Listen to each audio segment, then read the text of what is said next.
YouTube Slimes, welcome back to another video. Today's video will be the Archon Quest chapter 5 or act 5, I don't know. One or the two. And I'm really curious to see what this story is all about. In the trailer, I was actually flabbergasted to see a lot of these insane things, Fontaine being flooded and whatever, and seeing more about Farina herself. So yeah, I hope you enjoy the very long video, and as always, like and subscribe, and thank you for watching. Oh yeah, and I'll be playing as Farina as well, so yeah. Some time has passed since the incident in the Forge of Merpeed, and your sentence here is almost finished. Now for a little rest after breakfast. This is the life. Wait a sec. Isn't something important supposed to happen today? Oh, today's our big day! We're supposed to leave the Fortress of Merpeed! Come on, we've got to go complete the release procedures now! I completely forgot that I was still in prison, basically. Alright, Masquerade of the Guilty. Let's see. Deluge of Waterfall Waters. Talk to the receptionist. Okay, and she's downstairs, so we'll just teleport her right away. Bonjour, Monglaine. Please, sign here. This document will be effective immediately upon signing, and you two may exit the Fortress of Merpeed via the regular channels. It's been so long since we've been to the surface. Let's hurry up and... Huh? Oh, that's not good. What's happening? Are you okay? I'm fine, thanks. But I wonder what that tremor was just now. Let's go ask the Duke. What up, homeboy? Rivesly? Oh, Ah, a good to squiggly see you line. two. Is there something you wish to see me about? Yes. Yeah, what was with that earthquake just now? Ah, that. The tremor didn't originate from the seafloor. In fact, it seems it came from the surface. Over the years of serving as the warden here, I've developed a sense for distinguishing between what occurs on the surface and what occurs underwater. Besides, the seal that Monsieur Neuvillette set in place won't fail so easily. So the fortress is okay? If you recall our last incident, if there really were a problem, there would be crowds of inmates in a panic right now. Huh, you've got a point. Okay, seems we need to get back up to the surface and ask about what happened. By the way, do you know what day it is today? Paimon is so bright, and yes, it's the 11th of November. I believe today is this month's pipe cleaning day. Wait, seriously? Actually, today is the day where we say goodbye to the fortress. Ah, yes. Have you completed your release papers? Yes, sir. Yep. It's you two. Siegewin, yes. Leaving now? Yes. That's right. Today is our last day in prison. But now that Paimon says that, it doesn't feel like we were confined here. It's actually been pretty nice. A lot of people have helped us out. Oh yeah, Paimon feels fond of this place now. Then be sure to come back and visit. I'll miss you. Oh, I'll miss you too, Siegewin. If you've signed the I'll release take her papers, with me. then you're free to go. The guards will escort you out. Alright. You're not going to see us off? I knew you'd ask. All right, sure. Let's go. Ugh. You actually agreed. No worries, you must be busy. Paimon was just joking. Ah, so you do have a polite side, I see. After being down here for so long, I imagine you must feel like you're lacking companionship. Shall I come along too? Yes, I'd love to, but the game doesn't want me to. Yeah, don't worry, we'll come back to see you. Paimon really likes the cafeteria here. The chefs sure do know how to make good grub. I hope you won't be here as convicts the next time I see you. Nope, sir. We'll do our best to stay out of trouble. Well, it seems our work in the Fortress of Merpeed is finished. Paimon's so That's the bright. end of another My chapter God. in our journey. And since Neuvillette was the one who asked us to come here, we should probably go report to him now. Next up, the Palais Mermonia. Let's go to Palais Mermonia. Monsieur Neuvillette? Please pass on our kind regards. Will do, I'm sure Siegewin. just your regards will do, no? I believe it would be the polite thing to do. You're right. I've heard the Palais has been terribly busy these days. Tell him that I hope he hasn't been overwhelmed by the recent string of troubles. Also, one thing I noticed is that every time I walk through a door or load, Verina's hairstyle goes back to this style. And I'd really like to stay in this style. Please and thank you. Because I like the longer hair. So, oh, well, we'll instantly jump into the... Sure is buzzing with activity today. Damn. Cutscenes. Huh? Oh, it's you two. Apologies. Monsieur Neurvalette did say you'd be welcome at any time. Excuse me, would you mind helping me take a look at this report? I'll be right there. Sorry, I've got my hands full here. You can see yourselves in. Thank you very much. Everyone's so busy. Seems a lot has been happening. We have the special MC privileges. Nice. The epic transition. Hello. You've come at the right time, but you'll have to wait for just a moment, as there are some urgent matters I must tend to first. Take your time. In the meantime, please, have a seat. If you'd like to have something to drink, let the Melusine outside know. That's alright, we just ate. Very well, then. Let's take a break over there while we wait for him to finish his work. I actually just ate dinner. Nice. Some delicious soup. Vegetable soup. All right. That should wrap things up for now. Are you done with your work? Yes, sorry to keep you waiting. No worries. Today should be the day you were released from the Fortress of Meripede, and it appears that you have managed to complete all the release paperwork. Correct. That's right, and we came here to see you right away. Your Pam will tell Neuvillette everything that happened since the Primordial Sea incident, as well as the A massive regarding whale. child something. Do you Massive have any idea whale. what that might be? Judging from your description, that cannot have occurred in any ordinary waters, but rather something like the Primordial Sea. I really hope we'll get to the Primordial Sea and fight the big ass whale. I'd really love to. And also because it's Saturday, I really need to hurry up with the story because I need my Ascension materials for Farina. to triple crown her, so... A whale of that Oh size boy. and shape cannot usually be found in the waters of Tevat. Therefore, we can only assume that Child is presently immersed in primordial seawater. Oh. Immersed in primordial seawater? But how? And is he okay? He's not from Fontaine, so he won't dissolve. Most people wouldn't be capable of entering in the first place. I'm not completely sure how he could have gotten there myself. There's something we'd like to ask you about. Yes? What is it? What was the tremor we felt earlier? Oh, right. Paimon felt it too. We asked the Duke and he said it wasn't from underwater, so we figured you might know something about it. It turns out that I have just received a report about this particular matter. In fact, that's exactly what I was busy with a moment ago. The source of the tremor was here on the surface near Poisson. After the shaking stopped, the water levels in the Poisson area rose at an alarming rate. That's not a good thing. The water levels rose? Oh no. What about all the people there? Fortunately, the water levels only rose for a short period of time and have already returned to normal now. However, I still have a bad feeling about the whole phenomenon. If the change in water levels is connected with the leaking primordial seawater, then the situation in Poisson may be much worse than it appears. Navia should be in Poisson, right? We need to go check on her. Yes, Pina di Rosula's headquarters is there. I would also like to go there as soon as possible, but I'm afraid I can't leave just yet. We must immediately formulate disaster prevention plans for the surrounding coastal areas to avoid potential catastrophes. I'll have to ask you two to go to Poisson first. I'll meet you there to check on the situation once I've finished things here. Sounds like a plan. There's no time to lose. Let's get going. Yes. Please be careful. Will do, will do. We has a rise. Oh no. What happened here? It looks actually abandoned. All the buildings seem to be in pretty rough shape now.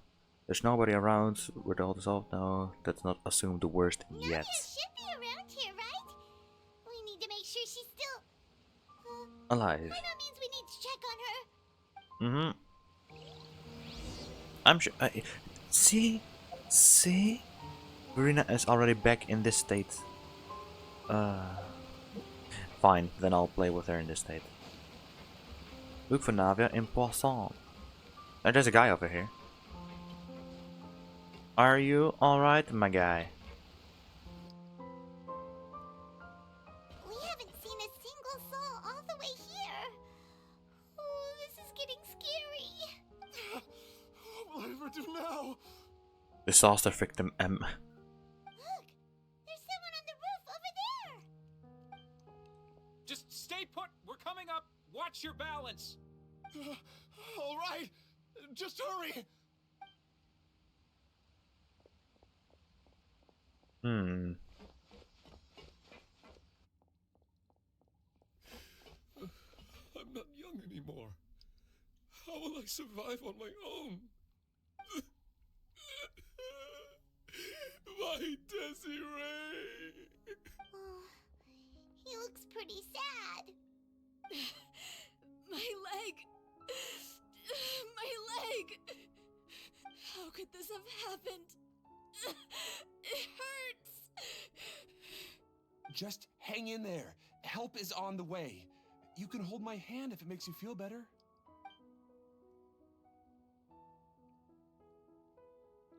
I have no words. I don't want to make a comment or joke on it. It's pretty serious. Like, imagine if this happened in real life. God damn. I mean, it won't, but still, it's Genshin. I like to be immersed in the world of Genshin.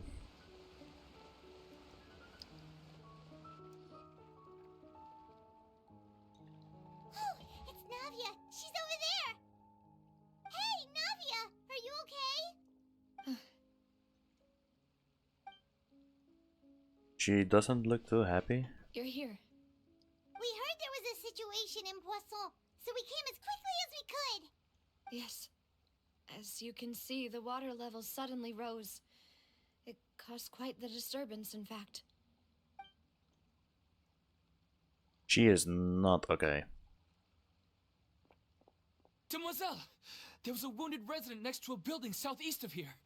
We've already transported him to safety, but we've run out of medical supplies. He's wounded? How badly?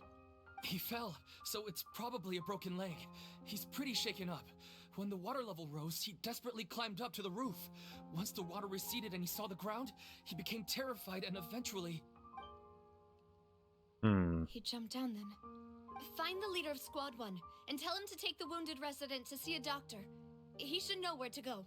Understood. I'll take over his search and rescue mission in the meantime. All right, you'll be in charge. I'm sorry. Where were we? The situation in Poisson? Right. Allow me to explain. A little earlier, we suddenly heard a loud noise. At first, everyone thought that something might have exploded in the water. Why does she sound so distant? But before we knew it, water started pouring out from everywhere. The rushing water seemed a little odd, That's a bit better. almost like the unique color of primordial seawater. Some people didn't realize the danger and thought it was just ordinary water leaking from somewhere. Everyone on the street who happened to be close to the water didn't have a chance to escape. As the water levels rose, they suddenly disappeared. They were all dissolved. Those who realized what was happening started to flee in a panic, desperately trying to get to higher ground. Many were injured in the stampede, and some people fell from significant heights. The Spina di Rosula initiated rescue operations as quickly as possible, but there have been a lot of casualties. Fortunately, the water began to recede after some time, and the chaos came to an end. The water that flooded the area contained primordial seawater, so the lower levels of Poisson are still hazardous. To ensure everyone's safety, I've asked the people there to leave as soon as possible. No one knows if this could happen again. All we can do for now is try our best to help evacuate the residents. We still haven't completed the head count, but we'll have some numbers soon. How awful. And all of this just came out of nowhere. It was quite frightening indeed. I only wish that everything that just happened was a bad dream. Is there any way we can help, Navia? Thank you for being so willing to help in a moment of crisis like this. You don't know how much it means to me. I really can't express how grateful I am. Don't you worry, Navia. But we're missing some people, Don't aren't say we? that, Navia. That's what Wait. friends are for. Yeah, I was just thinking about Melus and Silver. Demoiselle, we've got a situation here. Don't tell me they dissolved. I'll be right there. Sorry, I need to go for now. Don't tell me they dissolved. And off she goes. Seems it might be a while before she can take a break. Navia walks around talking with other people, blah blah blah. Okay, Yeah. the wounded are being tended to, and we finished a preliminary head count. More support has just arrived, so I suppose I finally have a moment to focus on my own matters. There we go. I just adjusted the mic a little bit, so I hope it sounds a bit better now. Of course, we should remain ready for anything, and continue doing our best to rescue others. I'll be sure to have everyone at the Spina di Rosula ready to render assistance. Traveler, Paimon, would you two accompany me to my father's grave for a moment? Sure. Right now? I understand. Thank you. Oh my god, please don't tell me that they dissolved Silver and Melus. Was it Melus? I actually don't remember. I'm sorry, I don't quite remember names. Unless they are mentioned a lot of times. Like a lot. Oh. The scenery is beautiful though. Damn. Not a lot of people here, huh? Nope. Well, given the time of day and the whole situation in Poisson, Paimon doesn't think there'd be a ton of people here visiting graves. Right. That's how things are now. The living are so exhausted that they've no strength to spare any words for the dead. Navia sounds so drained of life, you know? Navia? There's no need to push yourself so hard.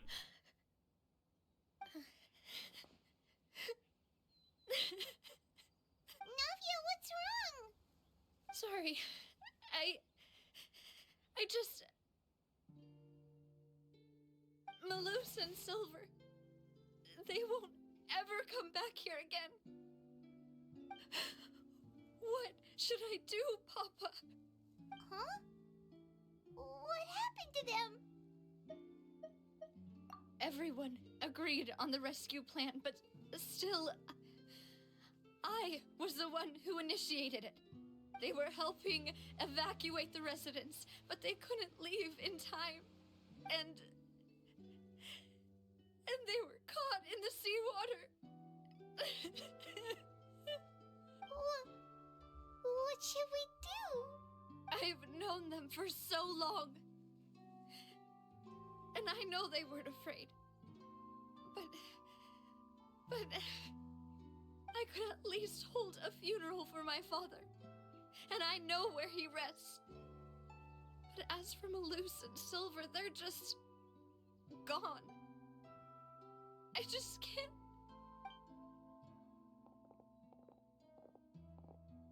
They were always Everything there, looks yeah. so clean after it rains. Even the gravestones. I didn't expect that you'd enjoy a glass of red wine in front of Master Callus's grave. I can understand. Besides, the scenery here isn't half bad. I mean, I know they're NPCs, but they were like very See, likable it's not NPCs, just you know? me. I always want to bring something when I visit Oh, Papa. I hate stuff like Perhaps this. we might even have a picnic. He wouldn't be angry, would he? I never know how to react as How well. could Master ever be upset with you, Demoiselle? Yet the cemetery is the home of those who have passed, is it not? Everyone ends up here sooner or later, no matter who you are. Buying yourself a plot in advance, are you? No need yet. But when I do, I hope you'll let me be buried beside Master Callus, demoiselle.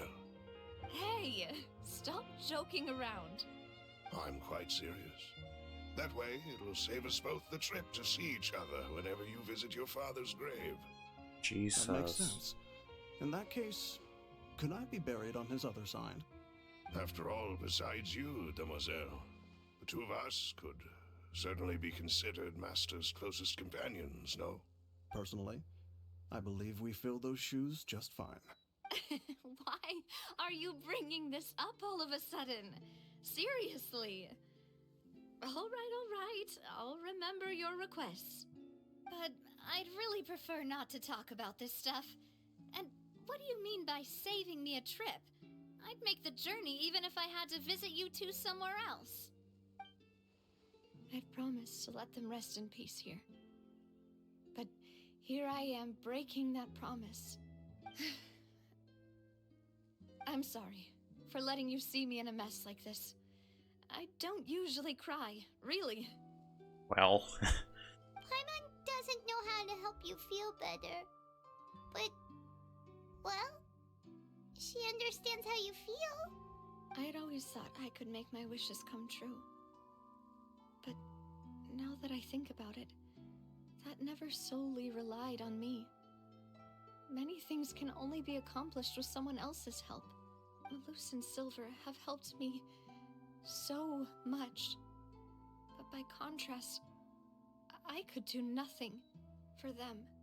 I'm so sorry. You can spend as much time as you need here, Navia. We'll stay with you. We're here for you. Thank you. Right now, you don't know how much that means. By the way, you can have a look at this. It's a list of victims from the incident that took place here. Obena, Khan, Burnett, Giverny, Francine, Karina, Daisy Ray, Joinville, Jolienne, Esson, as well as Malus and Silver. So, everyone else is safe.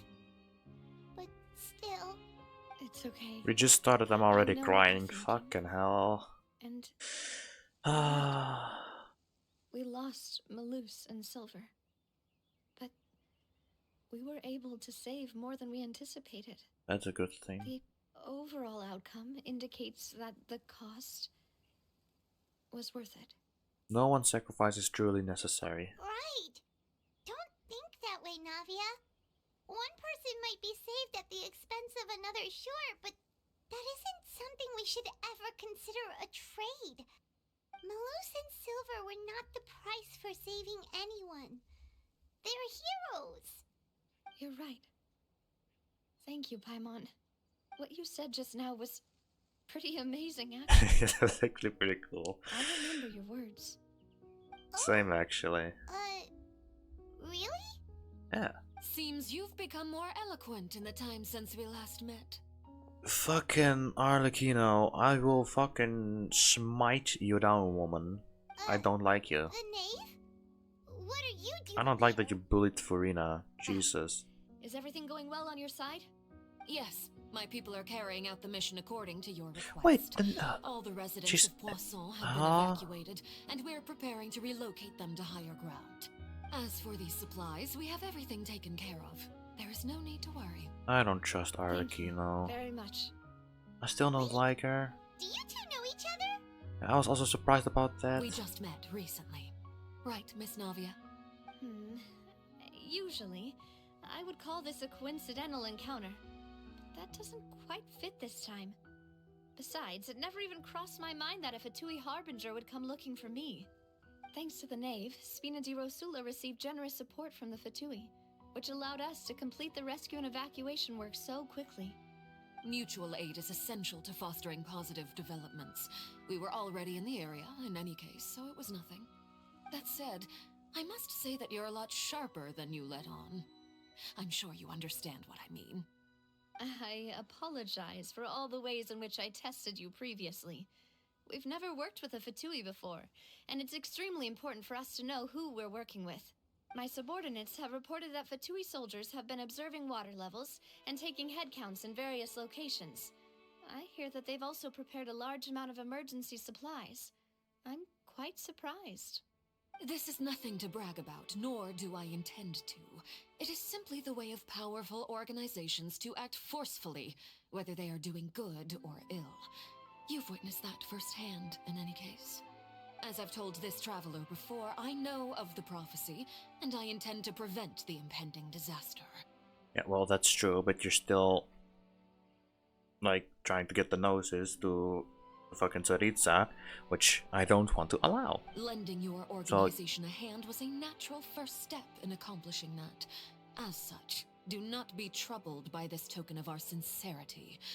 Perhaps one day, you'll also be able to help me in the same way. Without your help, there would have been many more casualties. I won't forget your kindness. Furthermore, I sincerely regret what happened to Malus and Silver. I only wish that my people could have arrived a little earlier to prevent this from happening. Don't say that. You and your subordinates did everything you could. As Paimon said, Malus and Silver didn't choose to sacrifice themselves for any specific person. And they weren't the price paid for other salvation. They chose to become heroes themselves. I've never liked hearing people put it that way.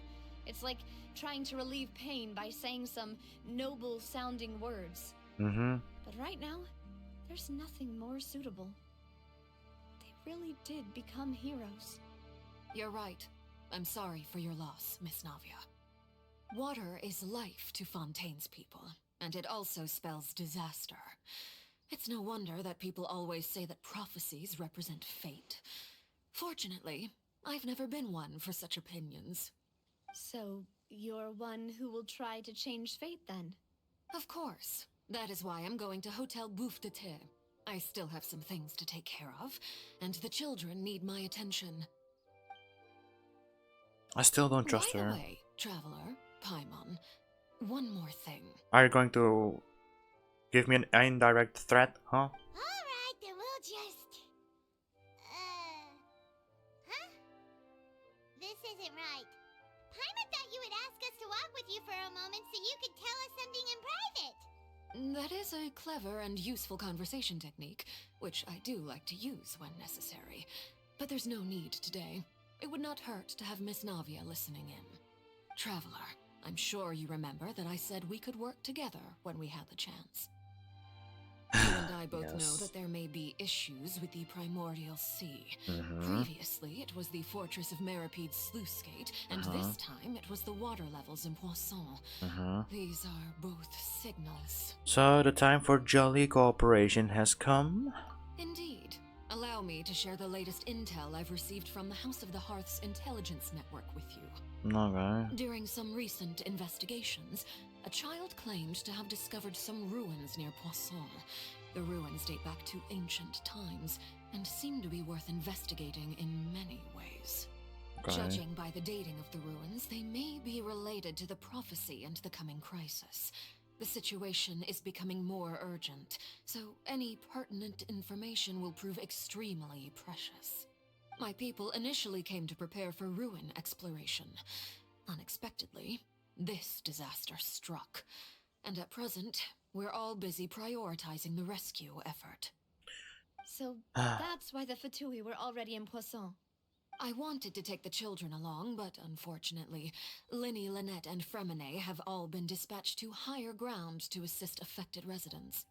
Linny told me that outside of the house, the person they trust most is you. Of course. Which is why I want to give you this task. Oh my god, I don't like these options. I don't trust the knave. I don't trust Arlecchino.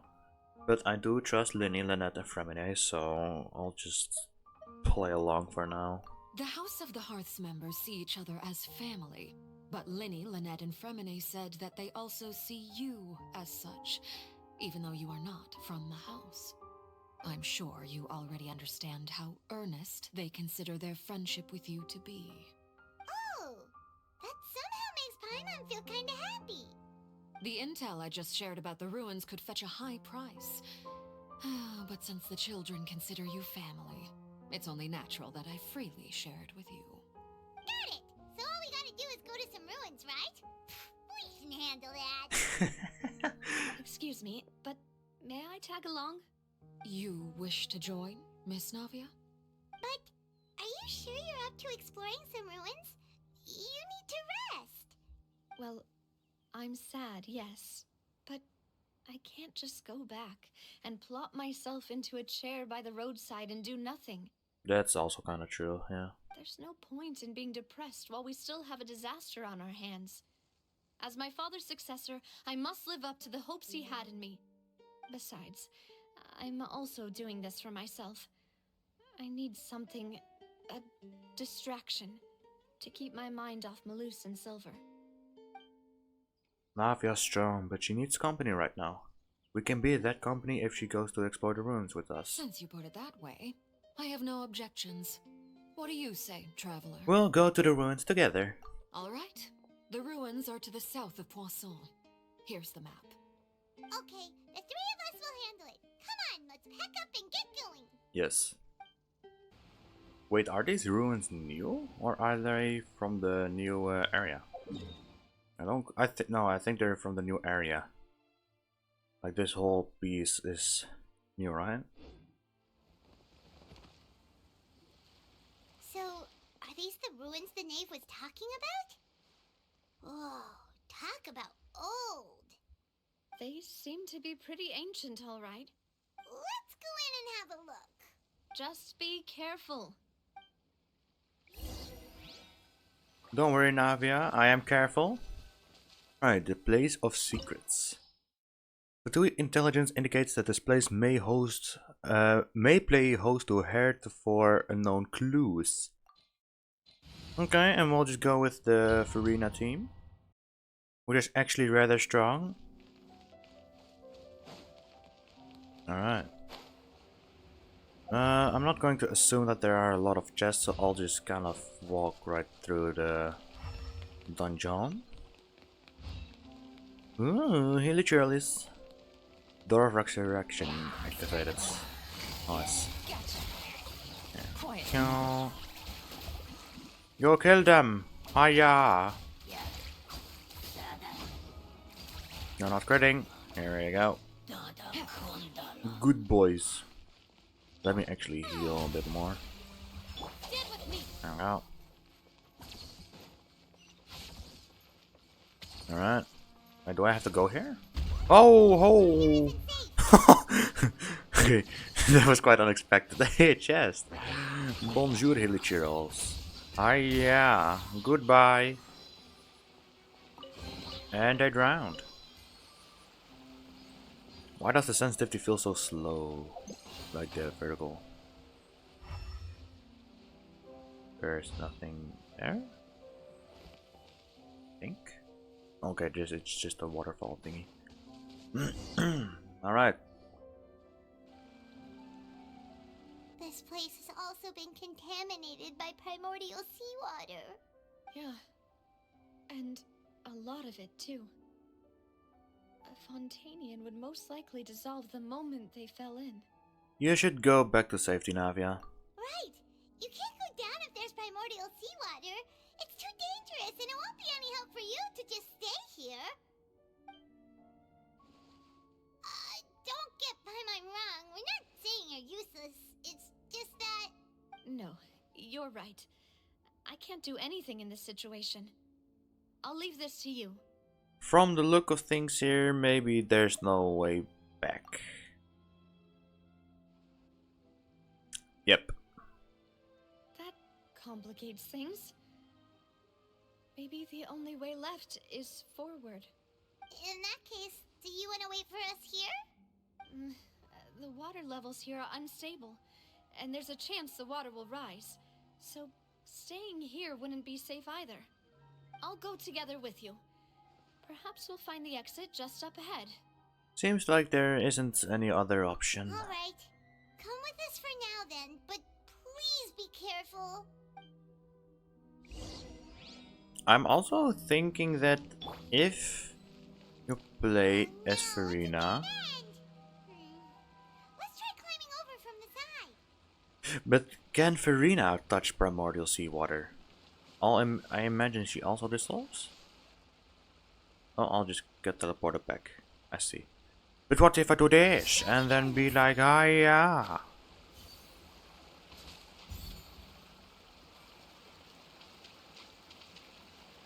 I can't die, haha! I have outsmarted the outsmarting. But what if I swap to Jean? Oh, okay. So you're not allowed to touch the water. It was just like that one event. Jean really wanted to take a dip in there. Oh. Alright. We continue up. Where do we go? Oh, over there. Oh, okay, over here. I see, I see. I see, I see. Oh, I have to click Farina. Here we go. I'm not gonna click investigate. Because I have no use for artifacts that are gray rarity. Whoa! Whoa, okay. Wait, is this maybe where the noses resides? Oh, that would be pretty cool actually.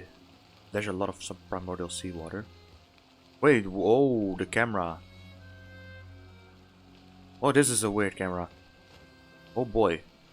Interesting. Oh, it looks so sick though. Oh, oh, oh, oh, I didn't know that.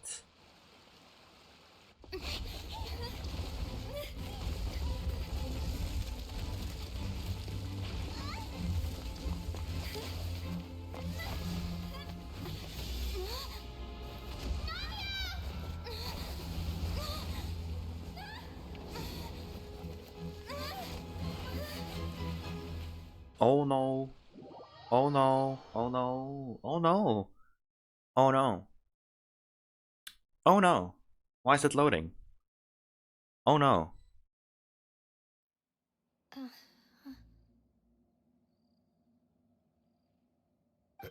Demoiselle? Huh?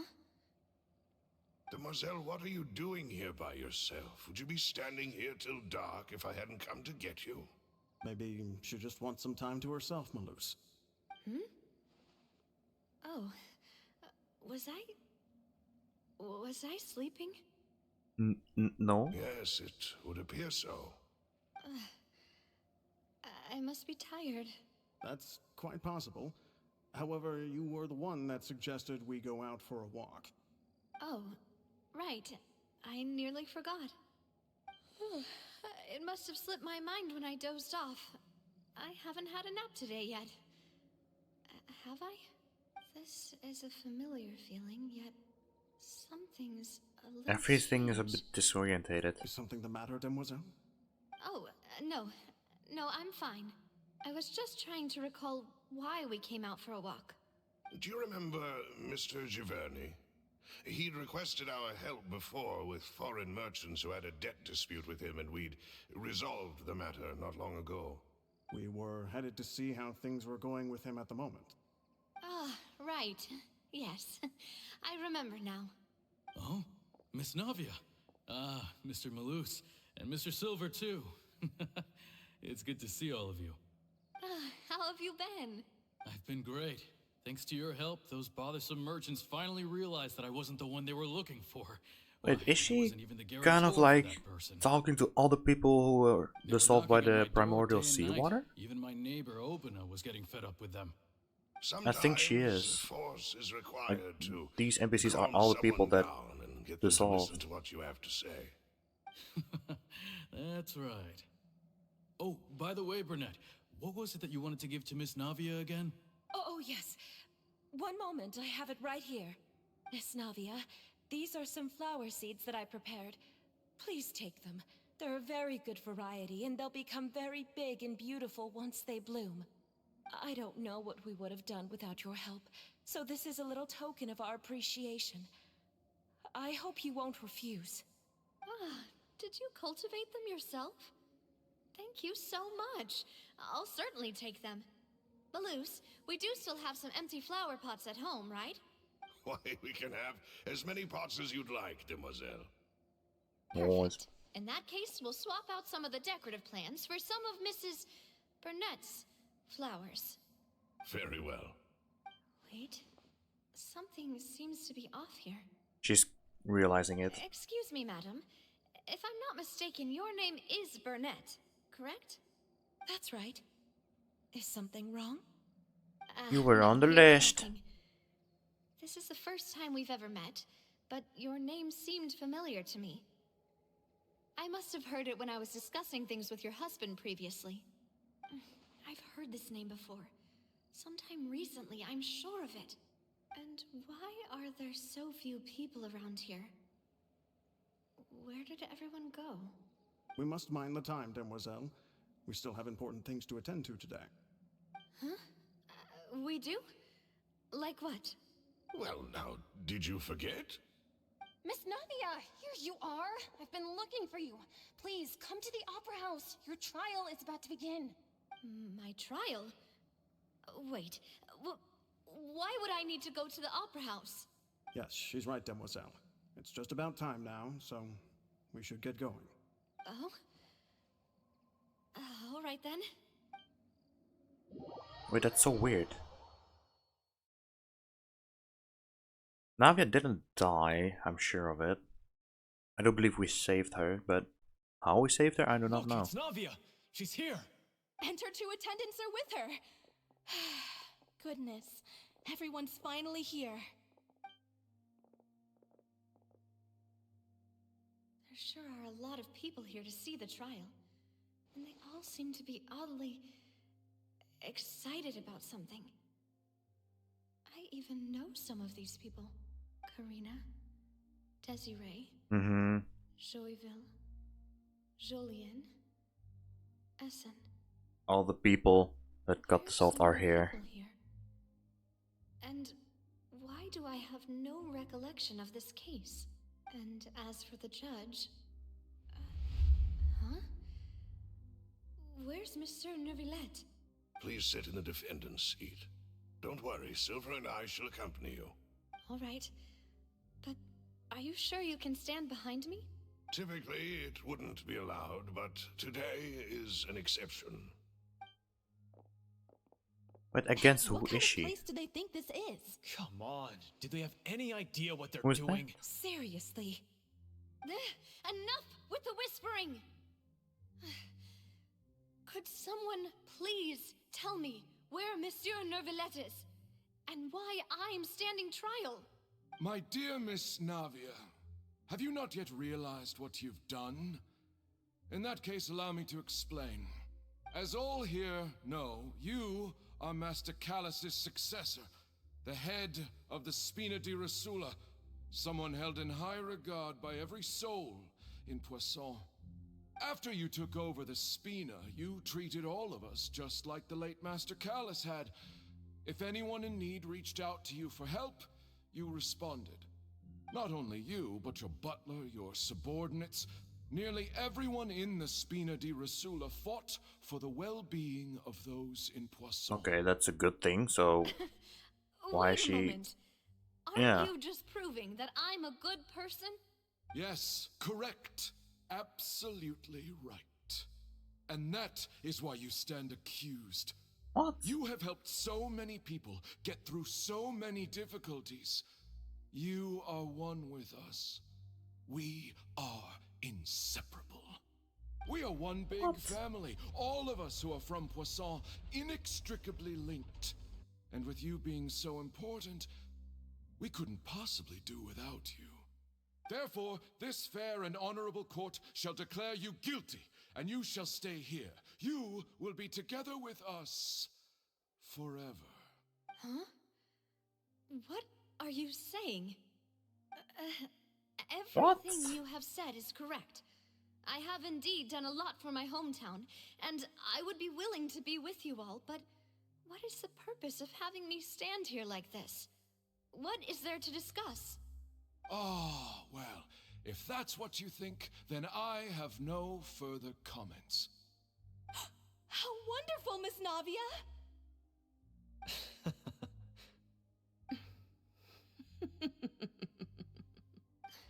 Something's really off. Why are they laughing? I seem to remember now. Yes, I get it. This trial is... Wait just a moment. This isn't right! Malus? What was that, Mr. Malus? Our conclusion is very clear and unanimous. Let the court judge her now. She's guilty! Stay here, Navia! You're one of us! Demoiselle, don't admit guilt. This trial means to keep you here forever. I wish to exercise my right to defend Our Lady. Mistress Ronville, you only know of Navia's goodness, but nothing of her utterly independent mind. She was born a free and independent spirit. She has never been tied down by anything. Indeed, even the death of Master Callus couldn't stop her. Her actions cannot serve as proof that she identifies herself as part of any group. She merely acted as an individual, extending her hand to help others. Please do not mistake her actions as being otherwise. Really? This is so weird. You say? Don't forget. Why is this happening? Fontanians here. Is Primordial Seawater drugs or something? Justice, the nation of Hydro. Even if Miss Navia only voluntarily rendered her assistance, that doesn't change the fact that her beautiful soul must return to everyone. Water accepts all, blends with all. It will surely accept her kindness. Everything is measured here in the nation of Hydro, and in the end, everyone shall meld together. Thus, when a unanimous opinion emerges, that opinion represents justice. Now I speak for everyone. Our opinion is consistent. Navia should stay. We and Navia are one. It's the primordial seawater. Call this justice? Because everything is mixed together as well as the characters, just like with the fountain, no? Still has a chance to exist as an individual. Have you forgotten how much you all once longed to become individuals, to become independent? Do you mean to defy our justice? What the If your fuck? justice is flawed, then why should we acknowledge it? As you said, we can also have our own justice. Silver and I shall defend Demoiselle, and that is how we will enforce justice. Ugh, my head... It hurts. Demoiselle. Silver, it hurts. My head is spinning. She actually fell into the water, but we got her out? Swirling in front of me. I remember now. Everything that seemed odd from the very beginning. Karina, Desiree, Joyville, Jolien, Essen, and Mr. Giverny and Mrs. Burnett, who we met earlier. Even Malus and Silver. I don't want to admit it, but they're all dead. These effects, what the f... Don't be afraid. And What? don't admit guilt. We will protect you to the very end. Absurd! Who are you to say that she cannot be judged? We are the majority, and in the nation of trials, the majority is absolute justice. We are the will of all. That's Don't let them bullshit. escape. We shall keep Navia here with us. Mr. Malus and Mr. Silver, must you be so stubborn? How could the two of you possibly hope to stand against the collective? Do not resist. This judgment is fair and just. Oh my... Navia belongs to us. After all that happened, she should not be left alone in Poisson. What are you saying? These effects, bruh. What? She says we're jealous. Jealous? Huh. How could she possibly be an independent individual? This is so trippy. People, who's jealous of her? She belongs to us. Miss Navia, she... What the hell? Silence. What? That's... Wait, Neuvillette came to help. Monsieur Neuvillette! Did Neuvillette save Navia? Such commotion is prohibited in the court. The accusations you just presented are nonsense and cannot constitute a proper trial.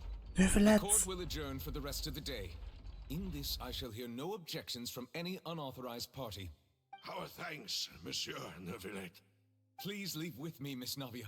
while there is still time. But Go on now, demoiselle. Yes. This is your only chance to leave this place. What, can't bear to leave us behind or something? Malus. My apologies. I couldn't resist making one little joke once I realized that. Oh my god, that's depressing, but also This oh shall my be god, I our can't last fucking. Malus, Silver. Quickly, you must come now. Goodbye, demoiselle. Farewell. Bro. What the fuck? What the fuck? No, wait! Just a second! Navia? You're awake. Good. I must have been dreaming. Malus and Silver were still alive, and they were defending me at some insane trial. It looks like you're all right. Did all the sad feelings cause you to have a nightmare? Paimon could give you a hug. The ruins you were exploring suffered a cave-in. When I arrived, I found you falling toward the water. You were just about to be dissolved within, but I... What is it? I think I saw 2 Oceanids protecting you. It was only for a moment, perhaps even a fraction of a second, but they gave me the chance to retrieve you. Oh. Were it not for their Oh. intervention, I would not have been able to rescue you before your consciousness dissipated. Wait, did you say Oceanids? You mean like what happened with Vache? So people that are dissolved became Oceanids. Perhaps those 2 Oceanids were the people you saw in your dream. Oh my god, man. This fucking story. I always told them What that the they fuck? didn't have to protect me. To think that they'd keep doing so even after death. Please come with me. I apologize if I'm cursing so much, but I'm just flabbergasted. Like, what is happening? Neverette, are you okay? Even if it is.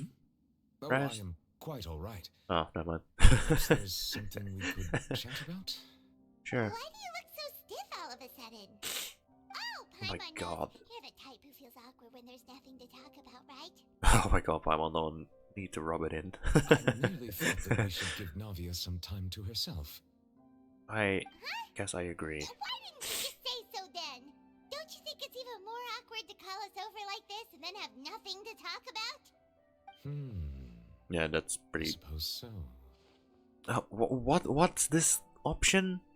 Like, oh yeah, by the way, Siege Win sends her regards. Ah, Siege Win. I hope all is well. with you these days. Immediately. Her work in the Fortress of Meropide has not been too much for her, has it?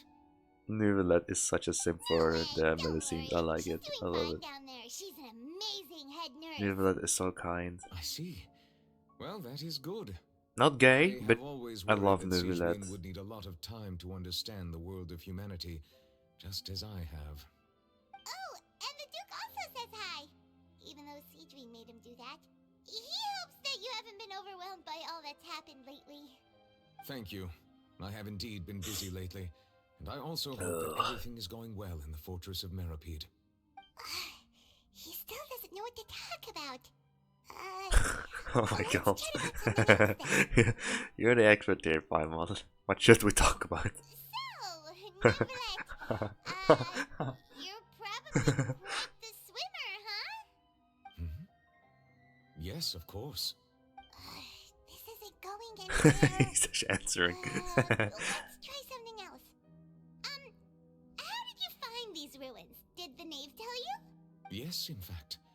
I had arranged to meet you in Poisson, but when I arrived, I discovered that the Fatui were helping the residents evacuate. They had even transported a large quantity of supplies to the area. Amid my astonishment, I ran into the knave, and we had a chat. She informed me that she had asked you to investigate the ancient ruins here. Yeah, we originally planned to meet up with you, but we thought you might still be busy with all those official documents. We didn't think exploring the ruins would take very long, and who would have thought you'd wrap things up so quickly? I hope Navi can back on. I hope wait, my English. I apologize. I'll just continue. Oh my god, love is destructive. It I'm pretty sorry much to have is. kept you all waiting like that. I'm feeling much better now. I guess we should get going again. Will you come with us, Monsieur Neuvillette? Yes, if you wouldn't mind my company. All right! Another one joins the party! Let's get going then! Yes, let's. Oh my goodness. Man. These tiny things, man, they... Oh my goodness. They make me cry so fast. I don't want to cry. Oh my god.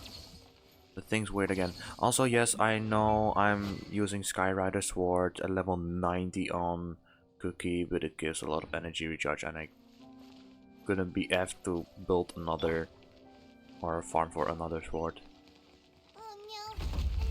Oh, yes, of course. Oh, Farina, please. Oh, I do kind of want to take the scene. How is this all in like one tiny dungeon thing? Oh, even this breaks now? Oh no. What, can we actually fall? Or is it like scripted to... Like, no, I'm staying here. I'm staying here. Is it scripted to only fall when I go up? I think it is. So you always have enough time to get up. I see them. Giving me pressure for no reason, huh?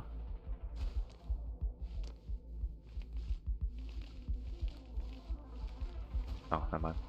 That one actually didn't fall. Why? The music is so intense, why?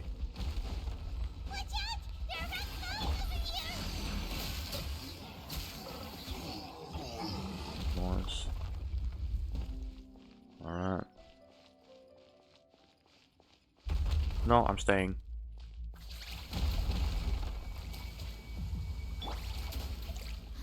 Yeah, it really is scripted, I believe. Yep, it's definitely scripted. Okay. No, I'm going to take my time.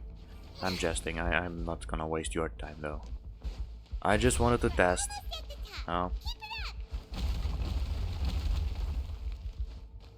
Hey! Exquisite chest. Nice. I'm not going to waste your time, I apologize. I'll just continue the story. Hey, would you look at that?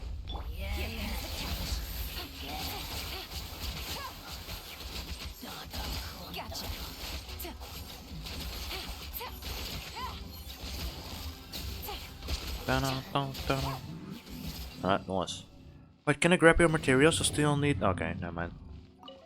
Because I still needed these materials, but I don't have them.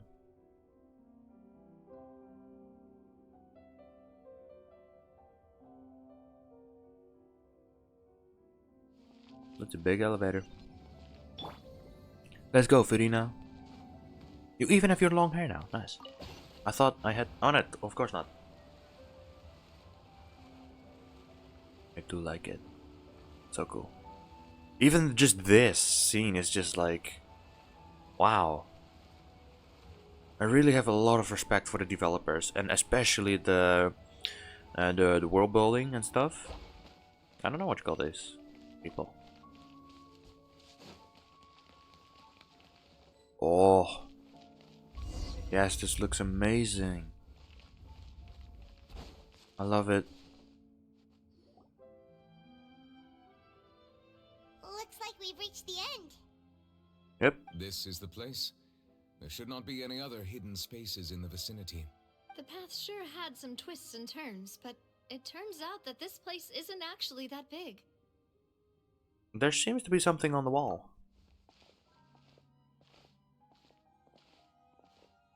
I didn't see anything. Oh! Wait, is this the prophecy? Slates?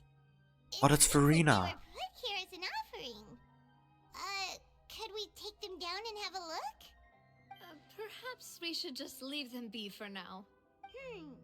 There are 4 locations in total, but only 3 stone slates. The slate that should be in the first empty spot is missing. The surrounding walls also show signs of damage. There's something written below. Let Paimon see. reason dictates that this nation be destroyed, I shall record the history of its future here in its past. Say what? What? It feels like someone left these slates and these words here for a purpose. But does he mean that Fontaine should be destroyed? But why? That would fit the circumstances dictated by the prophecy, yes. Indeed, the slate's contents correspond to it. Take the second slate, for example. There's a person kneeling here. She seems so dedicated. And there's a whole bunch of other people behind her doing Wait, the is that same. Farina or like the previous Hydro Archon with her people? Like... What is this? Some kind And that's of Celestia? island in the sky? And is that Lady Farina in the third image? Did the Hydro Archon fall into the water? And is that a ring of people around her? Paimon doesn't quite get it. Are they all in the water? The fourth image. I know this one. This exactly matches the content of the prophecy. The people will all be dissolved into the waters, and only the Hydro Archon will remain, weeping on her throne. Wait, don't tell me that's actually going to happen. Don't tell me that's actually... No. If I see Farina cry, I swear to God it will break my heart. It actually will. Nicolette, what do you do? More information should be hidden in these slates, but I fear I cannot easily uncover it, most likely due to us missing the first slate. I am very sorry. Don't blame yourself, Monsieur Neuvillette. Deciphering ancient stone slates isn't one of your duties. True. Ooh, Paimon's getting the chills just looking at these slates. This says that it's the history of the future, right? That means the prophecy's sure to come true. I guess. I really hope it doesn't mean that. Still, Paimon feels like these images are kind of weird when you look at them together.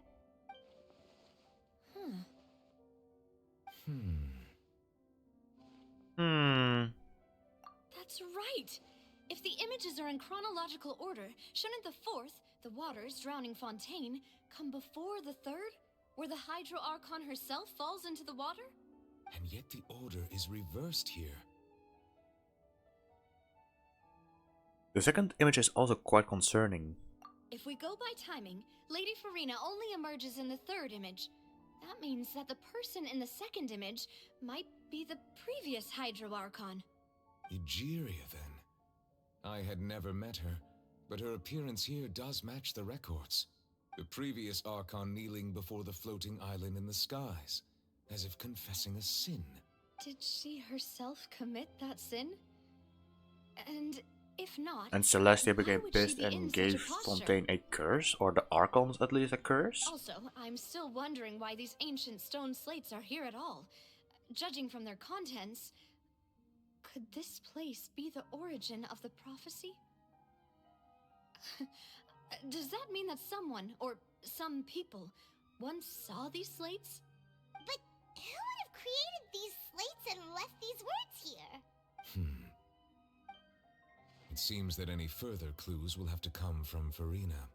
In that case, there's no time to lose. There's nothing else to be gained here, so let's head back first. Yeah, we better get somewhere safe for now. Honestly, who created the slates doesn't matter now.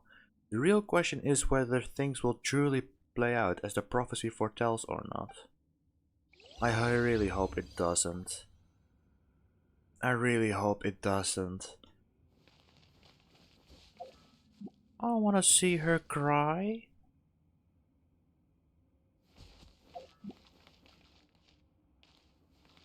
Here she's obviously indeed underwater, because you can see the bubble thingies forming. But I don't know why the people are around Farina. Oh, maybe this is where all the people get dissolved.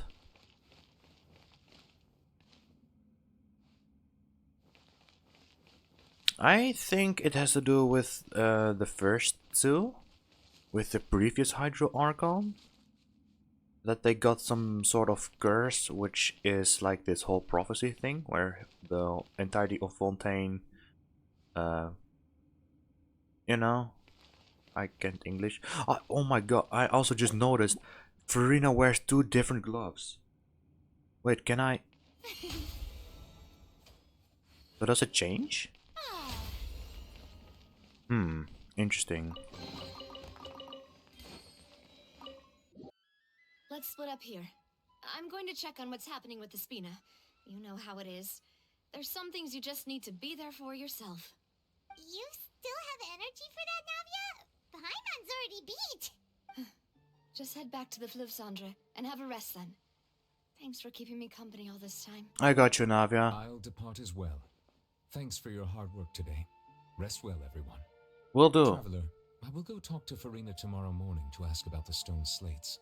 If you would I'm be sure so kind. that you're concerned about this matter as well. If you have time, drop by my office.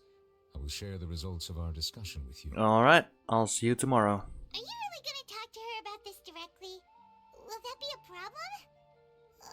Paimon's getting a little scared now that it's come to this.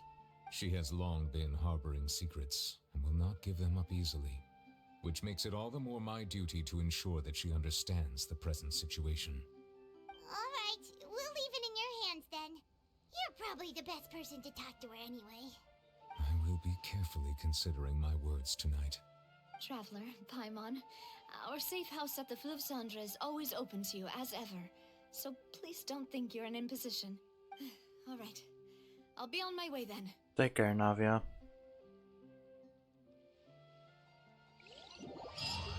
Navia and Nuvlet both depart. You and Paimon head to Spina de Drusula base at Vlov Kendre. I don't know how to pronounce it. I kind of wanted to stop recording, but the game didn't want me to, so we're being forced back into a conversation, but that's fine. We'll just continue. We've got a special menu prepared for you two tonight. Mayo. Yay! And there's good food too! Navia, no, the boss is the best. You did great as well, Paimon. Ooh, desserts! Nice, these are all Paimon's! Paimon's already starting to forget what happened today.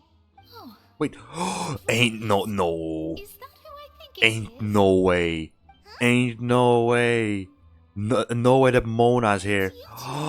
What? What are you doing in Fontaine? What are you doing in Fontaine? You. Oh my. Mona. What are you doing here? Lady Magistus, did the stars not tell you that we might meet here? Seriously, nobody just uses a scry glass whenever they've got time to just see who they'll meet on the road. True. Still, we didn't expect to see you here. Wait, you're not a Fontainian, are you, Mona? Of course not. Well, I have some business to attend to here, so I booked a hotel in the city. I was just out for a stroll when I bumped into you. Quite unexpectedly, if I might add. Yeah. Why did you think I was from Fontaine, though? Is that because Magistus doesn't sound much like a Mondstatter surname? Well, I used to have my own surname, which was, well, some other thing. Either way, the old hag told me when she took me as her disciple that the first step to being a great astrologist's pupil was to change that name. There was nothing for it, really. She really is amazing at astrology, so I changed my name to what it is now according to her wishes. To my surprise, however, Magistus is not the name of some ancient house or clan. It isn't? Nope. Although it is used by us in place of surnames, it generally just means great. Wow! Imagine including a boast in your name. Wait, are you gonna have to put that into your genealogy as well? I reckon so. In any case, I'd give my disciple a name like this as well, if I were to take one. And may I ask what your master's name is? Astromancer Barbeloth Trismegistus. Whoa, okay. that's a long one. Does it also mean great or something? My name means Mona the Great Astrologist. As for the old hag, hers is, in plain speech, the thrice as great scholar of the stars. Just take it as a title specific to astrologists. Okay. Thrice as great? That's so petty.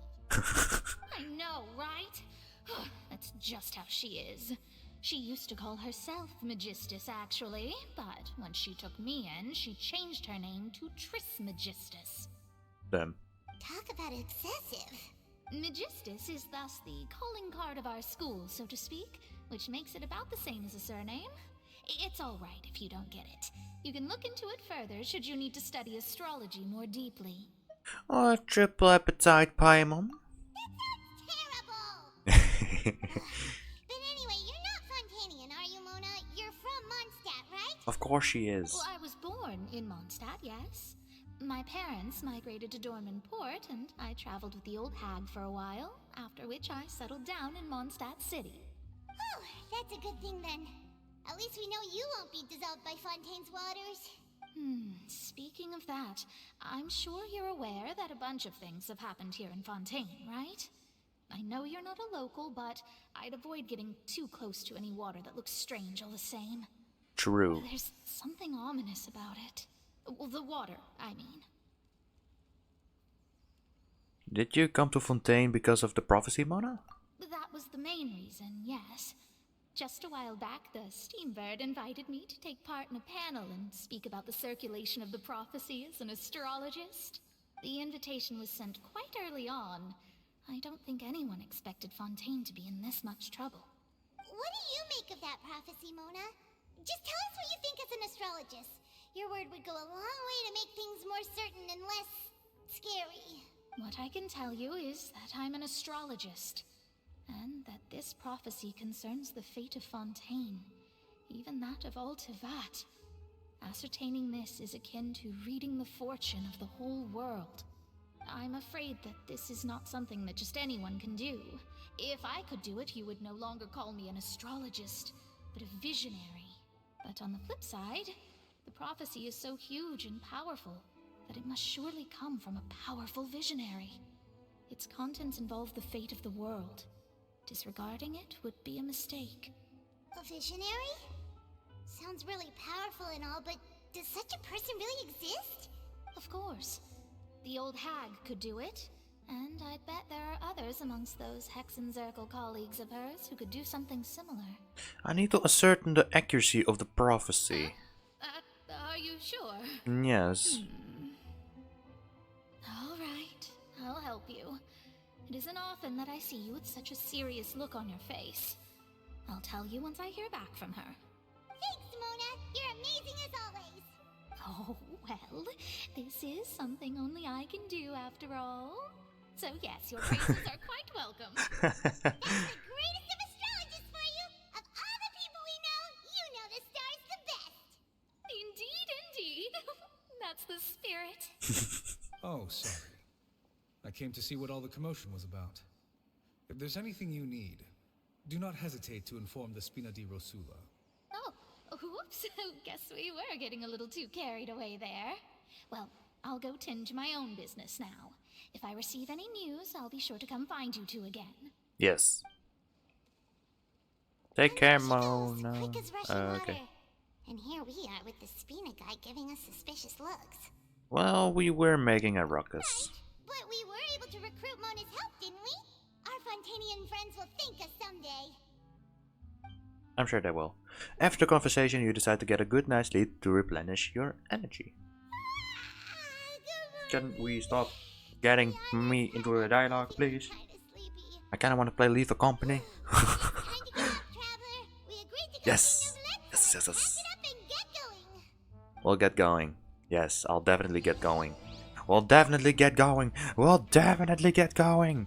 Alright, you won't notice a thing, but I'll be gone and be continuing this recording session tomorrow. Probably in another location as well. So, good night, Slimies. And a very good morning to you, YouTube Slimes. It's been a real life day for me, but the video continues on for you. So we'll just continue and go to Nouvelette's office. And of course the hair changes again, but that's completely fine.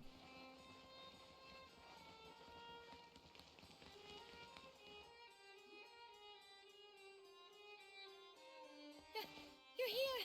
Finally!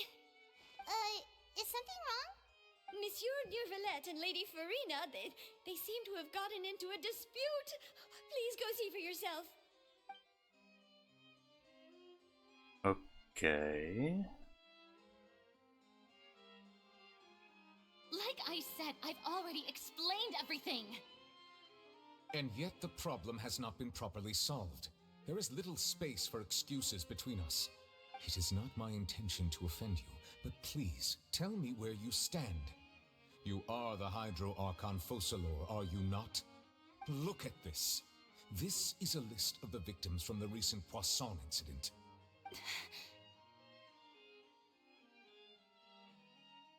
You mean they're all...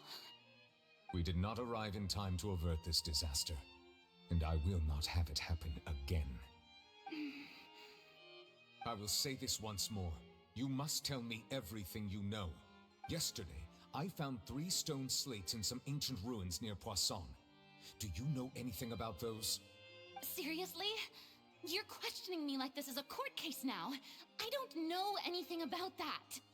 But you found them in some ancient ruins, you say? That's correct, which is why I came to ask you some questions. There should have been 4 slates, but one of them was missing. The other 3 feature different images that seem to correlate to the prophecy. The prophecy? The second of these slates depicts the previous Hydro Archon Egeria kneeling before a floating island in the sky, as if confessing something. Do you know nothing of this either? I don't. I've never seen such slates. I'll ask you again.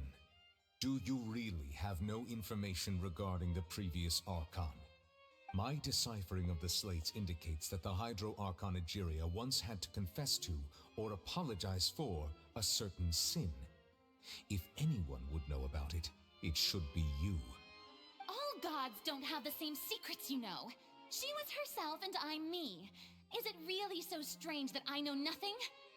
I understand your concerns, but I'm sorry. I just don't have anything to tell you. Forgive me for saying this now, Lady Farina, but I have long known of your various secret investigations into certain matters. There are several indications that you have been investigating the prophecy on the sly. This is not strange in itself, considering that you are the Hydro Archon. But it is strange that you should also claim to not know any of Egeria's secrets, as well as do nothing following your inquiries. You have never been as superficial as you have presented yourself to be, nor are you a fool. And yet, your behavior is very inconsistent.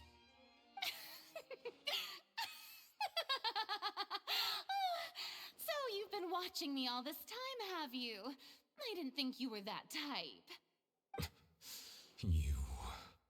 Well, since you know about my secret investigations, then you should know I'm actually working to take care of it. There's no point questioning or suspecting me. You're the Eudix, but you're still my subordinate. You should be following my lead. Just trust in me, you're Archon, and do as I say. Never mind whether you can truly convince yourself to or not. It'll all turn out fine. I hope it will, That's all actually. I have to say. We do not discuss this matter again. Oh, the opera's about to start. Toodles!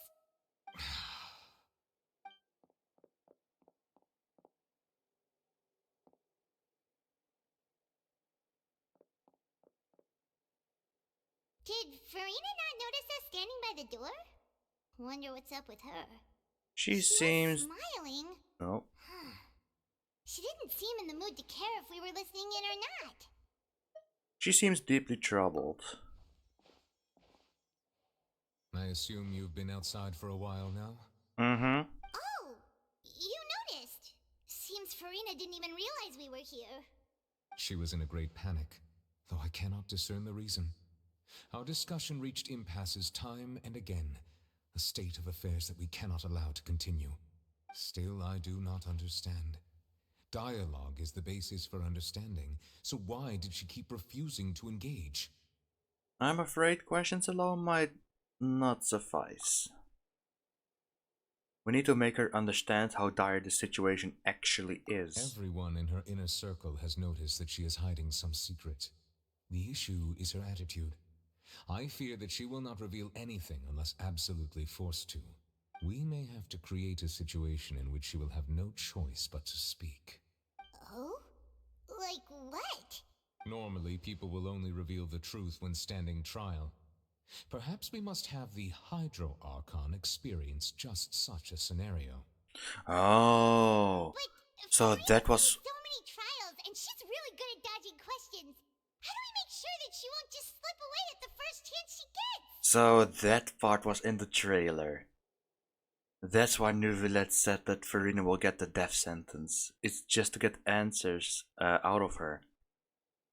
And get more information about the prophet. Ah, it's starting to make sense We will now. need to consider this thoroughly, join forces with various parties, and then do what we can.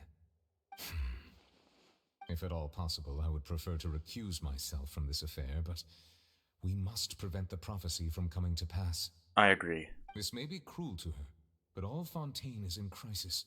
The information a god possesses is too precious, and so we must take a chance on this. In that case, we will need help. But who will lend us their aid to do such a thing? It's most likely Navia. Spina de Rosula. A few days later, on a boat somewhere, in quiet Poisson. Laptop you can load. Thank you. Well, that's everyone, huh? Speaking of which, it was pretty smart of you to think of hiding here. Poisson was just involved in Oh, a Lynette! disaster, so it's presently devoid of people. That naturally makes it the best choice. And here you are drinking tea like it's the most natural thing in the world, huh? That's what families should do. Sit and enjoy a leisurely time together. It's nice to enjoy tea here, you know? Care for a cup? Yeah, sure. Lend me your ears, everyone. Or perhaps one of you might like to start us off. How about you, friend? Me? No, I don't think I can. Then, how about you, good sir? I fear that I will cause the mood on this boat to become as somber as it is in court. Just don't even say these things. My god. Well then, I guess we're lucky we've got a local like me to organize things. Wonderful, the spotlight at last. I guess I'll be facilitating things from here. Even That was a Clorant. bit long-winded, don't you think? Oh. Interesting. You might be right. Anyway, to cut to the chase, our friend here, the Traveler, has brought us together to discuss something. I want you all in my party, except for Fremine and Lynette, because I already have you two. But the rest, you can freely just join my party, you know? As for what that is, well, let's start by saying that we'll be pooling our efforts together to create a series of traps. Oh, how intriguing. Well, it's just an expression, really. One that I just learned from Clorand, and used on the spot. So, let's invite her to explain in detail. A round of applause, please. Huh? Didn't you say that you would be facilitating this? Oh, come now. Your work doesn't involve much public speaking, right? This is a good chance to practice. You might even pick up some fancy oratory tricks to impress your boss with in the future. I see. True. And what does my boss say? He is glad that you consider him your boss. The smoke phase of Paimon. In that case, do any of you have experience hunting? Yes, ma'am. Not that I recall. Fremine and I once used a wooden stick in a basket to catch wild rabbits when we were younger. As for Lynette, oh, right. You were sick that day, weren't you? I've also gone diving to catch some fish before. Does that count? That counts, yeah. I'm afraid not. Never mind. You may or may not have heard, but Fontaine once played host to a group known as the Marechaussee Hunters. Though that was their name, they did not hunt animals, but rather various monsters left behind by the ancient dynasty of King Remus. Today, Fontaine's monster population has already thinned greatly, so the hunters have blended back into society. taking up arms in other lines of work. They even left a unique methodology of hunting in their wake. A trap comprises of the following components: bait, a trigger, and a containment device. Sometimes a lethal implement will also be necessary to deal with the prey. So, if we were to build a trap together, right now, what would you choose to build it with? For me, I would prefer something basket-shaped. Pigeons and rabbits will see the bait and naturally enter the snare. Our line of work requires a deft hand, and we're some of the best in the industry, so you can count on our techniques. You used some of those techniques while moving the people of Poisson, didn't you? My subordinates mentioned that you even performed some magic for the bawling children. Yes, and I even managed to gather some intelligence in the meantime. I'm quite the multitasker, if I do say so myself. I'm afraid I can't claim that as my strong suit. I prefer more stable methods, like placing bait in the water and waiting for the fish to come within reach. That's the kind of method I would count on. Calm and steady. Exactly the kind of person who would catch loads of fish. And I can be their assistant. With discretion, I'm sure. I'd probably use some sort of mechanical animal. Papa once bought me some small clockwork squirrels, mice, and such. When placed in the forest, they can attract others of their kind. I remember that you liked those too, didn't you? I did. And that would be a good way to go about it. If they're realistic enough, animals of the same kind will follow them all the way to the trap. What about you, Monsieur Neuvillette? I fear I do not have any related experience. I would just unga bunga with my sword. That makes sense. You usually solve problems directly, without the use of any such tricks. But I do have one more question for you, Monsieur. If we were to create a trap now, how would you design it? I would like for it to be effective, but bring no harm to the prey. A more gentle trap would be ideal. Kind, as always.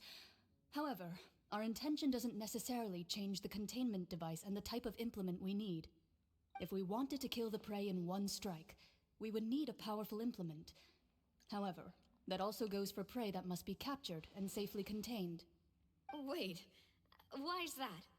Only a hunter who's a true expert at subduing their prey can snare it without harming it. The line that divides life and death is often exceedingly thin. So, are we going hunting together? Archon hunting from an A. We hadn't thought of seeing ourselves as hunters. It kinda works, but maybe it's still not the best metaphor. We're adventurous, Paimon. If our means of capturing and dealing with our prey is to put them on trial, then the hunting metaphor is actually quite accurate.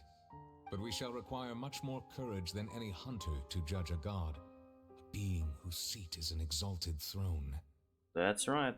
Oh, so that's what's going on. Sounds very interesting. Florent's hunting metaphor was just that, a metaphor. You will not call this a hunt, because that is not what you should do at the present. Nor has the relationship between you and Verena reached such a dire stage. What you need is simply the secrets she is keeping. Attempting to take her secrets is an act of sacrilegious disrespect, but must be done to prevent Fontaine from sinking into the waters as foretold in the prophecy. There is neither hunter nor prey, but there must be a trap. That is what you will need. Okay. The Stage of Fate. Verena just heard all of that. God damn. So we'll basically be going trial with Verena again. I see, but I wonder what kind of trap we're going to make. It's been a tough few days, hasn't it? So much has been happening. Those meetings sure did make me hungry. Paimon didn't think the meetings would go on for so long, but everyone seemed pretty fired up, huh? Paimon thought they'd be at least a little frightened. Well, Fremine was, now that Paimon thinks about it, but everyone else just looked a little surprised. Do you feel more confident after the meetings, Paimon? Well, it's hard to say. Paimon doesn't have any experience with this sort of thing. But with you around, Paimon sure will do great. Yes. After all, you're the most reliable person in the world, aren't you? Huh? Is something wrong? Did you just pour some tea? Paimon didn't notice you doing that at all. No, I didn't. Then what's that? Paimon's never seen that cup before. Don't be frightened. I'm just joining you two for tea. I merely refrained from saying anything till now. Who's that voice? But there's no one here. Aw, have you forgotten me already? I guess so. I'm sorry. You are familiar. You're the voice we heard from the sky in Sumeru.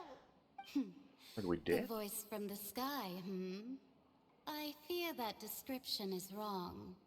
Though, not completely wrong. You're feeling lost now, just as you were feeling previously. I sensed that confusion and thus came to you. Guiding people is an irresistible hobby of mine, after all. Wait, is this Skirk? Is this Skirk? I do not know. Anyways, who are you and what do you want with us? Huh? Consider me a passerby, just accepting a commission from my friend's disciple on a whim. Friend's disciple. And I'm gonna end of Hexen Circle. She's definitely a Skirk. Yes, Mage what has and- been or prophesied she's will just be fulfilled. a mage, You yeah. may view such things as the history I of the don't know. future. What? I don't know. Then is there any way we can stop it? I believe you have witnessed a failed attempt with your own eyes. Can everything in Tevat so easily be changed? There it is again, fate. Can there really be no exceptions? Ah, so you've caught on. Just as prophecies are usually only the future as seen from the perspectives of the gods, could things be happening in hidden corners where the gods' gaze does not fall? Are the things that you shall see different from the fate that the gods perceive? What is she talking about? It all sounds really impressive and important and stuff, but it also sounds kind of scary. The tea in the teacup is just about gone as I well. believe that you understand, right? Some things are insignificant, but others you must reach out to change. Ultimately, fate shall serve as your only guide, no matter what will happen in Tevat's future. All you need to do is to play your part. This was good tea, by the way. Thank you for your hospitality. I got you. Well, that'll be all for today. The voice. It's gone. Mage N. Is this the clue you're leaving for us? The unexpected news lead to complicated feelings. Oh, okay. When you wake up, someone seems to be outside. I want to hear someone talking. Alright, coming. You're getting more diligent, Paimon. Hey, it's you who's getting lazy, okay? Well, I see I've walked in on some lively banter. Mona! How have you been these past few days? Fine, just fine. I went to take part in that Steambird panel.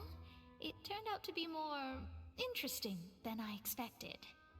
Not all Fontainians are pessimistic about this. One journalist mentioned that sitting around and waiting for the end to come would be wrong, and that they should make their own rescue preparations. I agreed, so we had a brief chat with her. Did she have pink hair by any chance? Why, yes! It was Charlotte. You remember her, right? That daredevil journalist? I'm in full support of her view. Prophecies are very important, but how can people allow their lives to be commandeered by just a few words? That's right! Paimon's glad to hear something sensible for once. Yes. About what we had discussed before. I did try, but I'm afraid I couldn't reach the old hag. I'll try again tonight, but I wouldn't get your hopes up. Actually, someone already came over. Huh? To tell Mona about your mysterious guest. Goodness gracious. Are you serious? I believe she came to pass a message to us. She said that even the god's gaze has blind spots. Pretty bold if you ask Paimon. Most people would believe the god's Star, no. The No Hex and co-op. Circle members are certainly anything but No. ordinary. Nuh-uh. I'm doing As for the story. mage named N, the old hag has mentioned her a few times. She said that N's sense of direction is incredible, and that she loves guiding those who are lost. But I've never Most met likely her, not Skirt, I and if guess. she were still alive, she'd be... well, suffice it to say that the hag's at least a few hundred now, and N's been around for longer than that. Whoa. The Hex and Zirkel sounds like a scary group. But they must really stay in shape to live so long. Their abilities alone are pretty terrifying. If she came to see you personally, then the problem you're facing must truly be of great importance. Well, it's not like Paimon could understand anything she said. Yes, she was quite cryptic, but I suspect she means that there is still a way to turn things around. She didn't say when or what that would be, though, so perhaps it is something that you cannot know right now. True. Her words were meant as a helpful hint, but when will we realize their value and meaning? Was that the best answer that my question could have gotten? Traveler, Paimon, are you two alright? Yes, Mona. Oh, we're fine. We're just a little down right now. It kind of feels like the end is coming, you know? I see. I feel that same sense of desperation, too. I guess you could consider me someone who has often witnessed fate. So far as I have seen, it cannot be swayed. But even so, I still hope for, and believe in, miracles.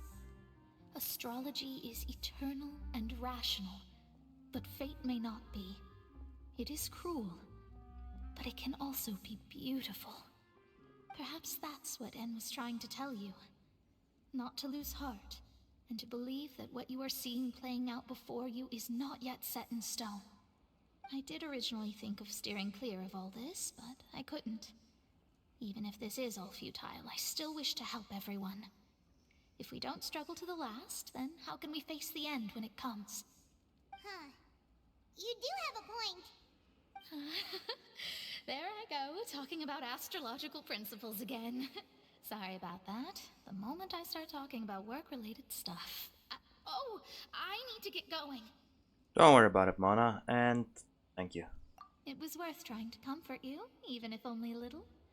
I believe that you'll help those who are struggling in the same way I did. I suppose that might be why we always seem to meet by coincidence. It's still a surprise to see Mona in Fontaine, though. I didn't expect Mona at By all. what Mona said, but also kinda sad too. Hey, traveler, Paimon suddenly feels like going outside for a walk. Let's go. Ah, yes, Paimon suddenly Let's walk around feels... the city, shall we? There's a few spots we always like to walk by. Sure thing. Huh? Our names are written in this newspaper. What's going on? We're finally famous, Paimon. Let Paimon see! The underwater stronghold, the Fortress of Meripede, has continued in its noble autonomy, but that does not mean that others cannot interact with it. My recent attempts to enter the fortress bore little fruit. Huh. Guess Charlotte still hasn't given up on that. Thus, did an Outlander friend become the focus of this report? A blonde adventurer with their white fairy legends trailing in their wake. It is said that this mysterious traveler once visited the underwater fortress. So while the fortress's interior remains a mystery behind closed doors, do not fear, for the tales of the traveler contain surprises in spades. Journalist Charlotte's biggest scoop yet, the Traveler's Trail, World Walker. Huh. Charlotte took so many awesome photos of us and we never even noticed her. She hasn't been able to get a hold of anything at the fortress, so since we're easier to find, she's using us as the subject matter instead? That sure seems to be the case. Seriously? Well, fine. Those headlines and photos do look cool, so Paimon will forgive her this time. Very awesome photos, thank you, Charlotte. Continue moving forward. Oh, I just need to go over here. Nice. I also wanted to say something, but I forgot. I'm not quite sure what I wanted to say. Oh yeah, because it's Sunday I really need to finish the Archon Quest and hope that we'll get the whale boss so I can get the materials for the arena. Paimon's hungry. Should we go in and get something to eat? Yes.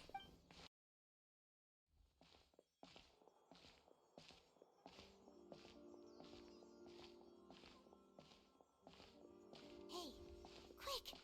Look! That's the limited edition only 16 slices a day cake! It hasn't already sold out for the day? It was so delicious the last time we tried it! Despite the tense situation we were in, let's give it another go. Paimon's sure it'll be great! We can't let anyone get ahead of us. Charge! Slice of cake, please. No! Someone showed up after all! Oh, wait, you're the one from the Palais Mermonia. Oh, are you here to buy cake too? It seems Monsieur Nervalette was right. You really can eat. Wait, did he really say something like that? That's right. Even he has his own preferences when it comes to food. As for me, I love the cake and coffee here. Do you come here often? Usually every day. Every day? It's part of my daily schedule, apart from work. I shall have my cake and coffee. Then what if someone told you one day that this place would be closing soon, and you wouldn't get to eat cake here anymore? What would you think? But why would it close? Well, Paimon doesn't know either, but maybe the waters will rise tomorrow. You know, like in the prophecy. Oh, the prophecy. To be honest, I haven't paid much attention to that. No, still, even if there'd be no more cake tomorrow, that wouldn't keep me from having some today. No, it's the same for eating in general. You might not be able to eat tomorrow, but if you can do so today, then you should carry on. That's what people call living, you know. That's an interesting answer. Huh. Don't be sad. Excuse me, could I have 2 more slices of cake to go? These 2 slices are for you. Sijuin said that this kind of expression you're making is what humans call being sad. Oh, you know Sijuin? I sure do. She was born before me, and she sometimes comes to the surface to teach us things about humans. She said that humans are creatures that are saddened easily. Yes, that's very true. And you can only lift their spirits by feeding them delicious food. So please try the cakes here. I mean, they're not kind of wrong. I've got something I else guess. to do, so I'll be going now. You two try to stay in a good mood after eating, all right? Bye. I love medicine so much. My god. And there she goes. Oh, okay. The text is different, but it's not just going to continue to talk. I'm sure this cake will be delicious. Yes. You share a glance with Paimon and snarf down the cake. It's more delicious than last time, and the flavor gets even better with a sip of tea. It sure would be nice if we could come again tomorrow.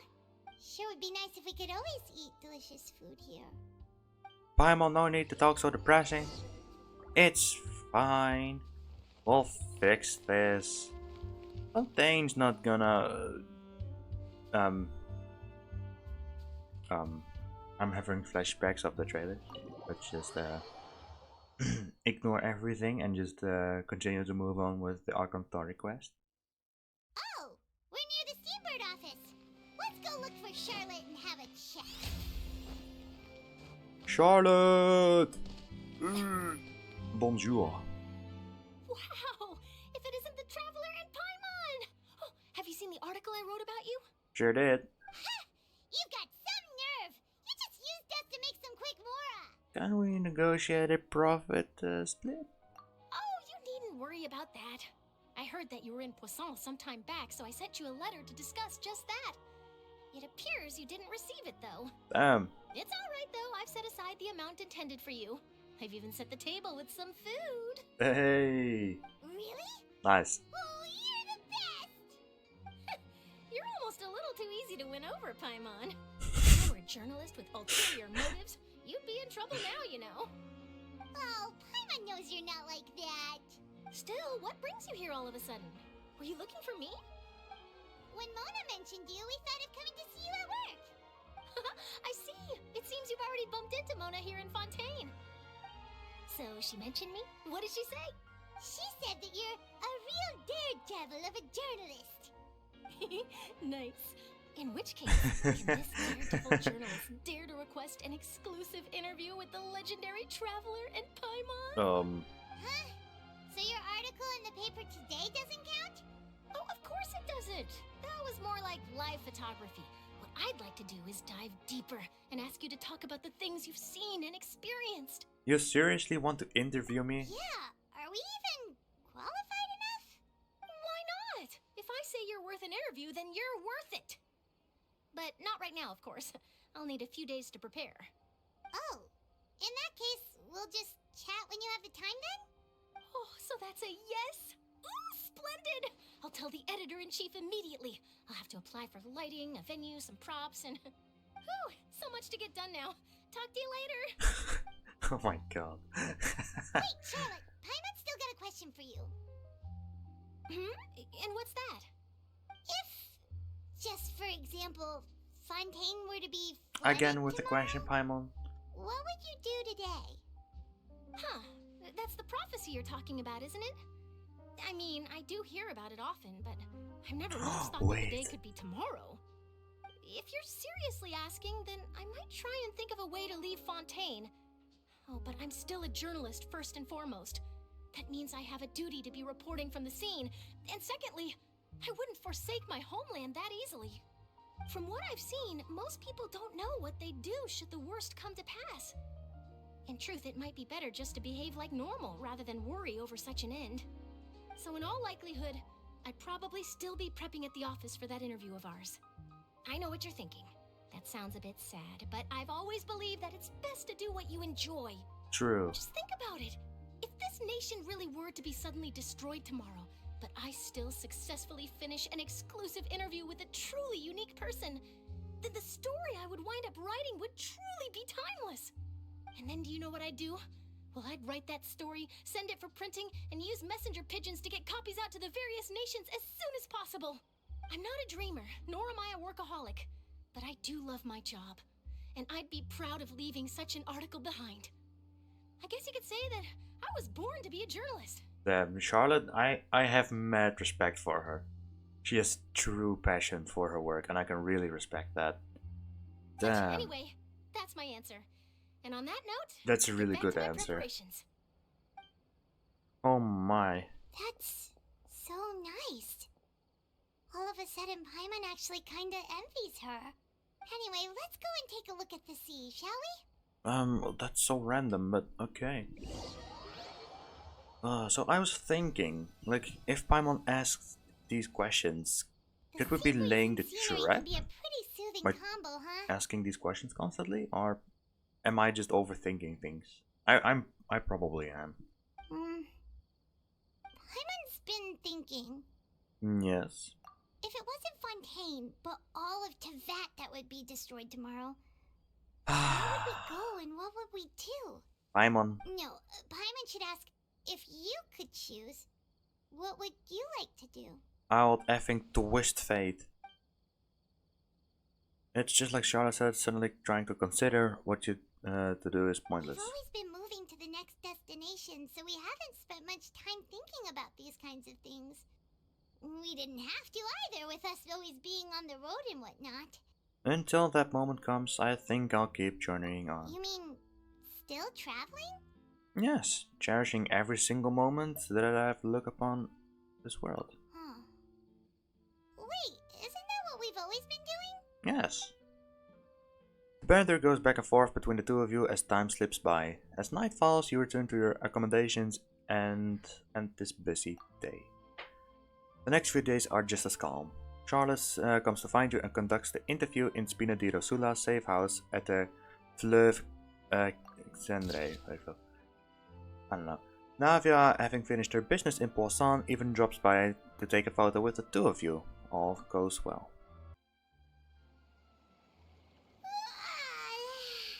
Feels like you'll grow mold if you stay here long enough. But it's still better than the Fortress of Mirapede, that's for sure. It's not only damp there, but salty too. Ah, so the two of you are still here. Wonderful. Oh, you're from the Palais Mermonia, aren't you? Yes, I'm Isadora. Monsieur Nervillat sent me to look for you two before. I heard that afterward you went to the fortress of Meropide. So are you under the impression that we might be wanted criminals? Not at all. I'm well aware that you're friends of his. Actually, I'm here to pass along a message from him. Let's hear it. Yes, inside the Opera House. The Maréchaussée Phantom has declared the incident a small-scale riot. A riot? Well, that said, I don't personally think it was that serious. Lady Farina was watching a performance at the Opera House, and while she was resting during an intermission, some other audience members suddenly started harassing her, loudly accusing her of doing nothing about the prophecy crisis. Ah, this is the trap. And before she could respond, others started to join in. The crowd continued to grow, and protests against the Hydro Archon started to break out. So people have started to put the blame on Farina. Guess they finally found an outlet for the pressure they've been under due to the prophecy. I agree. People will naturally rely on gods, as is customary. But the moment people feel threatened, gods are also the first to be blamed. So what happened after that? Is Farina okay? Seeing that the situation was spiraling out of control and that further argument was pointless, she claimed that she'd gotten tired of this and left in a hurry. The Maréchaussée Phantom had their hands full maintaining order and did not catch where Lady Farina had gone. Only when things had stabilized did we realize that she had gone missing. So, you mean she's still missing? That's right. The But she's actually Maréchaussée gone? has dispatched many people to search for her, but we don't have any leads yet. Wait, but That what? said, I don't think there's much to worry about. She is a god after all. Even if she were to fall into the hands of rioters, what could ordinary people do to her? I understand the situation. Good. Monsieur Nervillat sent me to tell you about the situation, but he didn't say anything else. Don't worry, this is more than enough to go on. Thanks for keeping us informed. Ah, is that so? Well, all right then. In that case, you two take care. I'll be heading back to the Palais now. Take care, Isadora. The smug face, it's the trap. Well, sounds like we should hurry over to Poisson then. You sure caught on quickly. If we know Farina, she won't try to fix things in this situation. Instead, she'll look for a place to wait out the heat. That's, yeah. And as we That's also what she know, does. she may be loud and dramatic, but she doesn't have a heart of stone. When Nervillat was talking to her in the Palais Mermonia, and she heard about Poisson, she couldn't hide her sadness and remorse. It would be hard for her to ignore being accused by the public today. Paimon thinks Farina's probably taken the opportunity to slip away to Poisson and try to relieve the sense of guilt that she's feeling. Paimon, since when are you smart? What? That makes a lot of sense. Well, what do you think? Paimon knows My- the answer, of course, but Paimon can do the analysis to back it up too. Cool, huh? I see, becoming a detective's done you some good. In that case, there's not a moment to lose. Oh my goodness. Hey, quest completed. What did I get? Mora! Wow, Mora! This place looks deserted. Guess all the survivors must have evacuated already. All that's left here are signs of devastation. Could Farina really be here? Let's try to find her as soon as possible. Bonjour, twin. I has arise. There she is.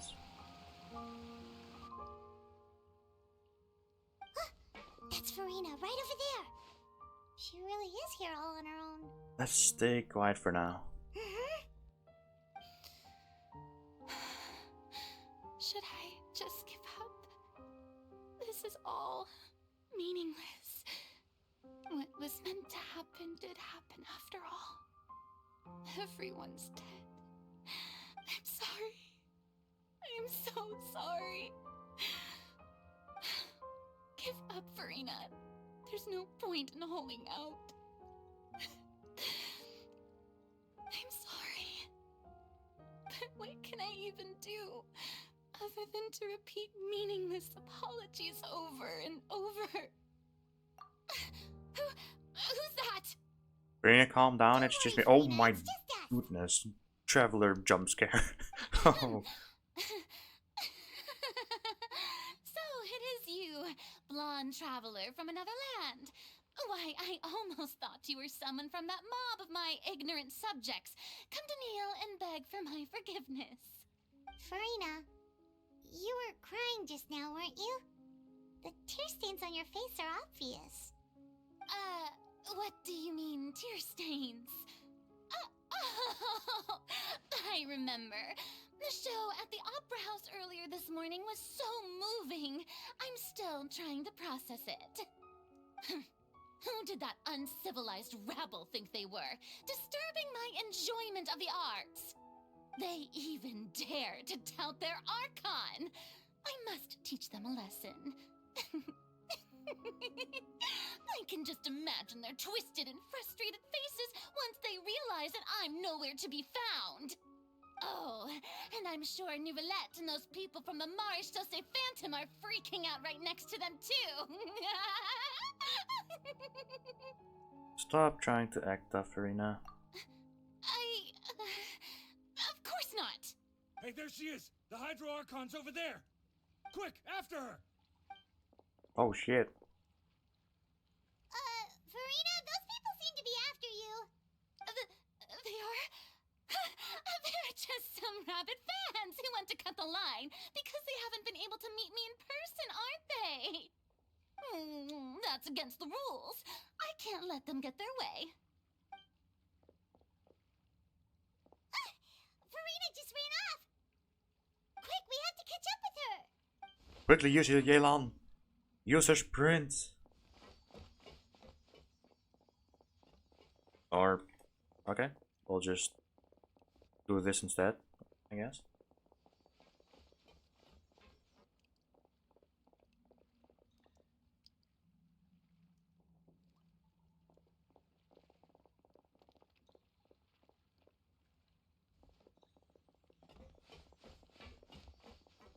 This should be the place, right?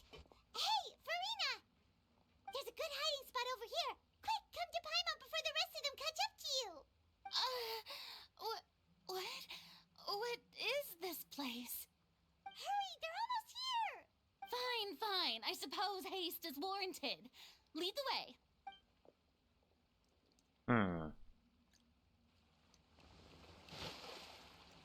What am I doing here in the water? Huh? What am I doing? Ah, my... There we go. Ah, we were here just a second ago. You couldn't put me here, game. Huh? Oh, my sword is floating. That was weird. Nice.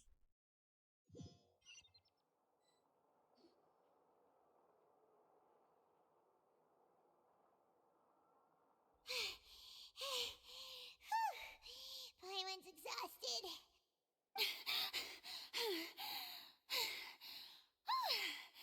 I'm so tired. I totally thought they had caught me. No, I mean, I merely gave in to the sheer enthusiasm they displayed. You might want to lower your voice to stay hidden. You're right. Yep, that's a good girl. Oh my god, Paimon. Oh, that's not good at all. What's happening? The ground's shaking. Is it an earthquake? Another disaster just struck, I suspect. Yeah, a quake of this kind preceded the flooding in Poisson, didn't it? It can't be. It's happening again. Well, there's no need to worry too much about that. Nouvellette's made some emergency plans, so the evacuation should go a lot smoother this time. Oh my god, I just realized something. I apologize if I'm stopping right now, but hear me out. Basically, this is all fake, like the earthquake just now. Me and Paimon were like getting close to Farina and helping her out, while the entirety of Fontaine is against Farina, so Farina trusts us and gives us the information that we need to prevent the disaster from happening. So we are currently right now in the trap. Yeah. At least that's what I I hope suspect. you're right. But the people of Oh Poisson, my goodness. they've already... As Serena finally reached her limit, now that she's talking about her actual feelings, she's starting to look far less stiff. You begin to talk amongst yourself as Serena slowly calms down. It's true. I've been investigating the prophecy for hundreds of years. Okay, and how old are you? I once had informants all over Tevat, searching for clues and feeding information back to me. I've tried all kinds of ways too to hold back the sea. Anything to keep the coastline from advancing. But all my efforts proved to be futile in the end. Really, the truth has been clear to me for a very long time. We cannot make an enemy of the divine. No matter what we do, the will of the heavenly principles will have its way, and the prophecy shall be fulfilled. But even then, you still haven't given up, right? Give up. I do love the sound of that phrase. It would mean finally coming to terms with fate, but also for me to finally be free. But that would also mean that all hope would disappear. Indeed. I've thought about giving up so many times, especially after we almost lost Poisson. Fate is really unreasonable, isn't it? It has no heart and obeys no rules. The prophecy has only just started to come true, and so many people have already lost their lives. But just now, it all became clear to me. I still don't have the right to come to terms with fate on behalf of everyone else. As long as the final moment hasn't come, it's still not too late. Don't worry. I will keep hope alive for everyone until the very end. Well, that's enough for now. I got the impulse to play the stricken maiden, but honestly, considering my rank and station, that wasn't a good fit at all. Don't take any of what I just said seriously. How could I possibly let Fontaine fall to the whims of trivial prophecy? Come on! Paimon could have sworn you were actually being honest just now. We're running out of time. We can't just go back to square one like this. I have to get more information out of there. Serena, you might not have to shoulder this burden alone. Although I don't know what you might be keeping from everyone, your people are more than willing to share your burden with you. Share my burden. That's impossible.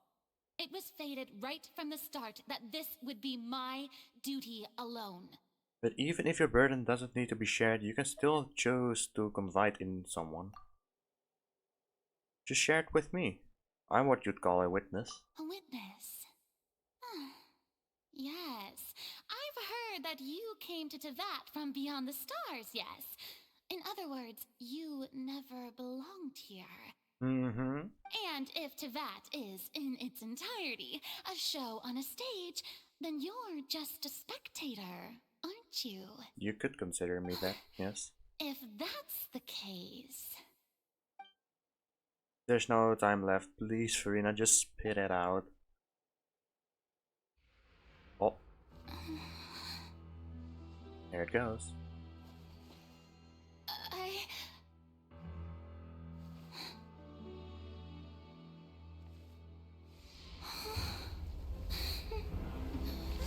Okay, now I don't believe this is actually a trap. Never mind, it is. What the actual fuck?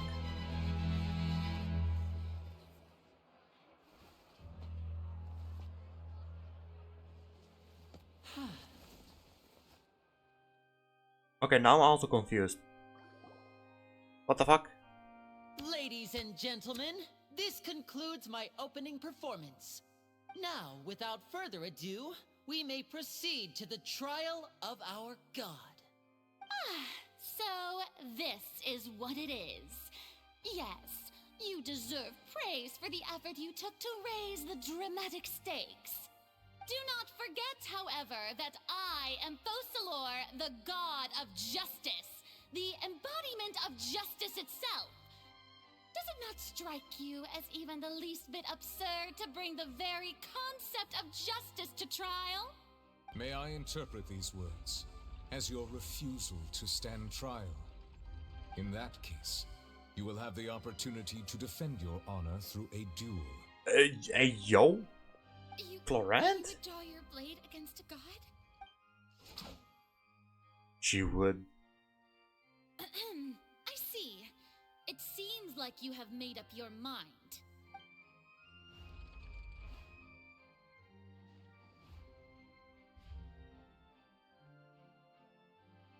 Paimon can't believe it.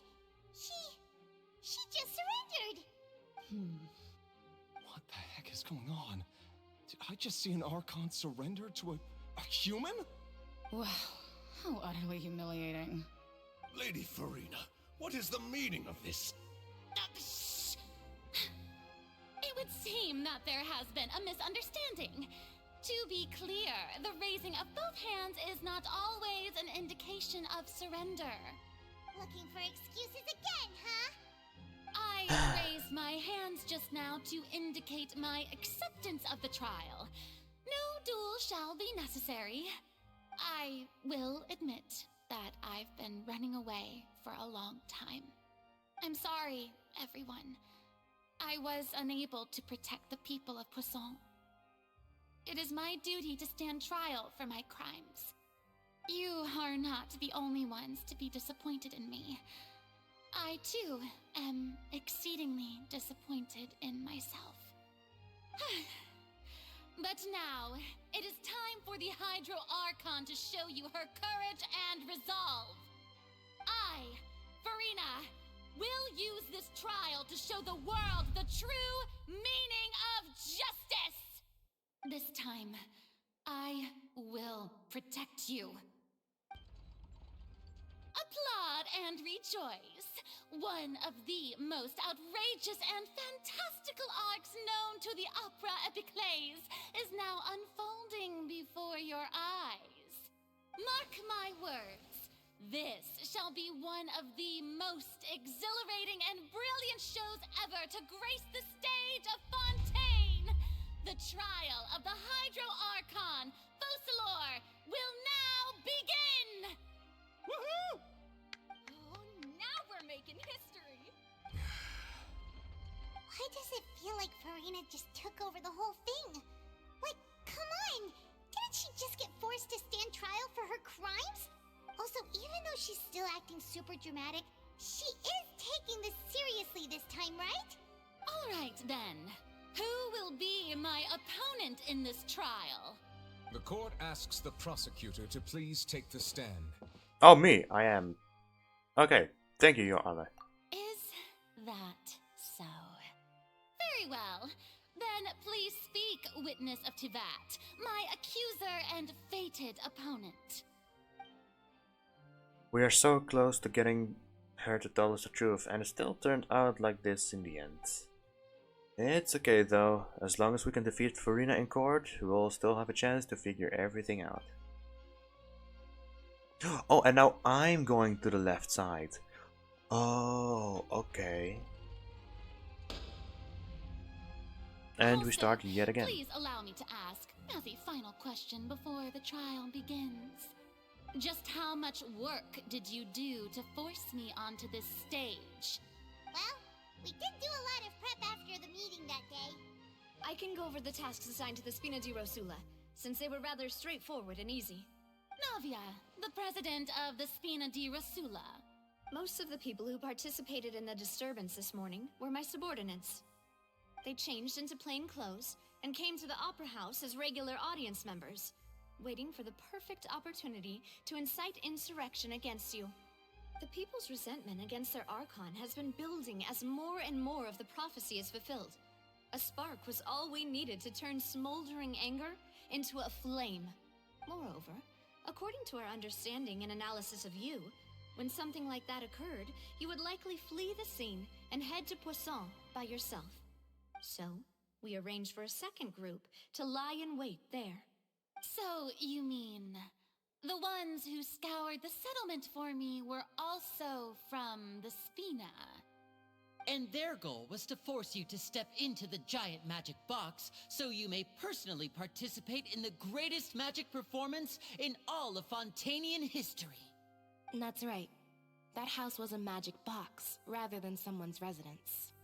As the super ultimate version of the setup that I used when I first performed at the Opera Epiclese, the volume of the box was increased by a whole order of magnitude, and the distance it traversed was the entire gap between Poisson and Aranias. Its cargo, of course, was an Archon instead of a human. My thanks, Farina. Without your help, we could never have pulled off such an extraordinary performance. You're welcome? Of course, this performance was only made possible with Father's support. The House of the Hearth spent a massive amount of labor in Mora to pull this off. We had to select a location, construct the giant magic box, dig a tunnel, and open up a path through the water. It was a lot of work for all of us. So, in other words, the earthquake that we felt within the giant magic box was just a normal tremor from the transportation of the whole house? That's right. It wasn't a sign of another disaster to come. Even I didn't know about that, so I apologize. I can guess Nervilette and Cloran's parts. You gathered a crowd, prepared a stage, and made sure that the champion duelist would be immediately ready for a fight. Also that as soon as I appeared on the stage, the trial may commence without a hitch. Am I right? Yes, that is correct. Well, Clorand, I must commend you for your courage. Only the most outstanding champion duelist in all of Fontaine would accept a duel with an Archon without flinching. Thank you. As for you, Traveler, I suppose your role was to keep me distracted with conversation once you found me in Poisson. You'd make sure that I didn't notice anything amiss before revealing yourself as my prosecutor once we'd arrived onto the stage. No, you guessed wrong. Oh? My mission was to give you one last chance. We hope that you'd share your secret with us before the magic box arrived into the stage. Onto the stage. I can't English. So? My god. Then I suppose I must have missed my final chance. It's fine. It matters not. What's done is done. The stage is already set, so there's no reason to disappoint the audience. Let's see this trial through to the very end. Yeah, the only thing we can do right now is to judge the Hydro Archon. Still, I can't help but be a little bothered by that conversation earlier. What did Farina want to say to me before he arrived on the Madam stage? Prosecutor, please allow me to pass this along. This is a document that Miss Charlotte applied for and received permission to share with you during the trial. According to her, it should speed up the proceedings. Thank you, Charlotte. Charlotte wanted to give us something? Oh, so she's here too! Hey, Charlotte! Oh, I skipped a bit too fast. Bonjour, Charlotte. Is this the exclusive interview that she did with us before? So she's already finished it, huh? Wait, then that means this document is a perfect timeline of everything that's happened ever since we stepped foot in Fontaine! So in other words, we can refer to this anthology of evidence every time we want to use something from our journey as evidence for an argument! It's a super practical gift. Let's quickly confirm the information in it. Just think of it as a refresher, alright? You defeated the Hydro Archon in the very first duels you took part in at the Opera House. That's one for the history books, alright? This takes me back because 4.0 is the very first Archon Quest I started my voice with, like actually talking in YouTube, in which I have been using my voice ever since. So it basically is, I basically see the very beginning of Fontaine as like the start of my YouTube career, I guess. So yeah, we became Lini's attorney. A murder case unfolded in the midst of Lini and Lynette's first performance at the Grand Opera House. Though they were cleared of accusations leveled against them, their identities as agents of the House of the Hearth were revealed. I didn't think that you'd wind up getting to the bottom of the case I'd been following all this time. I guess you could also see this as a happy coincidence. The truth behind the serial disappearance of young woman case. It turns out that Vultanians can be dissolved by water from the primordial sea. Over the years, Vajay kidnapped and dissolved many young girls for his experiments, to try and find a way to bring back his wife, who had been dissolved. This is the first time Monsieur Nervillette had a difference of opinion with the oratories. Even the Hydro Archon can't figure it out. Child's conviction. Though Nervillette believed the child to be innocent, the oratories judged him as guilty in the end. And even Farina didn't know why. So this was in the opera house. And now we go to Ananias. The Tui Harbinger. She's an extraordinary person. Her instinct must mean something. The meeting with the knave. During the diplomatic meeting with the knave, she revealed that she had already probed Farina on her own and believes it is possible that not only is Farina not really the Archon, but that she is actually afflicted with some sort of curse. I swear to God, if Farina is not the Archon, I'm going to cry. But I do believe she is the Archon, so... The fortress of Meripede was almost destroyed in a single day. That I didn't witness that scene personally will always be a source of professional regret, I think. The intrusion of the Primordial Sea into the fortress of Meripede. The entrance to the Primordial Sea is sealed beneath the Forbidden Zone in the fortress of Meripede. And recently, the Primordial Sea has nearly broken out. It was only temporarily pushed back by Nervillette's power. According to Monsieur Nervillette, both Child and that whale should have been in the Primordial Sea at that time. The whale in a dream. You saw a child floating in the sea in a dream, as well as an indescribably massive whale, in which is the Whale Weekly boss, in which I don't know when we'll meet, so we'll just have to see. I nearly lost my awesome friend Navia.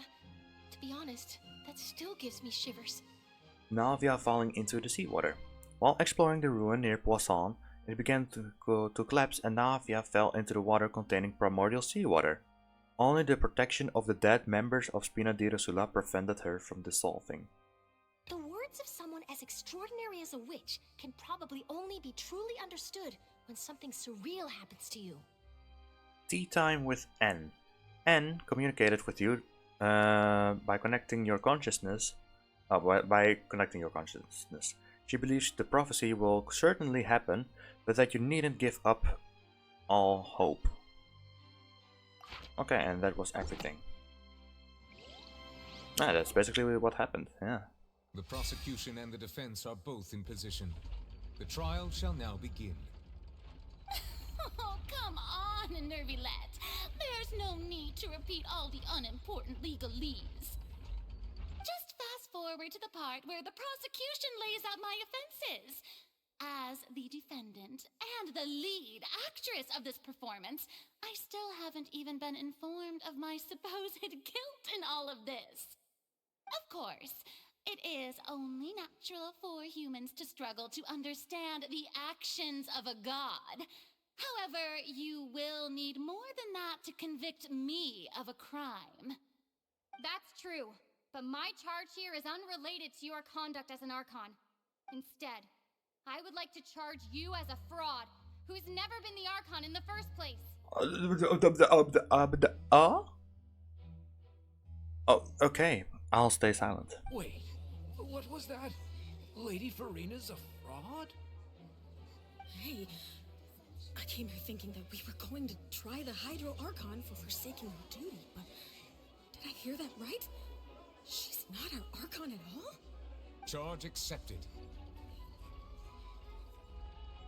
Oof. Lady Farina, do you plead guilty to the charge? Lady Farina. I plead not guilty. How can I be guilty? There is no way that I, Focalor, otherwise known as Farina de Fontaine, a member of the Seven and the Regina of all waters, kindreds, peoples, and laws of Fontaine, could be anything other other than your true Archon.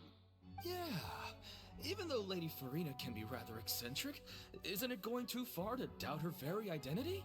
Yeah, I've never questioned her identity either. Sure, Lady Farina can be super irresponsible, but what grounds does that prosecutor have to make such a huge claim? I have cause to believe that common sense will prevail in this case. Many of the members of the audience have known me as the Hydro Archon ever since they were born. There would be no fooling their memory. See? Even the Oratrice has decided to show me its favor. Are you sure you want to commit to a charge that will never be upheld? If you wish to drop the case, I can promise you as the God of Justice that you will not have to face trial for making a false accusation.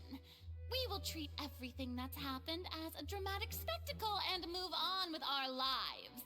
What do you say to that? An argument with near impossible odds, huh? You have to not only refute Farina's claims, but also overturn the long-held beliefs of the people. The people only see you as their Archon, because that's their long-held belief. Well, I tried to give you the chance to surrender. If you must persist, then let me ask. If you believe I'm not the Archon, then what manner of being do you think I am? And if I was not the Archon, then how did I manage to live for over 500 years? I've got to think carefully. What do we know about special? What do we know to be special about Farina exactly? I can't English, man. Oh my good god. So we have a lot of irrelevant information, which is good because I'm stupid. So I think the first one is N, because it's about the prophecy. That doesn't sound right. Never mind. Then I think it's I don't want to choose Chato or use Arlecchino. First of all, Here we go. you may be a member of another long-lived race, which would allow you to naturally possess an extended lifespan. And second of all, even if that wasn't the case, there could be other ways to extend your life. Such as a curse. Who gave you that idea? Was it the knave? You'd sink so low as to use a harbinger's words against me. It doesn't matter who gave us the information. What matters is the veracity of the claim. A curse? I once thought it possible that the aura of an Archon might naturally resemble a type of curse. But in light of this claim, perhaps what I sensed was not your divinity, but a curse after all. You sensed it too, huh, Neverlet? So Farina, instead of an Archon, could you just be a cursed human? Lady Farina is actually a human? Well, it is true that it's extremely difficult to tell humans and gods apart just by looking at them. It's not impossible.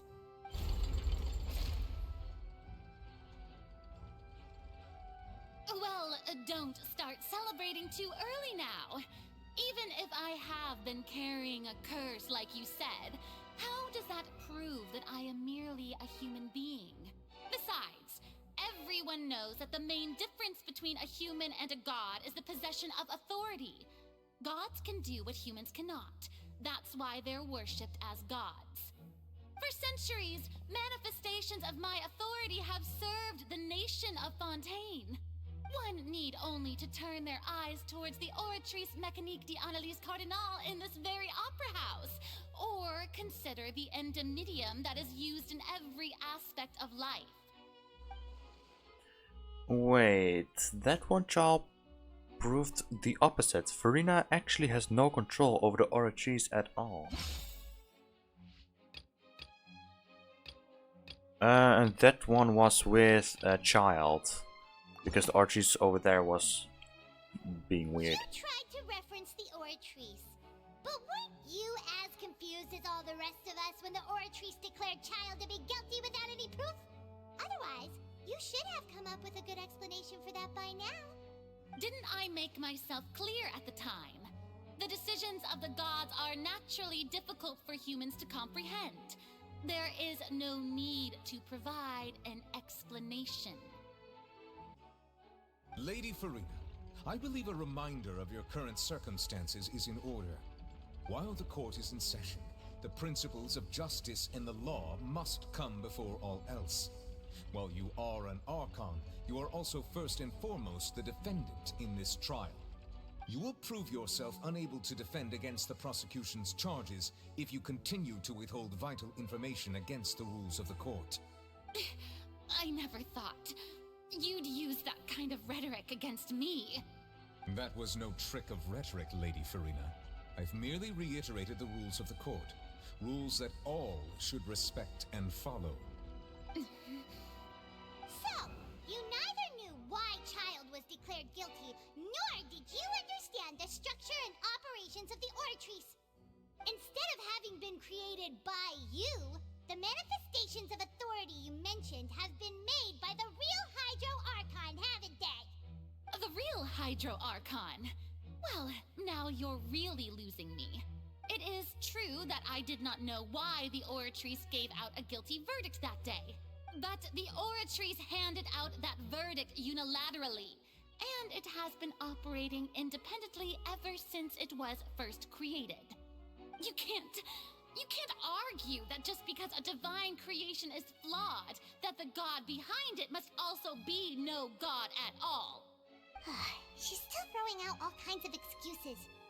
Seems like she's confident that we won't be able to produce proof that she has no power over the Oratrice.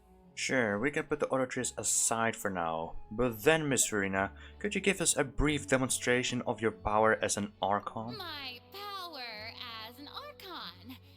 There are many ordinary citizens in the audience. How can I just carelessly demonstrate the formidable power of an Archon? Are you saying that you don't have a power of an Archon at all? If that poses a concern, I'm prepared to extend my protection to the audience. You don't need to go that far. A brief demonstration of your power over Hydro should be quite harmless. Surely an Archon can at least match with the capacities of a human with a vision? Aren't you the Hydro Archon? Or is it that you can't even wield the power of Hydro, much less the authority of a god? Indemnitium! Yes! It's all because of Indemnitium! All Archons derive their power from the faith of the people, and I've converted the people's faith in justice into Indemnitium! Thus did I give up all of my divine power to provide everyone with energy for their daily lives. Have you ever seen a more magnanimous god?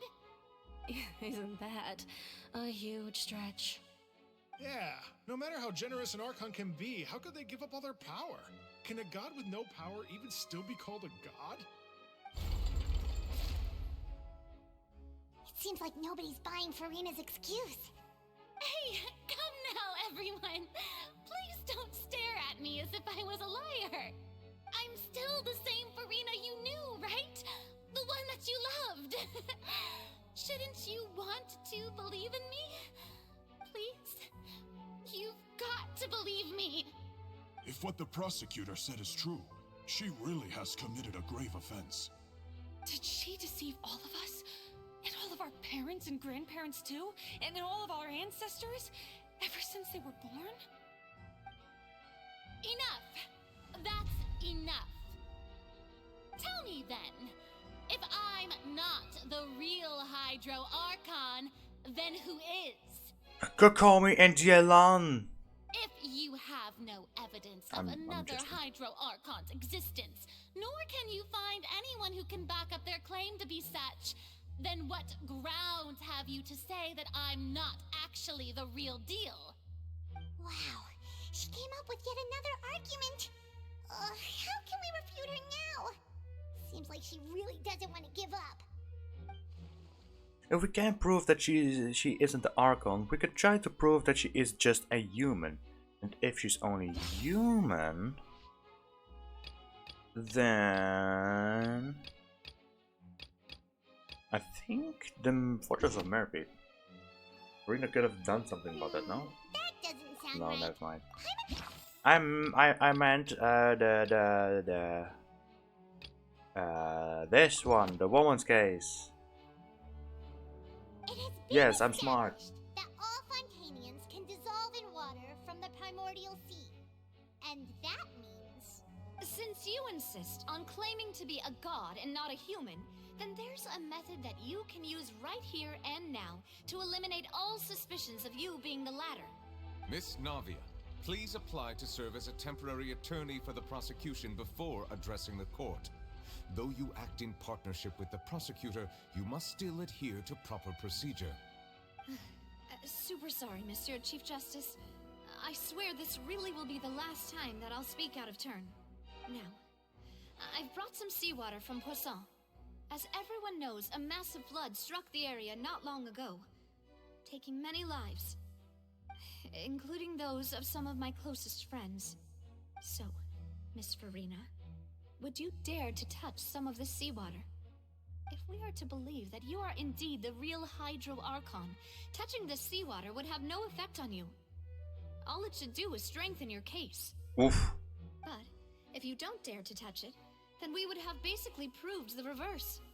Oh, and I must remind you that after the disaster at Poisson, nobody wants to see any more people dissolve. I do hope you'll act prudently and choose the simpler path of admitting guilt. Navia from the Spina di Rasula. The Spina has governed Poisson for many years. I guess her suggestion is valid. If Lady Farina is indeed just a human, she's probably Fontanian like all the rest of us. Would she really dare to try? But she's actually going to try. Well, Farina? Lady Farina, this test has been unilaterally proposed by the prosecution. As it falls outside the realm of standard court proceedings, you possess the right to decline participation. Well, of course he had to tell her that. But refusing to participate is basically the same as a confession of guilt. She's just staring at the water without saying a single word. It really does seem like she's quite terrified of it. That could only mean...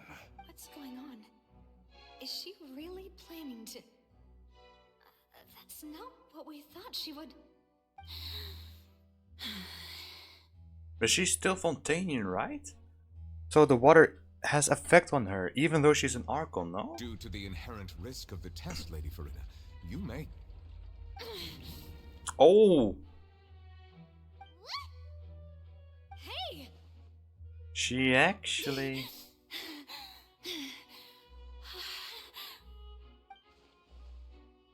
I'm fine! Look at me, everyone! My hand is still here! I haven't been dissolved! Will you believe me now? I really am your Archon! I'm nothing like a normal human who would fall apart as soon as they touch this water! Really? Was this not the most obvious thing in the world? I mean, I guess the most obvious thing would be to show your noses, no? And like draw out its power to do anything, I guess. Miss Siegewing? If you are present, Miss Siegewing, please come forward and attend to the defendant. Hey, yo. Siegewing? Don't be nervous. It'll just take a few seconds. Siegewing. Let me see. That should be enough. Please announce the results of your evaluation to the court, Miss But is she Siegewing. going to lie?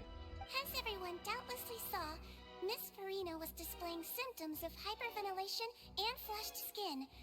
These indicate that she was experiencing the adverse effects of exposure to primordial seawater.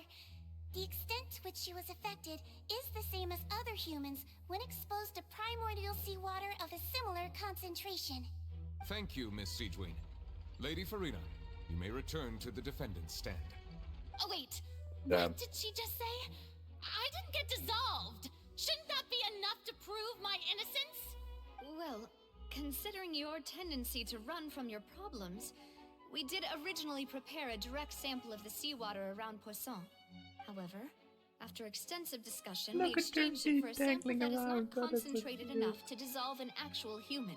Oh my god. After all, On the off chance that something entirely unexpected might occur, we don't want anyone else to lose their life to the sea.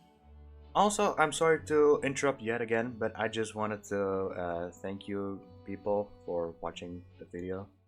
I really appreciate it, and I hope you're enjoying your time watching this video. Yeah, so out of regard Just for felt like Farina's saying life, it, you so secured a I'll low just continue. concentration sample and asked the head nurse to serve as an expert witness. It's a great thing that the direct sample wasn't actually used. Farina could have... I can't believe... You... But what's really going on here?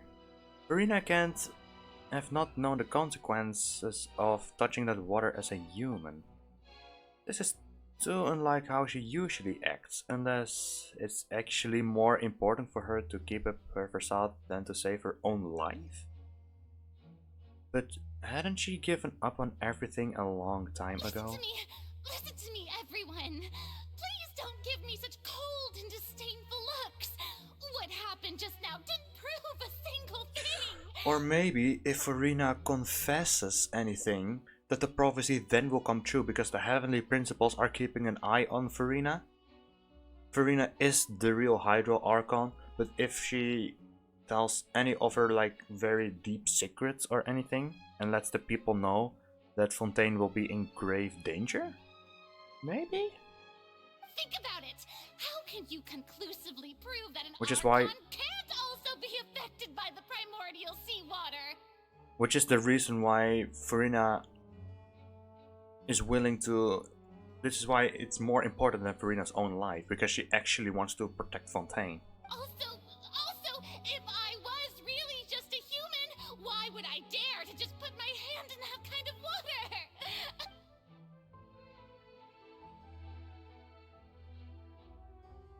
Please, everyone, anyone, just listen to me. I swear, I really am your Archon. Okay, I do dislike seeing Farina tear up. It's really sad. Oh my god. Oh my god.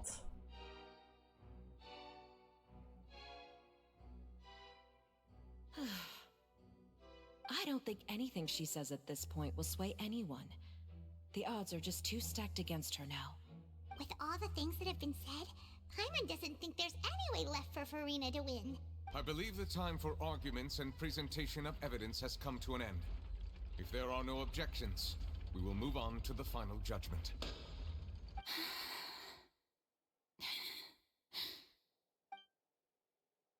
I don't think anything she says at this point will sway anyone. She's too stacked against her now.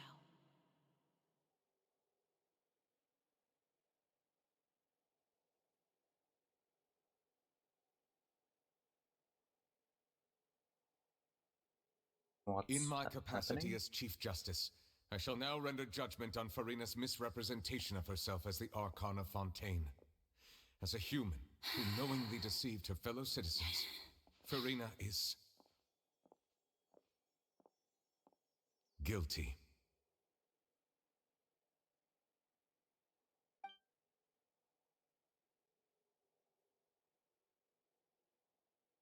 No, I hate this. I hate this. I don't want to see her cry. We shall now turn to the Oratrice Mécanique d'Analyse Cardinale to render the final verdict on the charges. My god, the Oratrice Mécanique d'Analyse Cardinale. My god.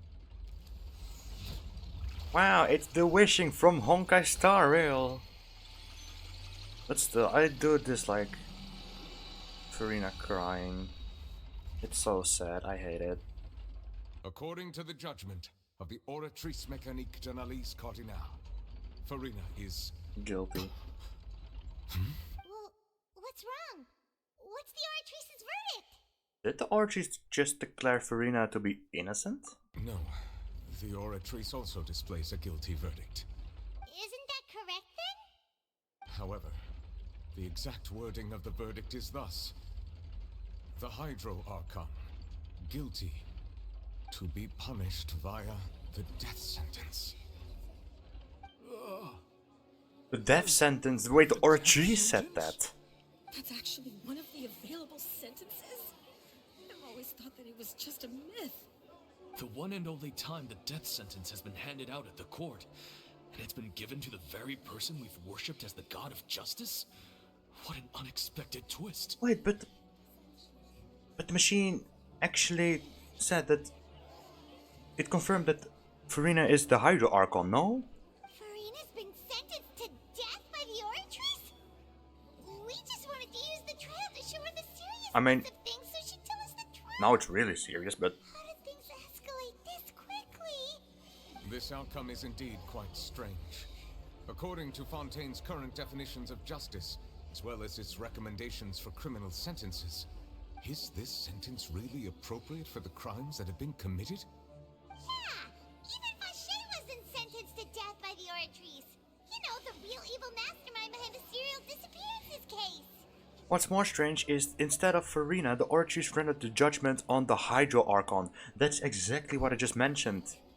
Indeed. Which is weird, Not only is Farina's sentence overly excessive, the very point of our trial today was also to prove that Farina has never been the Hydro Archon in the first place. And it just confirmed that Farina is the Hydro Archon. Now, the Oratrice seems to have deliberately invoked the title of the Hydro Archon. What does this mean?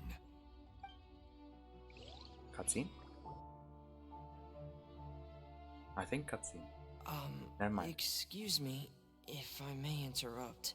Fremine is the true Hydro Archon, even though he's cryo. Is the trial still going? Yes. Fremine! You finally made it. I assume this means you've completed your mission? Mm-hmm. Any mission Father assigns to me will always be top priority. With some help from the other Fatui, Fremine brings a stone. Is Oh, it's the first! Yes! What's this? So the knave privately arranged for Fremine to try and find the missing slate. I looked everywhere and finally found it at the bottom of the sea. It took me a long time to get around some dangerous stretches of water. But has the trial already concluded? Then doesn't that mean I've come too late? Oh no. Father will be disappointed in me. Don't worry, Fremine, the mystery hasn't been resolved yet. It's still not too late for you to shine. Thank you for your hard work, Mr. Fremine. Please allow me to review the record left on the slate. So what does this mean? Wait, what does this mean? Traveler, I believe that you have already seen the other existing slates. Yes. I would like you to come here and confirm their contents. Alright. This is such an interesting quest. So what do you see? What is it? This looks like the previous Hydro Archon releasing her divine power, turning the Oceanids into human beings. I believe I've now made sense of the Hydro Archon's crime. It has to do with Fontaine's lost history. Wait, what? Huh? Isn't the Hydro Archon just guilty of deceiving her people? Oh, wait, no, that's Farina, and we've already proven that she's not the Hydro Archon. So when you say Hydro Archon, do you mean the real Hydro Archon we've been kinda talking about? In truth, everything that you've encountered in Fontaine up until this point can be traced back to the contents of these stone slates. However, I'm uncertain as to how much sense they currently make to you. An association between the contents of the slates and the events in real life. Let's try to recall the contents of the other 3 stone slates. Paima will do her best to help you remember. No, I think I remember.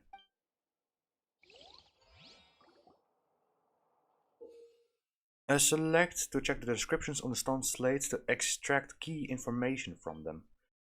You can find scenarios related to the stone slates, contents in the incidents recorded in the interview notebook. There you can verify said content. As the verification process continues, the fountain water level in the menu interface will rise. When you've finished verifying all the stone slates, the truth behind the prophecy shall be revealed.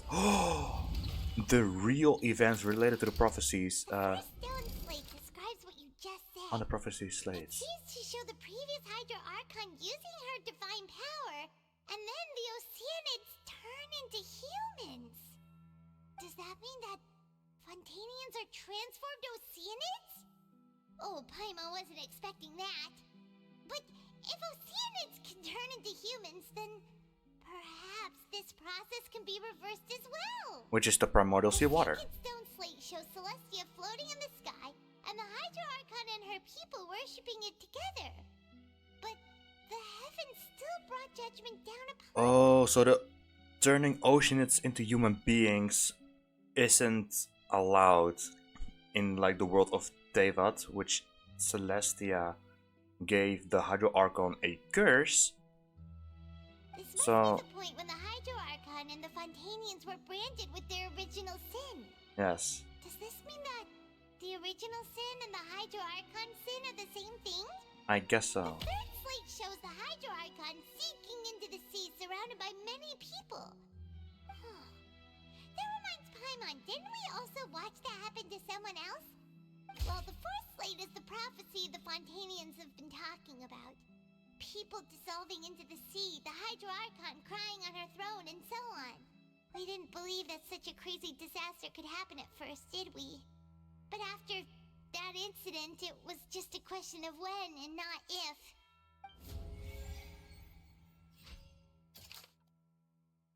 Stones in the ruins show showing the prophecy describe a history of the future. The first piece that was originally missing has been found by Fremine. It shows the former Hydro Archon using divine power to turn oceanids into people. Oh, so now we have can be dissolved by water from the primordial sea, just him guilty. Entrance to the primordial sea, more abundant with power. Navia fell into water containing primordial sea water. Communicating with you, connecting your consciousness. The Hydro Archon guilty to be punished via the death sentence. We know from the case of the serial disappearances of young women that Fontanians can be dissolved in primordial seawater. And the first stone slate tells us that long ago the Hydro Archon used her power to turn Oceanids into humans. This might be the reason that Fontanians can dissolve. Yes, that seems very real to me. The fact that Fontanians can dissolve in primordial seawater, becoming Oceanids, is proof of their origin. And this is the curse.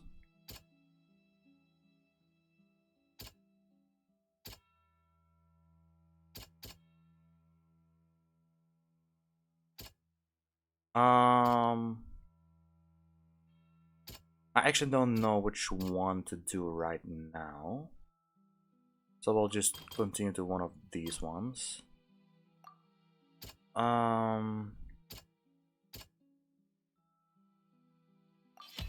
It's not as simple as falling into the sea. When Navia fell into the sea, her consciousness was subjected to judgment. The stone slates show the people gathered around the Hydro Archon in the sea.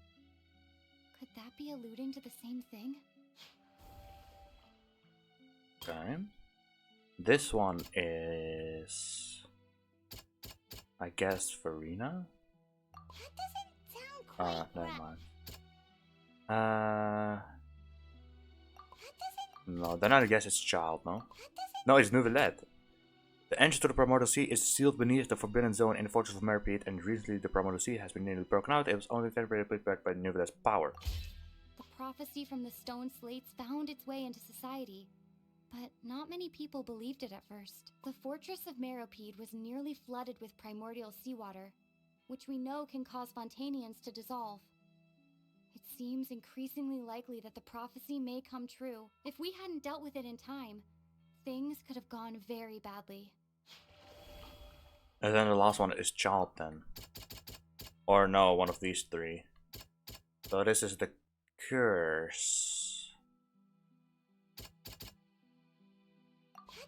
No, there's this one. Yeah. Perhaps what is about to take place has all happened before. The true sin of the Hydro Archon that Neuvillette mentioned, and the original sin cast down on the people of Fontaine by Celestia as recorded on the stone slates. There we go. They'll dissolve into the primordial sea but won't cease to exist. Their essence will flow in the seawater, converge, and take the form of an Oceanid. The Hydro Archon was sentenced to death in court, shocking everyone present. Perhaps this means that her sin was actually Fontaine's original sin. Navia fell into the water inside those ruins, and she nearly dissolved. She was surrounded by the people of Poisson in a court within her consciousness, and was forced to take part in a trial meant to make her stay. The eruption of the primordial sea at the fortress of Meripede was the surest sign that the prophecy was about to come to pass no matter what. The prophecy's contents can all be verified by recent events. If we combine what we know together, loads of truths should come to light. Verification complete. This looks beautiful, by the way.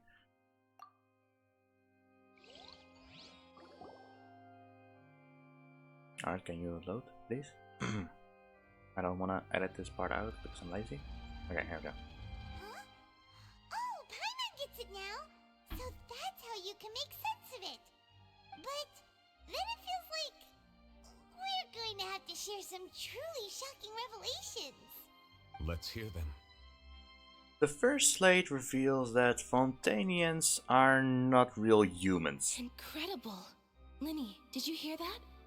We're not real humans. That's kind of a big plot twist, actually. All Fontanians were originally created by the late previous Hydro Archon, But then, with Oceanids as their basis. but can Oceanids, like, you know, do the deed and then, you know, have babies and stuff? You know? Like, huh? I'm confused, but The okay. evidence for that can be found in how only Fontanians could dissolve in primordial seawater, and how all the girls Vacher dissolved were also turned into Oceanids. Oh, and according to Navia, when she was about to get dissolved, she also saw everyone gathered around for a trial, all of them in the shape of Oceanids. True. Indeed. The second slate reveals that the crime of the Hydro Archon was her creation of Fontanians from Oceanids. Yeah, and it follows from the content of the first slate that she probably angered Celestia by creating humans without prior permission. That could also explain why the Oratrice judged the Hydro Archon to be guilty. It's to account for that ancient sin. The Hydro Archon's true sin was creating us? And yet, after many hundreds of years, the Hydro Archon's creations have turned around to try to judge the Archon within the Opera Epiclese. The twists of history are often the most unexpected of all. God. As for the third slate, I'm still convinced that it should come after the fourth slate. Yeah, isn't the image here just like when Navia fell into the sea? So wouldn't it be trying to show the image of the Hydro Archon also falling into the sea once the prophecy has been fulfilled in the fourth slate? The fourth slate depicts the fulfillment of the prophecy as it's already widely known. In the end, the people will all be dissolved into the waters, and only the Hydro Archon will remain weeping on her throne. Only then will the sins of the people of Fontaine be washed away. Did Paimon get all that right? Paimon, you're insane. You've made some keen deductions. I must say, given how much you still don't know, it is impressive that you've already managed to connect so many pieces of the truth. However, while you were able to decode all the information on the slates, they've also been etched with an additional layer of hidden information using a different power source. When we were at the ruins, I tried to decipher the hidden information recorded in the slates. But since we only had 3 slates at the time, I was unable to come to a full conclusion. Now that the slate collection is complete, I shall make another attempt to decipher the narrative recorded within. If everything goes well, we should finally be informed of the unadulterated truth.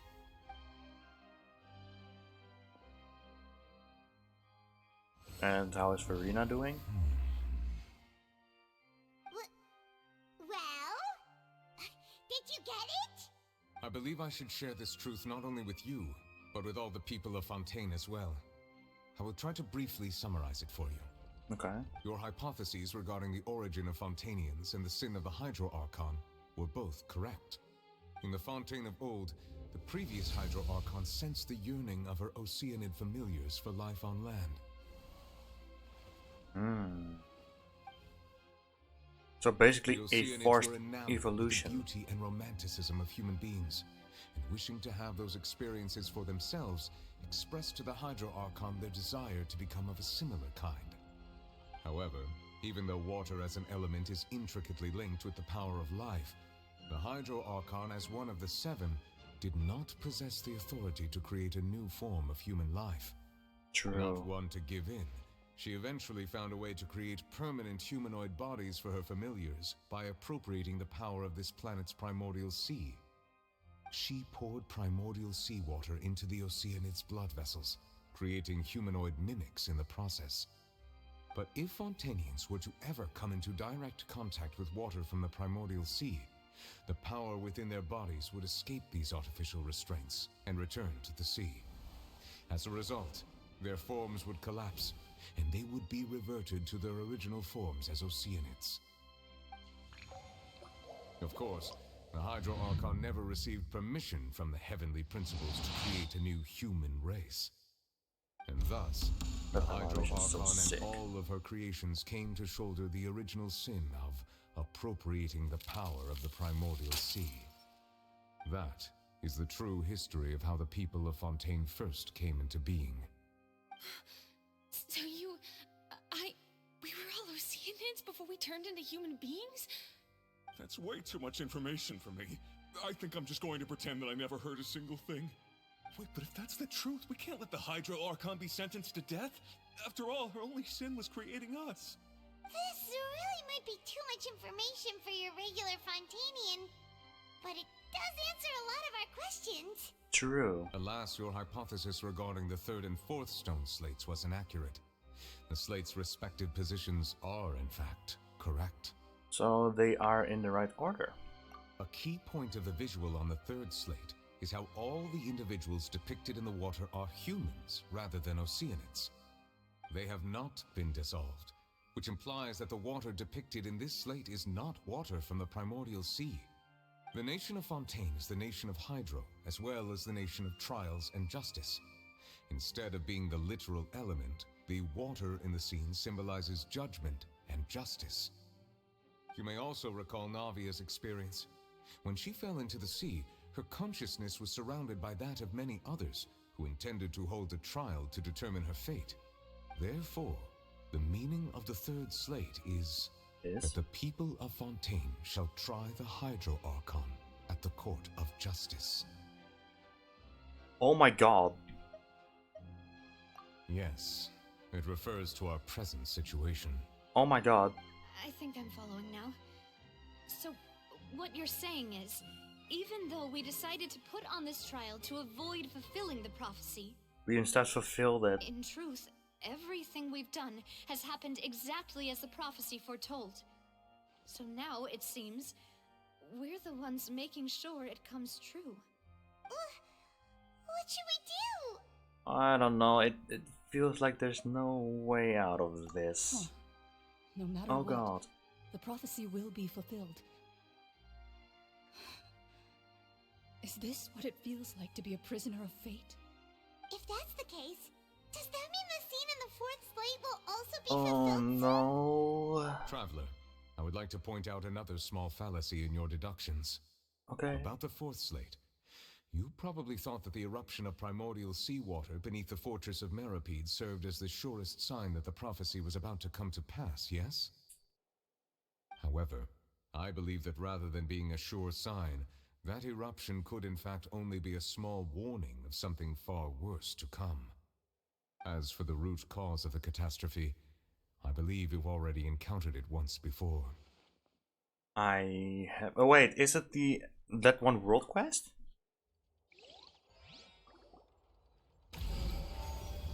The ultimate proof. This eruption was just a small warning of the things to come.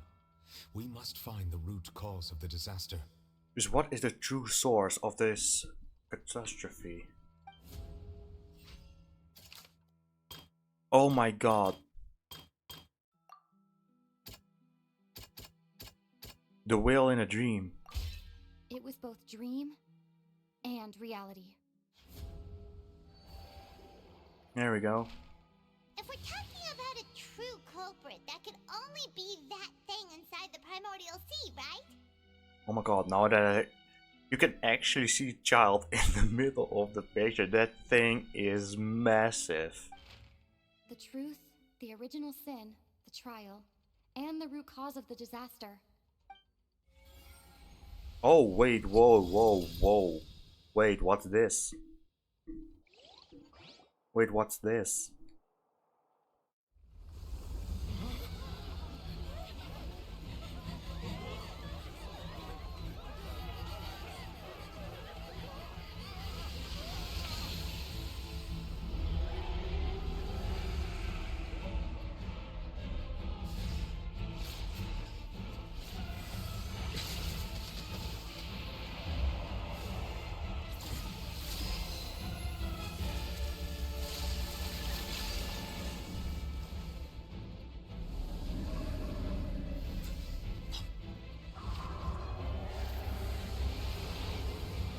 Oh my god, it's trying to dissolve the Fontanian people. Oh, there's child!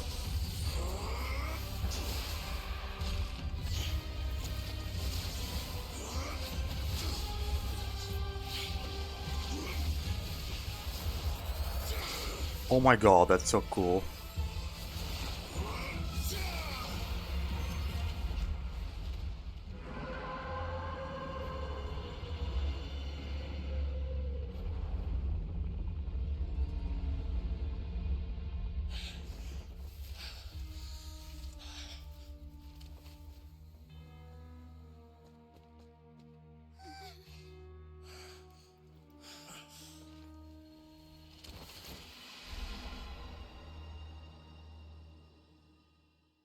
What the fuck? What?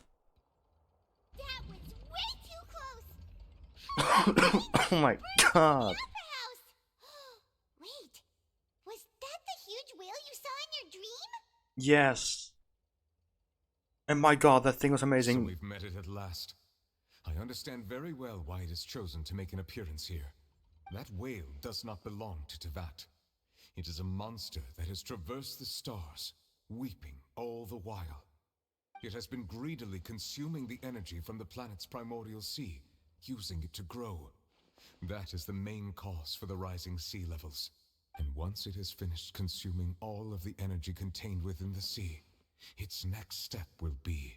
You said that when the Hydro Archon first created Fontanians out of Oceanids, she filled their blood vessels with primordial seawater.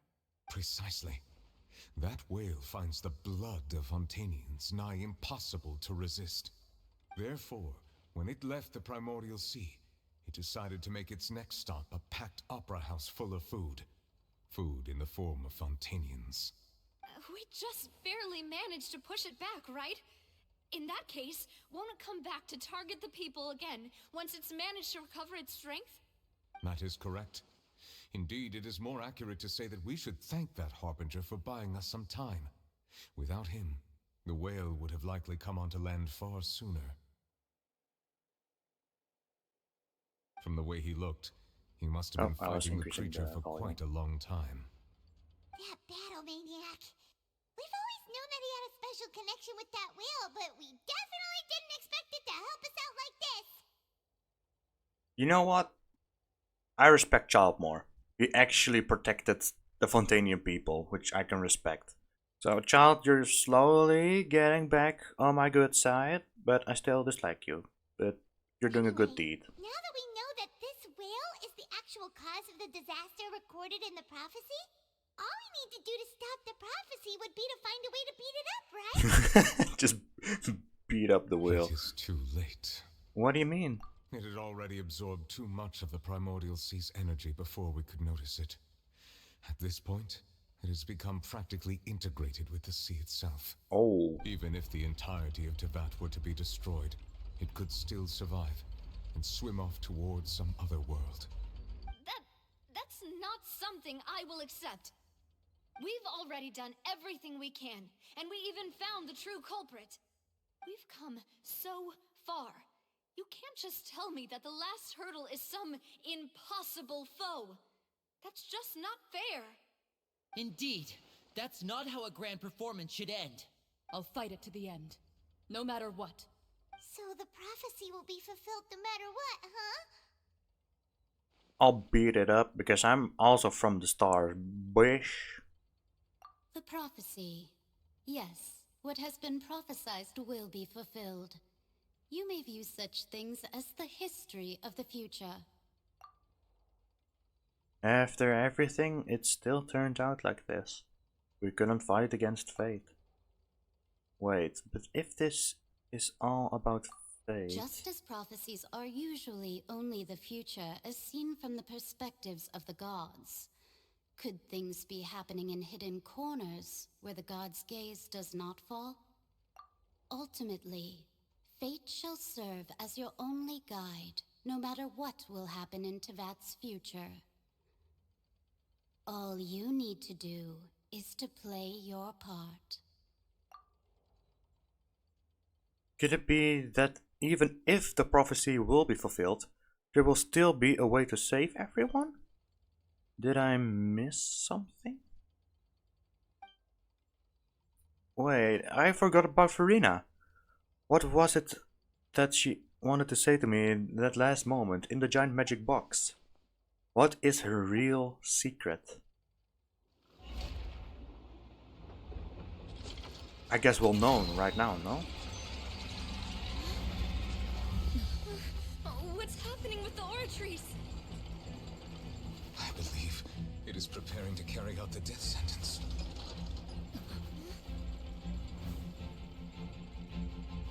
Farina!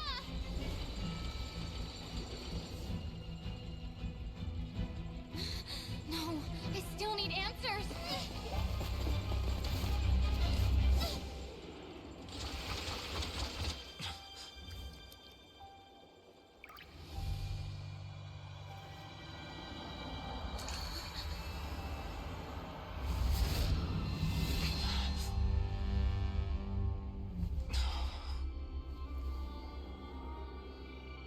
What? What?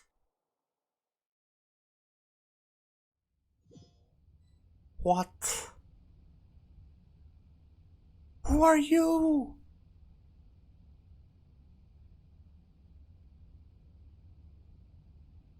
That's Farina? You.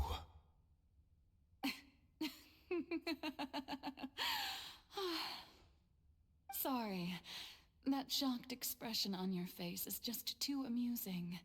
I couldn't help myself. I also love the name. Like, Farina? You are not Farina. Who are you? The previous Hydro Archon? Ah, the sweet sound of bewilderment. Marvelous. A sure sign that my attempt to deceive everyone was a resounding success. But to answer your question, I am Focalor. You know, the god. Focalor. Why did you deceive us? Oh, that wasn't my goal, of course. Goodness, no. But I had to fool everyone else too, if I was to stand any chance of deceiving the heavenly principles. Deceiving the heavenly principles? Wait, so she's been alive wait, what? There never has been a new Archon. She was there all along? And just pretended by becoming the new Archon, which is Farina? It's all because of that pernicious prophecy. Dreadful, wasn't it? Everyone doomed to dissolve. Fontaine condemned to be flooded. One was not amused. In fact, one was positively bemused when that problem was thrust upon me by my dearest predecessor. That's the former Hydro Archon Egeria for the uninitiated. It hardly gets more disastrous than a preordained national catastrophe, now does it? She knew full well that the prophecy would surely come to pass. And as one of the seven, she also knew full well that one defies the heavenly principles at one's peril. So yes, as you have no doubt surmised, it was a rather impossible situation that I found myself in. I spent a terribly long time mulling it over, alone on the ocean floor. And I was almost growing barnacles by the time I finally realized there was only one possible solution to this confounding conundrum. I had to outwit the heavenly principles, allow the prophecy to be fulfilled, ostensibly at least, while saving everyone at the same time. I'm a genius, I know. I can only assume that's why Egeria chose me as her successor. Although, looking back now, it was hardly the inheritance one dreams of. Between the task of saving the nation, the quotidian duties of the Hydro Archon, and not to mention the original sin of creating a new race of humans, I dare say she left me quite a colossal mess to clean up. But one can only play the hand one is dealt. I did not choose this, any more than I chose to be one of her Oceanid familiars.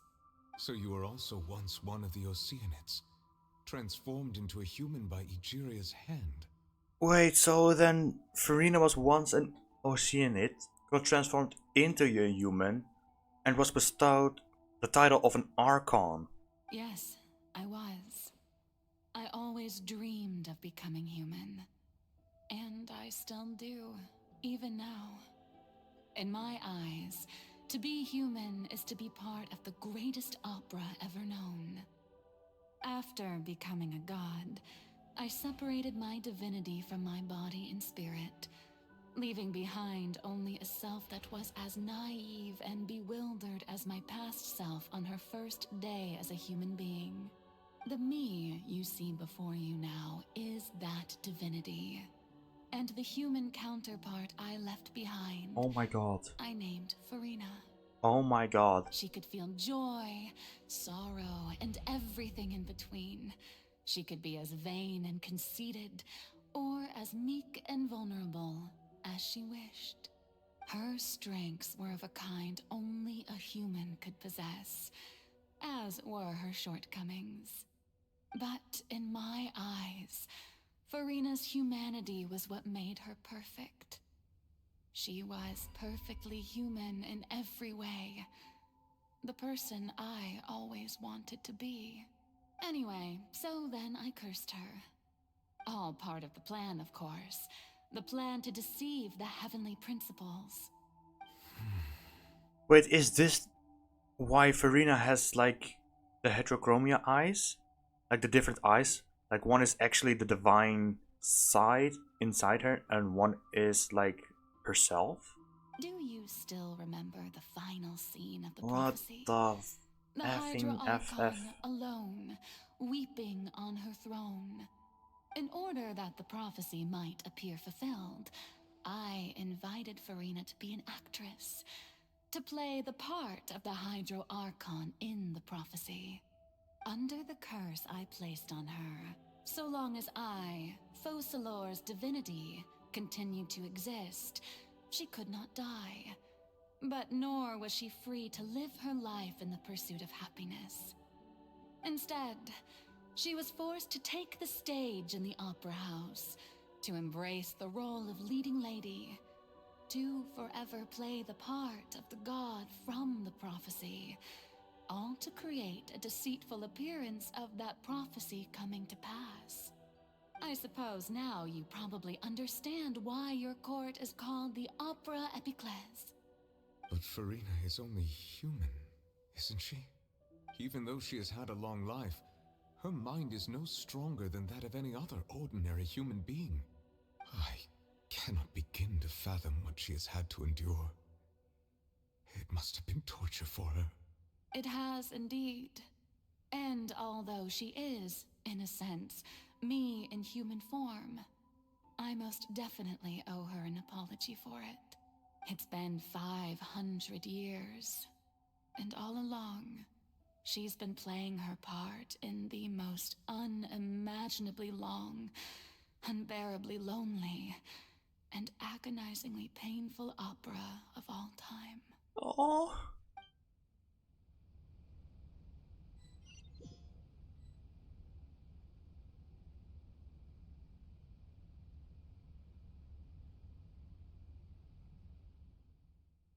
I came into contact with Farina's tears. If I remember correctly, tears often contain a being's strongest emotions.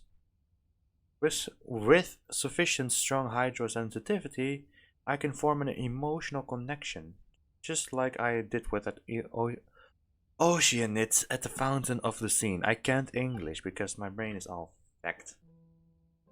Could this be Farina's inner world? Farina, what is she doing on stage? Wait a moment, that probably isn't Farina. That's likely a reflection of her inner self. If I can directly speak to that self, I might be able to easily get what I wanted to know. I came here for answers. Either way, this opportunity is not to be missed. Let me try talking to her.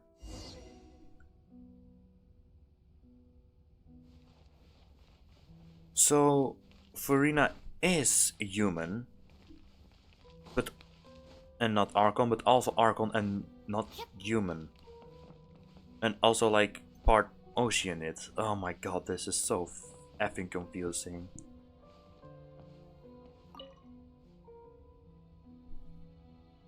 Oh, who permitted you to come onto the stage?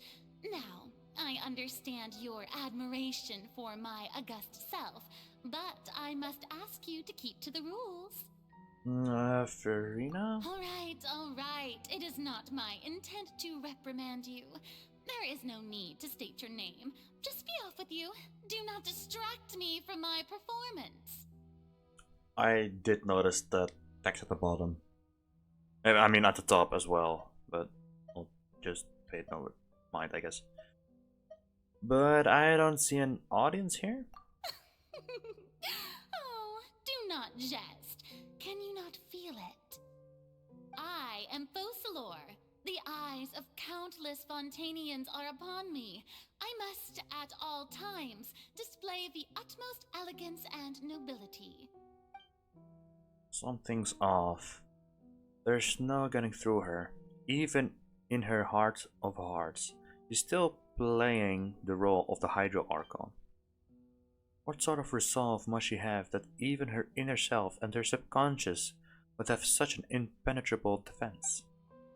I have to find a way.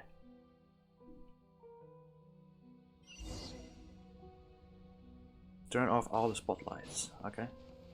Dear audience, the performance is experiencing a technical difficulty, but worry not. The guards shall resolve it soon enough. Hey, what gives? The audience is still watching me, you know. Guards?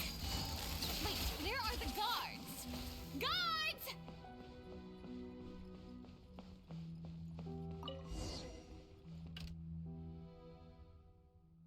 That's all the spotlights turned off.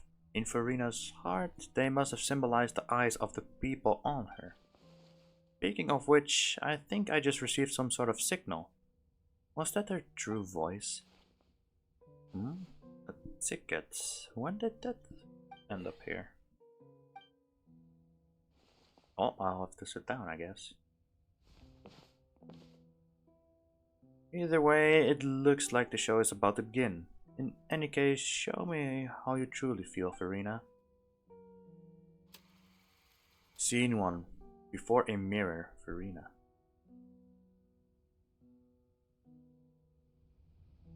Oh. Oh, I actually have to play as Farina. So this is not my Farina, but like the Farina in lore.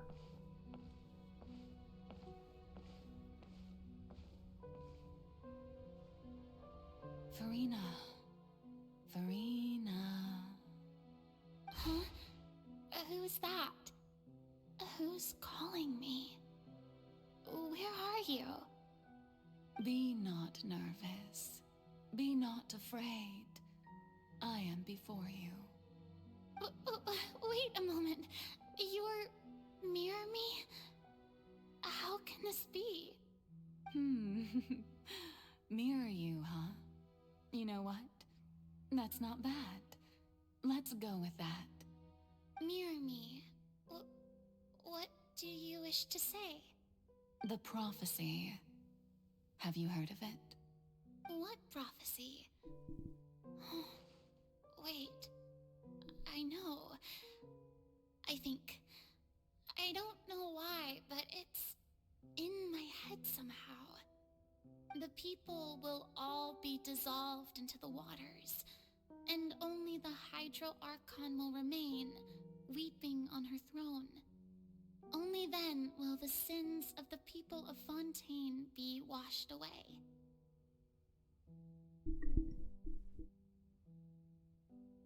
Oh, very good. You know it well. What's going on? I can't seem to remember anything clearly. The only thing I know for sure is this prophecy. Will it really come to pass? Yes, it will. And that is why I've come to you. Disaster will come to Fontaine sooner or later. Things will develop just as the prophecy declared. There is no escaping it. But doesn't that mean everyone will die? I'm a Fontainian just like them. Will I dissolve too? Oh, don't worry. Magical meetings exist in this world precisely to give people a chance to turn things around. It is the reason why you met me today. I will tell you how to save everyone, but you may have to suffer somewhat. Oh, so there's still hope after all. Goodness, you frightened me. You spoke so much and with so much certainty. I also just noticed that Verina's left eye is the same as her mirror side's right eye. Like if you pay close attention to her left eye right now, and if you go back, you can see that the other shelf is like the dark blue on the right side, which is interesting. As for the suffering, well, I will admit that the first thing that came to mind was, why do I have to be the one to suffer? But if the prophecy will come true, I'll also die anyway, right? So if I've already met you as my magical meeting in this world, if there were scales, with all the people of Fontaine on one side, and my pain on the other, is it not obvious where the scales should tilt? You truly are the perfect human. My ideal. I suppose this would also be the justice that belongs to you. Huh? Don't worry, it's nothing. Listen well. Fontaine has just lost its Hydro Archon. I need you to play a role. That of the new Archon. Play as a god? That's right. You must begin a never-ending masquerade. You must never let anyone suspect your identity. If you can keep it up, then I shall have my way of defying this prophecy. But should your identity be revealed, then all hope will be lost. But how will I do this? A human assuming the role of a god without being exposed. Don't worry. What you must do is not to turn yourself into a real god. You simply need to play the role of a god as humans imagine them to be. Being a human yourself, I'm sure you already know what such an entity would be like. Remember, your true challenge will not be pursuing divinity, but contending against humanity. I'm still not sure I understand, but I'll try. I'll try to do this. So, how long am I going to have to play this role? To accomplish this mission, you will have to stay on the stage for many, many years. You will endure and not grow old until your task ends. But I promise you, all will eventually end in a magnificent and dramatic trial, and everyone will be saved. A trial, huh? How exciting. I'll be looking forward to it. Scene 2. A session speech, Farina.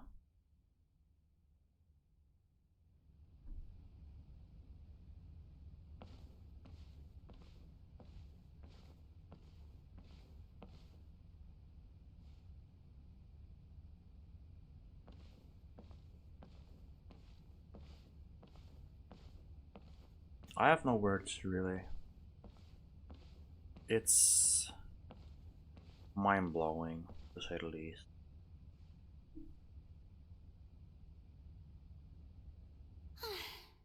The Maison Cardinalise has announced my accession, but this is my first time facing the people. What should I say to most appear like a god? To be honest, I still don't know. Perhaps I should first try to act natural. Summon courage. Courage. Ladies and gentlemen, good evening, and welcome to the Opera Epiclese. I'm sure you've all heard about how I have taken on the role of Hydro Archon. Indeed, I am Farina de Fontaine, your new Archon. Appear earnest. In truth, I know little about becoming a nation's new god, but it will be my honor to guide you all. As the god Focalor, the god of justice, I shall do all within my power to lead you into an age of fairness and justice.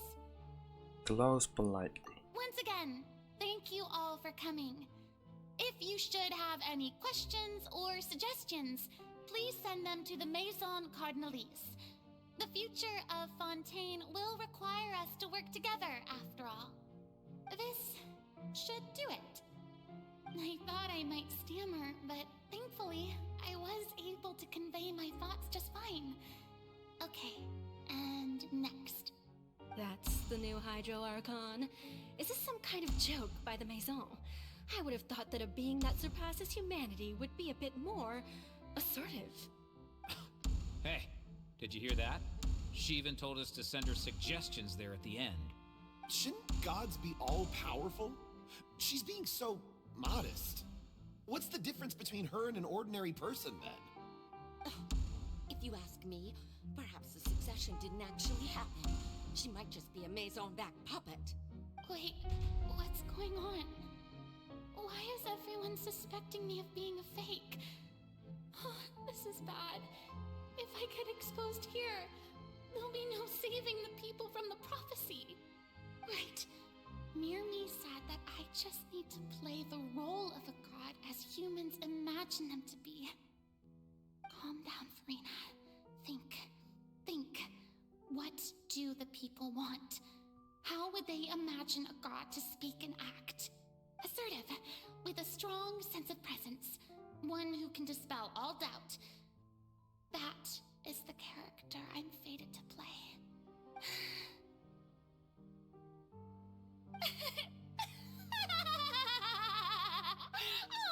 Oh, very good, my people. Only ones such as you are deserving of my rule. Now, I was wondering if some weak puppet were to one day come onto the stage and claim ownership of this opera house, would the children of Fontaine follow them? Well, it seems that you would all see right through them. Having passed my test, you are qualified to witness wondrous trials alongside my august self, here in this opera house. You may consider my previous act a door gift of sorts. I thought it was a debut that suited the atmosphere. Now then, let us be reintroduced. Ah, so that was just a performance. How could I have forgotten that we were inside an opera house? Her personality. It's quite shocking, to be honest, but I suppose it's a better look than before. Such a fascinating and bold deity. How wonderful! Her future may yet be bright after turn them around.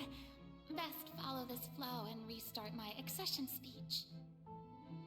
Resolutely with conviction. My dear people, whether you acknowledge me or not, whether you trust me or nay, I say to you, keep faith in your ardor for justice. We have heard it said that this nation's sins can no longer be washed away. Well, I say that justice is most fragrant when it blooms amid sin. Turn up the drama. The scales of justice should not weigh heavy in the hands of its God. On one side, it must carry fairness and justice. And on the other, praise and applause. May law be the prayer on our lips. May judgment be our worship. Let us light the fires and drink to the future of Fontaine. End the speech empathetically. There is no trouble in this world that justice cannot solve. All that is needed is for you, my people, to believe in it, heart and soul. So long as I, the Archon Quest, stand within the Opera Epiclese, so long as I stand before the Oratrice, I shall even judge the gods of this world!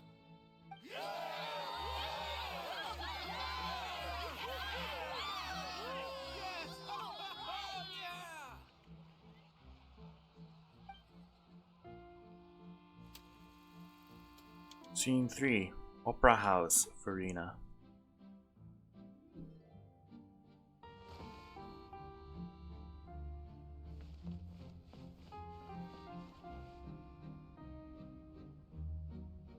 Lady Farina, here are today's case reports, as well as a summary of the follow-up for your perusal.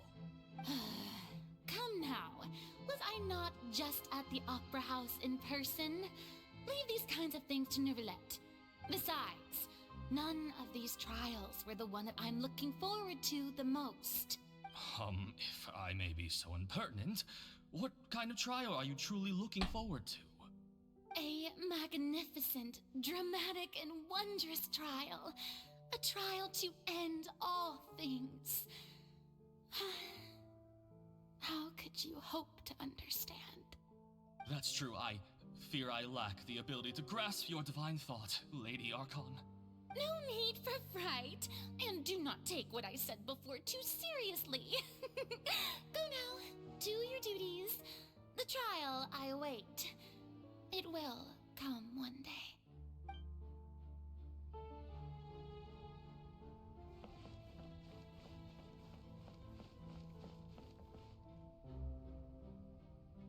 Lady Farina, I don't know what to say.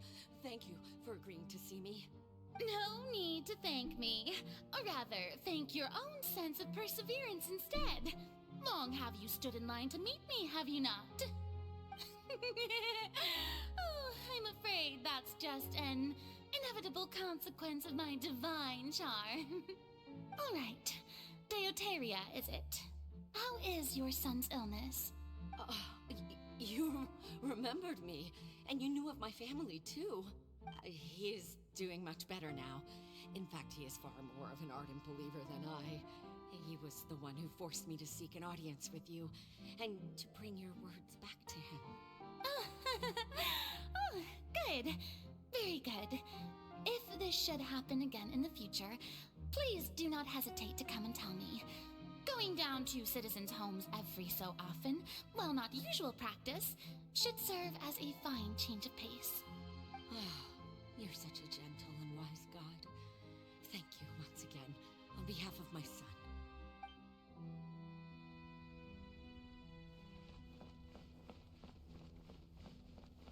I really don't know what to say anymore. I'm just thinking a lot about Farina's true identity, I suppose. Lady Farina, here are the latest hydrological reports. As for the specific parameters you asked to take note of, I'm afraid things still don't look good. I see. It's as I thought then. As your god, I did already expect this, but I wanted to see how far your human wisdom would allow you to analyze it. All manner of signs indicate that the prophecy will still come to pass. Forget it. That's not something you need to worry about right now. Well, as I understand it, the Fontaine Research Institute is also trying to find a way to counter the rising water levels. Really? Have they found anything? I'm afraid that they haven't found any effective solution thus far. Oh, is that so? Well, no wonder. This issue has reached the realm of the gods, after all. Still, their spirit is praiseworthy.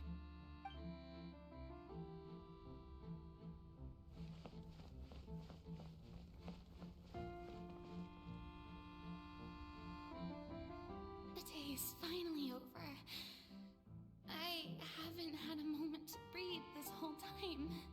But it's good to see that everything's getting on track.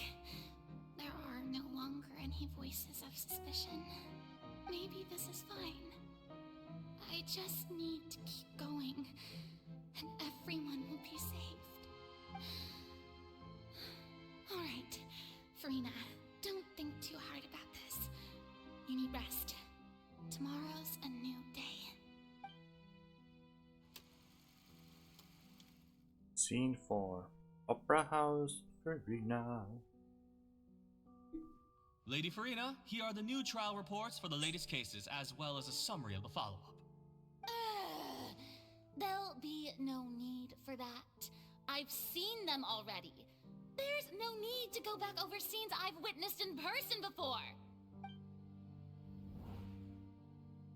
Lady Furina, I've waited so long for this chance to see you in this manner. Indeed, my dear, loyal citizen. This joyous moment is an honor for us both.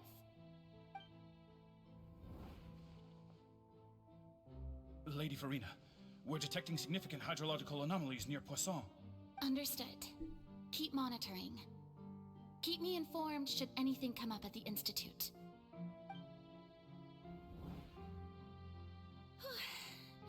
I don't think I let anything slip today. I must show the people that there is nothing to worry about. I just don't know when these days will end. I feel utterly exhausted. Best to rest early today, too.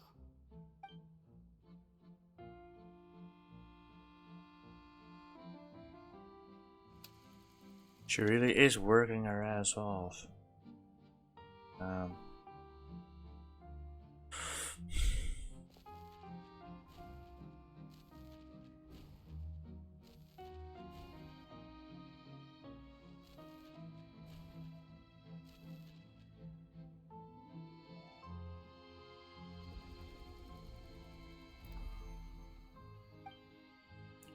Scene 182. Oh, 2000. It's like a dream being able to speak with you up close like this. I've heard that the first member of our family who was honored to receive an audience with you was Madame Deoteria, almost 20 generations ago. Damn. And what a fine family yours is indeed. It brings me great joy to meet such a faithful believer, a descendant of a line most ardent. She sounds so sad. Surely you exaggerate, Lady Furina. My lady? What is it, good citizen? Are you crying?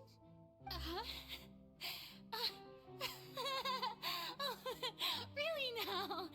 I didn't even notice. This must be the overflow of hydro from my person. Well, can't quite help being the god whose dominion is the waters, can I?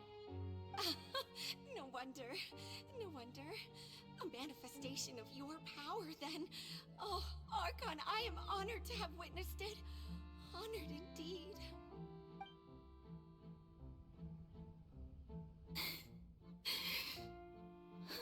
So interminable. So lonely. Just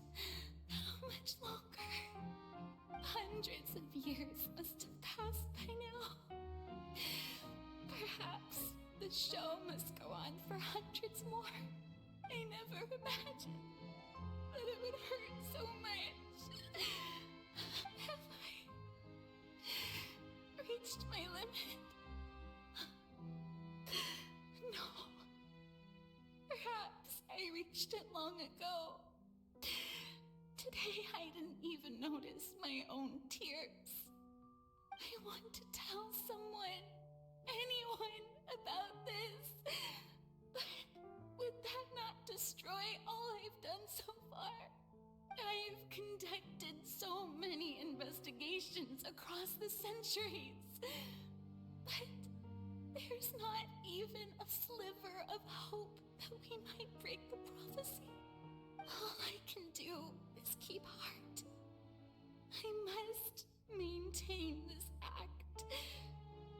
It is the only way to save Fontaine. Please, mirror me. You have to succeed.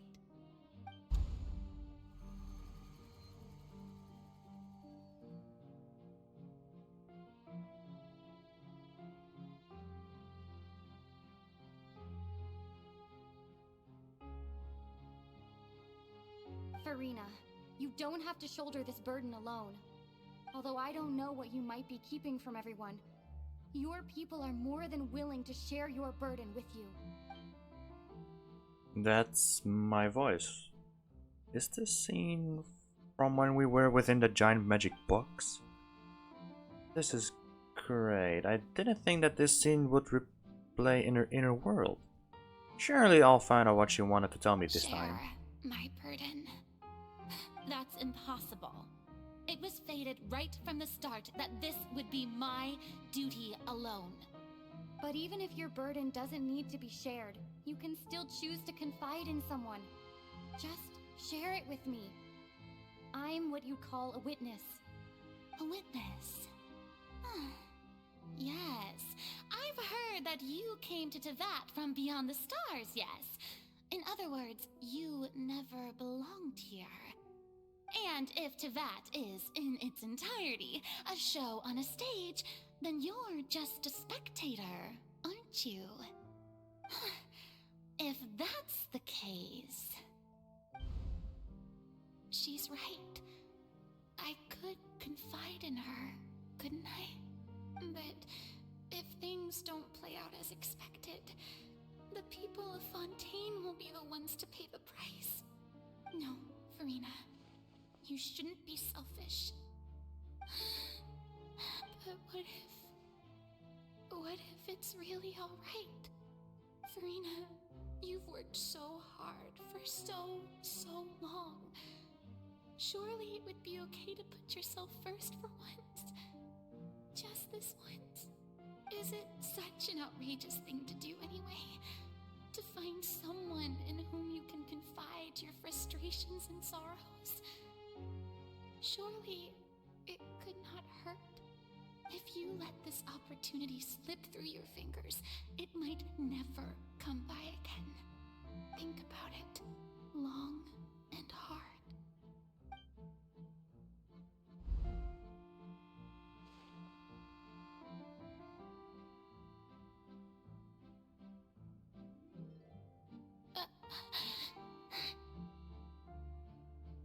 No, I have nothing to say.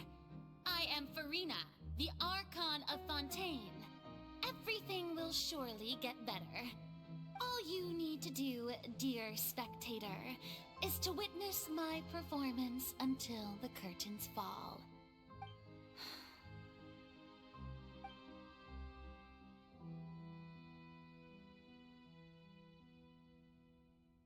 Fine. What? I don't want to give up.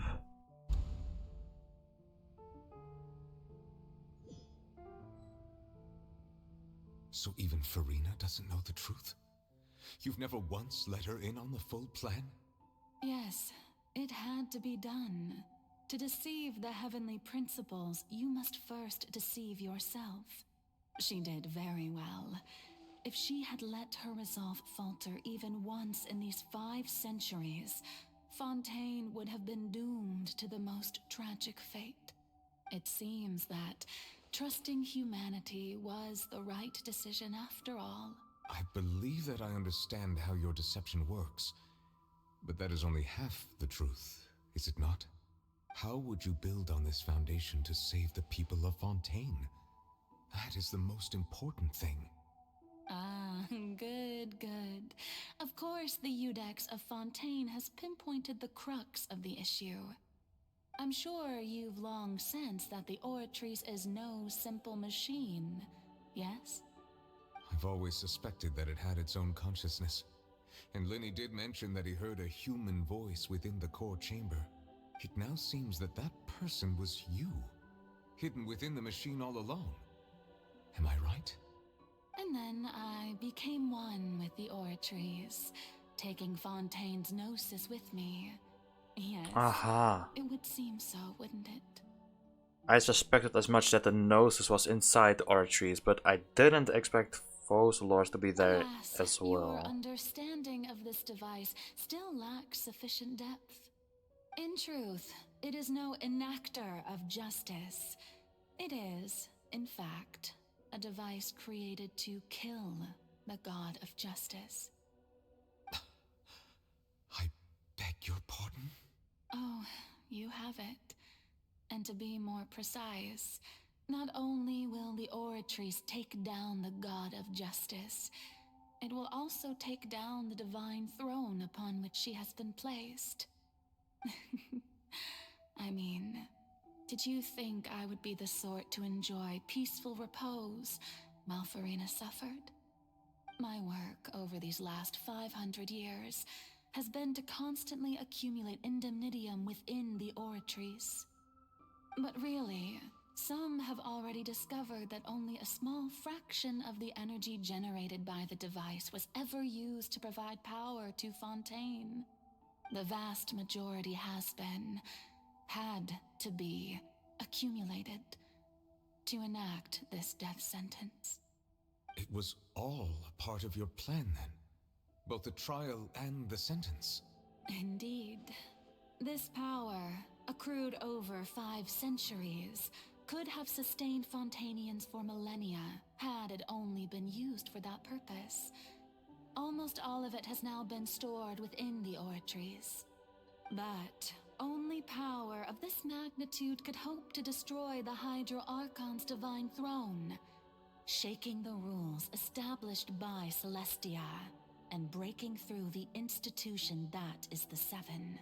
So the Oratrice's call for death was for neither Farina nor Focalor, but for the Hydro Archon. The destruction of that divine throne. If I do not misunderstand your intent, you must be... Returning what's rightfully yours to you, of course. In other words, this was all done to return the authority of the Hydro Archon to the Hydro Dragon of this planet. But...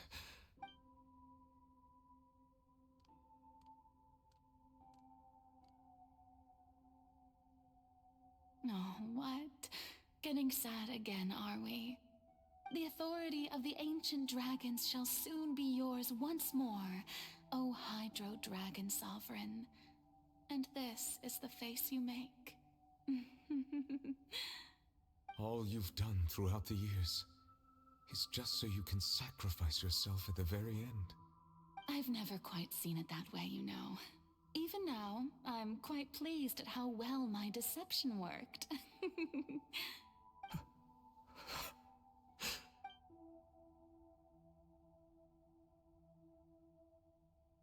Hydro Dragon, don't cry. I must say, had it been within my rights, I would have loved to judge the heavenly principles themselves. Were they not guilty of essentially the same crime? Egeria stole the power of the primordial sea, and the heavenly principles stole the power you ancient dragons possessed. I, for my part, am the god of justice.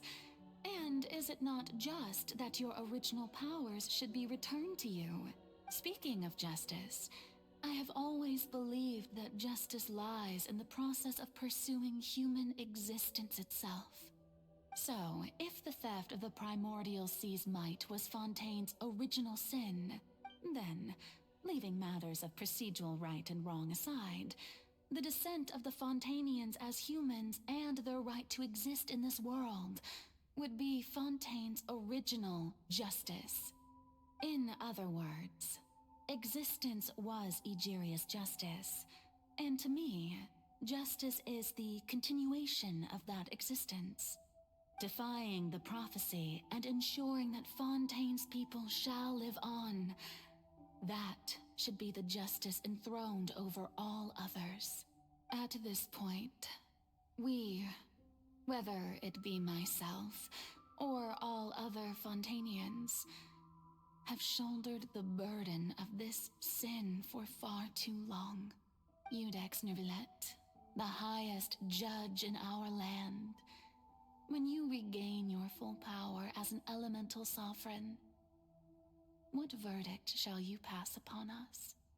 So when I was invited to the court of Fontaine to serve as Iudex, I see now that that was your idea too. At last, I now understand the true purpose behind this position. In the beginning, I was uninterested in human existence. But these 5 centuries of living alongside them have gradually brought about mutual understanding between us. And I have even attempted to feel as they feel. You are a devious one, Focalor. Things being as they are, surely you know that I could never declare them to be guilty.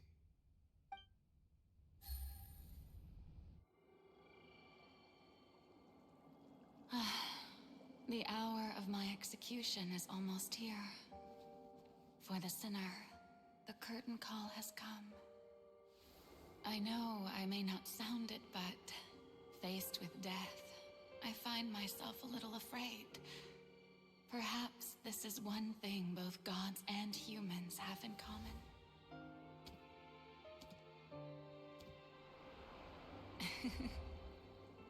Farewell, Neuvillette.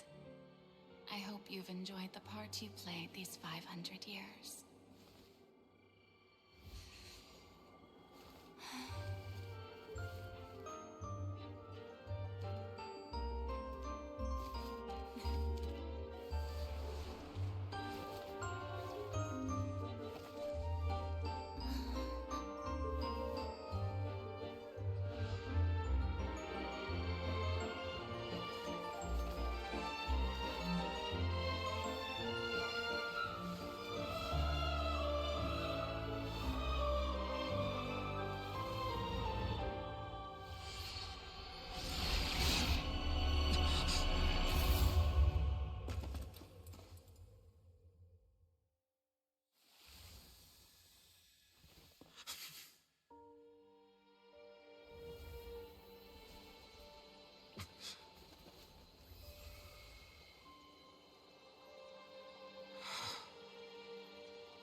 Iudex Neuvillette, hereby declare,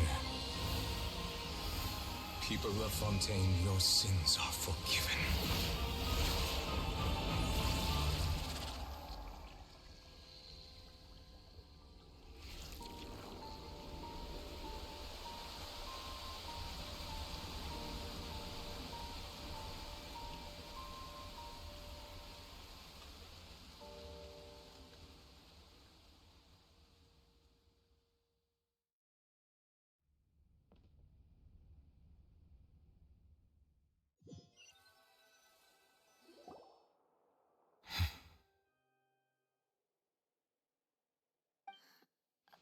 What just happened?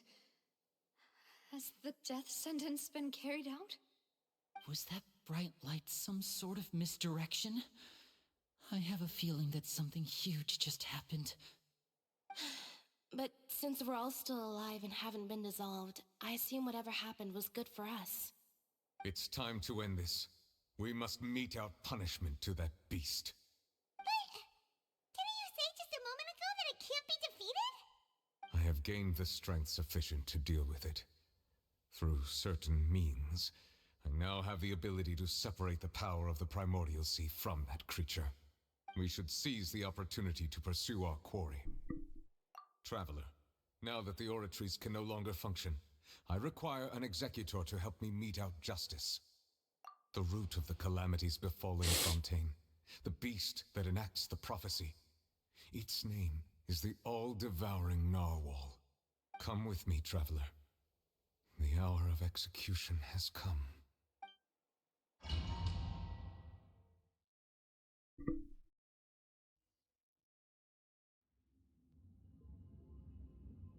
What the fuck?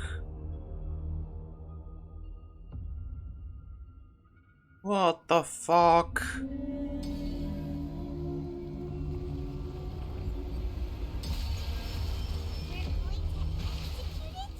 What the hell? I've already done my best to separate the power from the way. Considering the size of the beast, I cannot reach the power source. Unless we can find a way to attack it from within. I shall spare a part of the ancient dragon's power.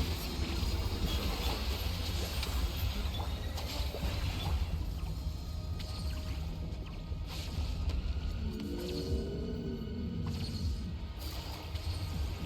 Gotcha. I can feel its sorrow trembling for hostility. Out of my way! Busted.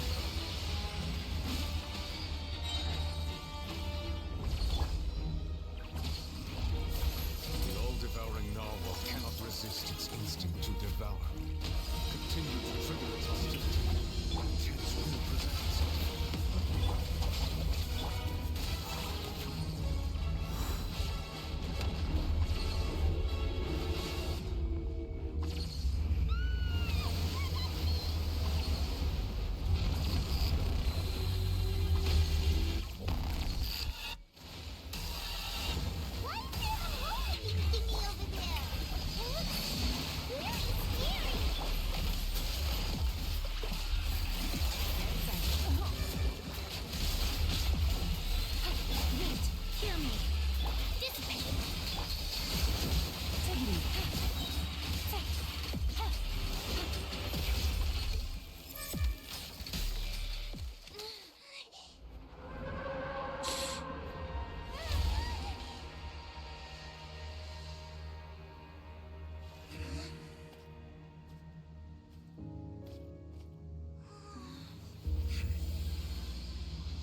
What the hell?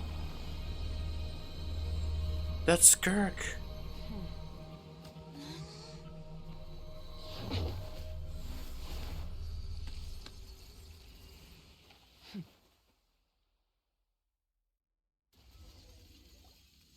Thanks for helping with the cleanup. It should have been my job, but Oh my god. oh well. Kirk is hot. It was just supposed to be a short private training session for me. I didn't think that my disciple and my master's pet would start brawling in the meantime. Well, actually, I had a feeling that it would happen at some point, but they bumped into one another earlier than I thought. What a blunder. I suppose I'll have to swing my sword 3 million times as penance. Disciple? Who are you exactly? Paimon has an idea. From what she said earlier, she must be Child's master. Skirk, right? It's just that he gave us the impression that she was the less talkative person. I simply did not have anything to say to the weak. But you, on the other hand, managed to defeat the all-devouring narwhal without using power from beyond this world. So you may speak to me as equals. What sort of person would take the all-devouring narwhal as a pet? I have to agree.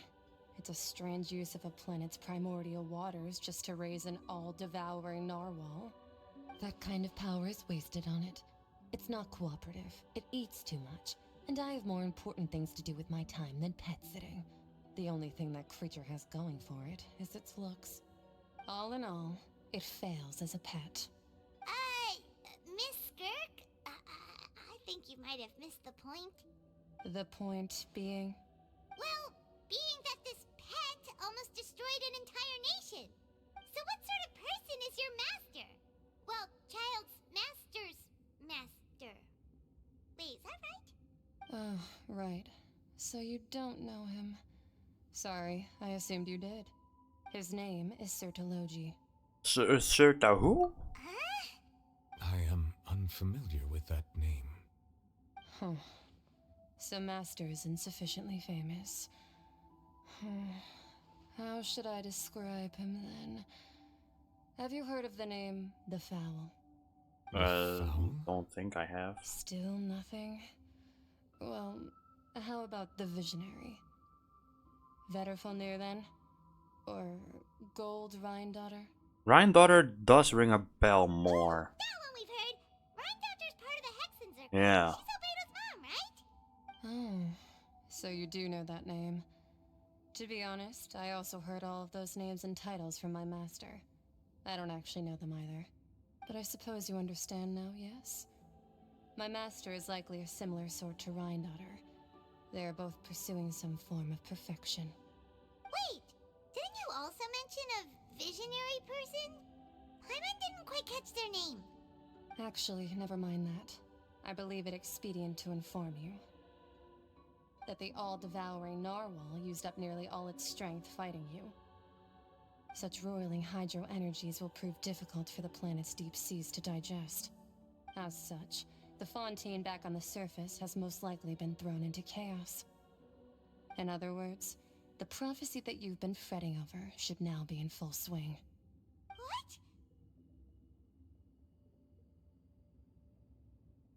Sorry, I'm not going through it real quick. My brain is still trying to process everything that just happened. It's just so much information bundled up into one.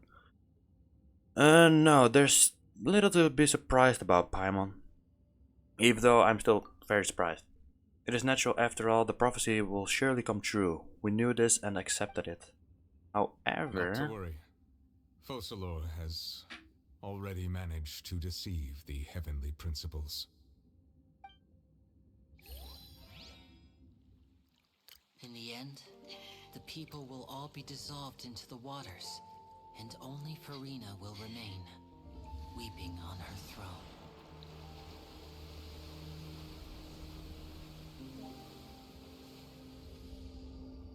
Oh my god. Only then will the sins of the people of Fontaine be washed away.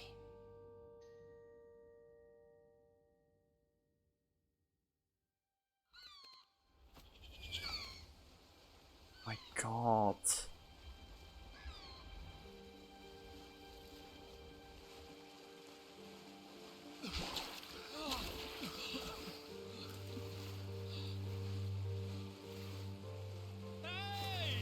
Help! Over here!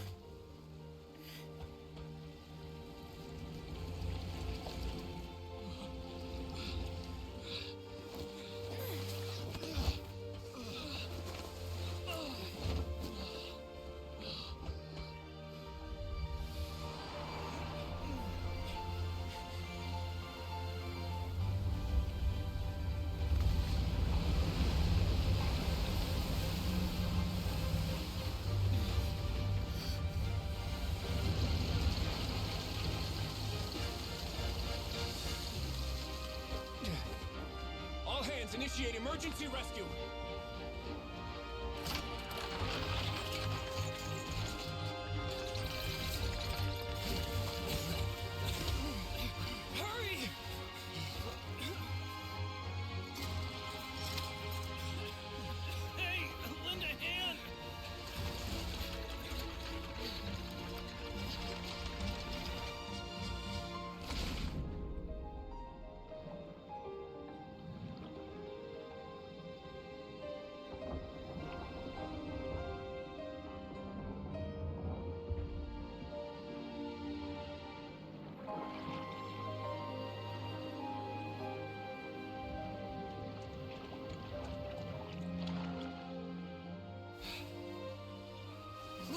The water's receding!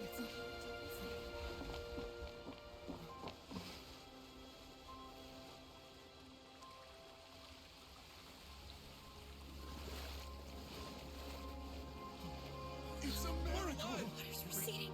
We didn't dissolve. The prophecy was wrong. The prophecy was wrong.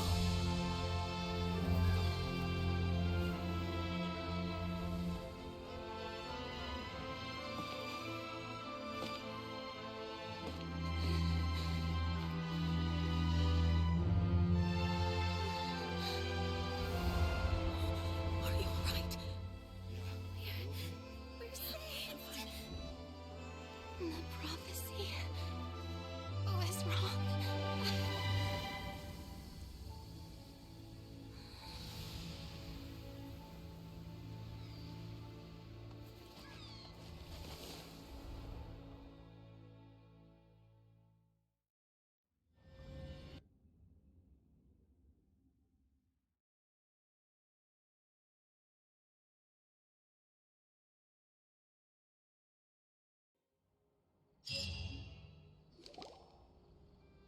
The soul renewed. The Spina di Rasula talks post-disaster rebuilding. I recently visited Poisson to meet with Miss Navia, spokesperson of the Spina di Rasula, and we spoke about Poisson's present and future. Old soil can still give birth to new bloom, Miss Navia stated. Hope is like seeing a small cookie when you're starving late at night. You just need a little of it. Skyship Winglet, lunar brain of the Fontaine Research Institute. The various disputes that have arisen on account of Mr. Edwin have suddenly become a shield over the Institute, with Jurier turning out to be a once overlooked hidden gem. People always call the first researcher mad, but few know what to call the second. And should that latter person achieve a miracle, they would find it all the harder to find a word with which to classify him and his team. Wow! Paimon barely recognizes the people in the reports. Are those really Jurier and Navia? They sound like real big shots. They might have been real big shots from the start. We just didn't meet them in that capacity. What do you think? Pretty enthralling, huh? The Steambird's idea was pretty simple. With the disaster just having passed, we would print a free edition packed to the margins with good news to calm people down. The value for these big scoops lies in their inevitable follow-ups. We'll publish further reports and go into the stories behind those people. Edwin's assistant, Jurier, created a true flying ship, while Navia is leading people in the reconstruction of their home. I'm sure that these stories could draw even your well-traveled eye. The articles do make me curious about how things will play out. Paimon curious too! Wait a minute. Didn't we watch everything happen from start to finish? What's there to be curious about? And that's exactly why I'd like you to come conduct interviews with me. You're the best incubators of news, if you haven't noticed. And also, with you around, I'm sure I'll get to see that Duke. Are you sure? Hasn't he turned you down several times already? Oh, this time will be different. Come on!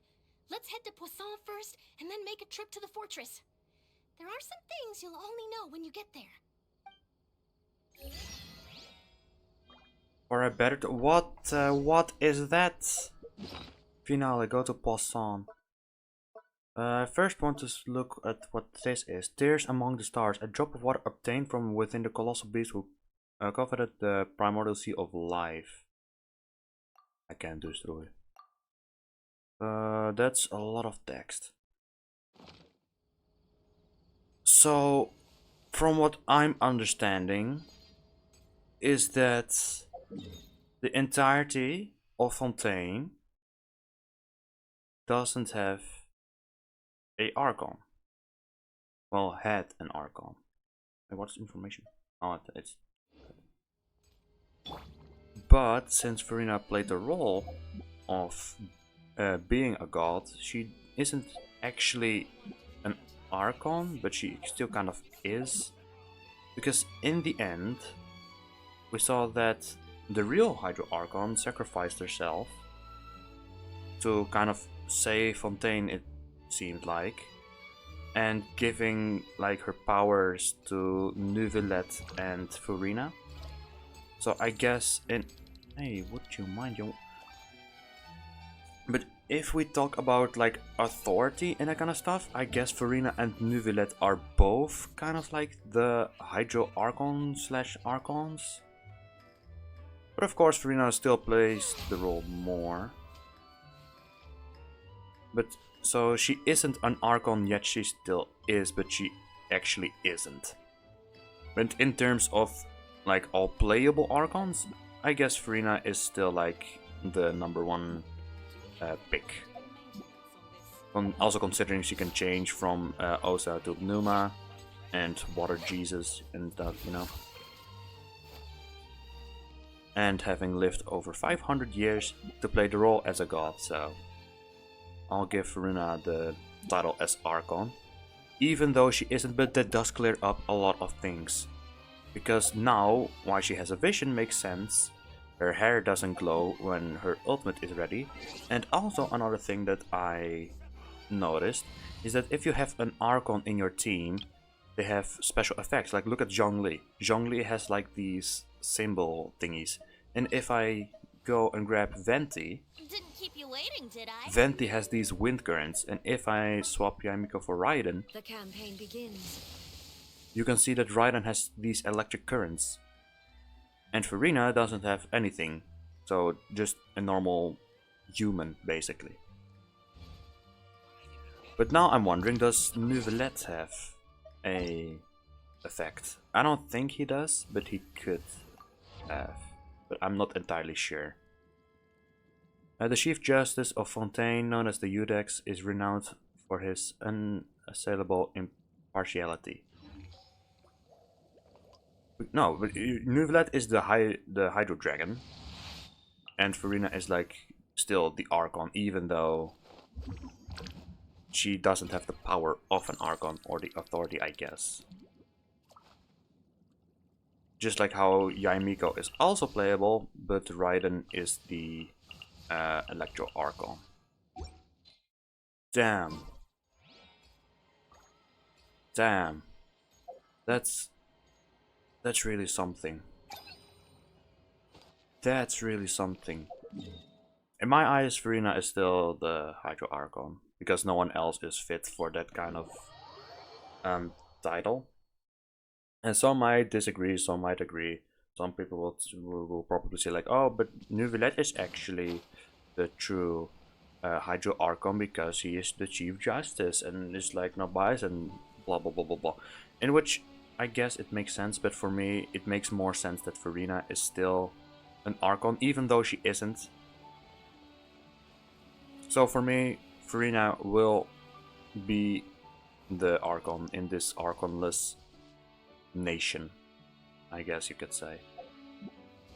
But oh my god, the story, oh shite, I needed to go to a possum. This story was crazy. I'm not sure if this even is my longest video. I think it is. I think it's my longest video. But damn. Damn, so Fontaine is finally cleared from its burdens, huh?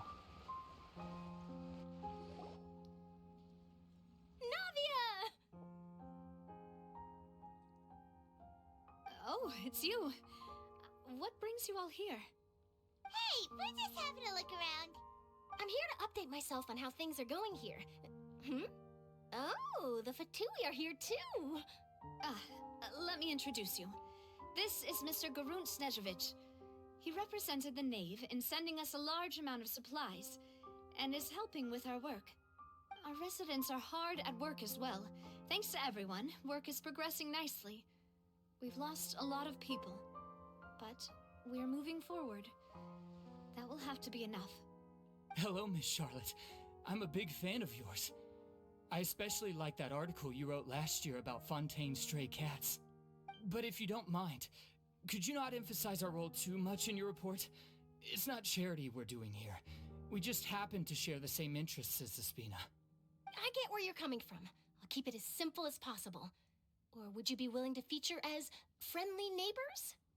That would be fine. Thanks. Oh, you're back too. How are things? We finished laying down the construction materials.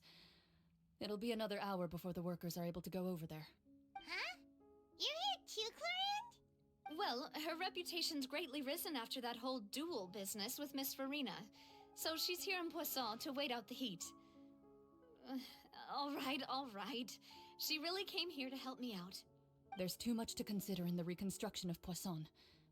The Spina has need of more decision makers. And, well, I do already happen to be connected to Mr. Callis. Oh, wait just a moment. Do you mind me asking a few questions? You know, about how you felt before the duel, about what it was like facing down a god. There's lots of exciting material there, I bet. Forget it. I'm sure you can find a better theme than that, Miss Charlotte. Oh, I see you're the same as always. Couldn't you do me a favor, for Navia's sake? Well, if we're talking about doing things for my sake, you might as well just take a few more photos of me. Or of the Traveler. It's better than wasting time persuading Chlorand at any rate. Of course I will.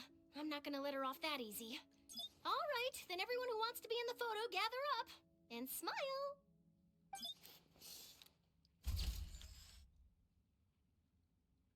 How did it go? Was it a good shot? Did Paimon look cute in it? Not bad. Your addition really helped the composition of the picture. All right, hang on a moment. Let me snap a few more shots. Charlotte takes a more picture of Poisson. Okay, I can't read that fast, man. Oh my god. Later anyway, so let's call it a day. You're very quick. Speed is of the essence when it comes to the news, and freshness is the key. Also, not to brag, but I'm pretty good at building connections. Who knows? I might eventually get that interview with you after all, Miss Chlorand. Wow, you really do have that never say die spirit. I'm impressed. I'll hazard a guess that this is how you got that interview at the Fortress of Meripede. You already knew she was going? Whoa, you're well informed. Let me make a guess too. I asked Sijuin, who told Monsieur Nervillette, and he told you, right? That's a very complete information chain. In truth, all Monsieur Neuvillette asked me was, when did the fortress become so friendly towards the media? I told him that it was best not to speak too soon. There's no guarantee that Ridsley will make a personal appearance. You're right. I've got to treasure every moment I have with them. In which case, I'll be making a move first. Stay safe now. And tell me if you hear anything interesting. I'll treat you to afternoon tea in exchange. Go to the Fortress of Meripede. Will do. I obviously need to go to Riosley, which is, I don't know which, I think just over here, I guess. We'll just teleport, and since I'm talking, I'm not going to cut this part out because I'm very lazy and don't want to edit anymore, actually. But still, oh wait, never mind, I'm at the correct location. We once thought the Fortress of Meripede would be super scary, but looking back on it, it really wasn't that bad at all. You've got a set schedule, guaranteed food and board, and you can even buy all kinds of stuff with credit coupons. It's really no surprise that many people don't even want to leave. They probably have that guy to thank for that. Oh, you mean Risley? Mm-hmm. He's definitely a pretty impressive leader. While he does look kind of intimidating, he's actually pretty easy to talk to once you've had a conversation or two with him. Paimon wonders how he's like with the people here.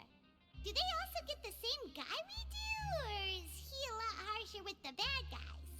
He probably has good number of tricks for every situation. Yeah, he must be doing something right to maintain order here, while not making everything feel super oppressive. Excuse me, did I hear someone there? Could you please do me a favor? Huh? Paimon could have sworn she just heard something. Me too. Excuse me, is someone passing by? Could you do me a favor, please? In this box? Nope, Paimon wasn't dreaming. There's someone over there for sure. But Paimon doesn't see anyone. It's in a box. Did you hear my call? Thank you so much. I'm over here, inside this big box. You're inside the box? Oh, no wonder Paimon didn't see anything. Well, come on, Traveler, let's go take a look. Why are you hiding in here anyway? If we hadn't happened to pass by, you could have complicated. Can we not talk about that for now?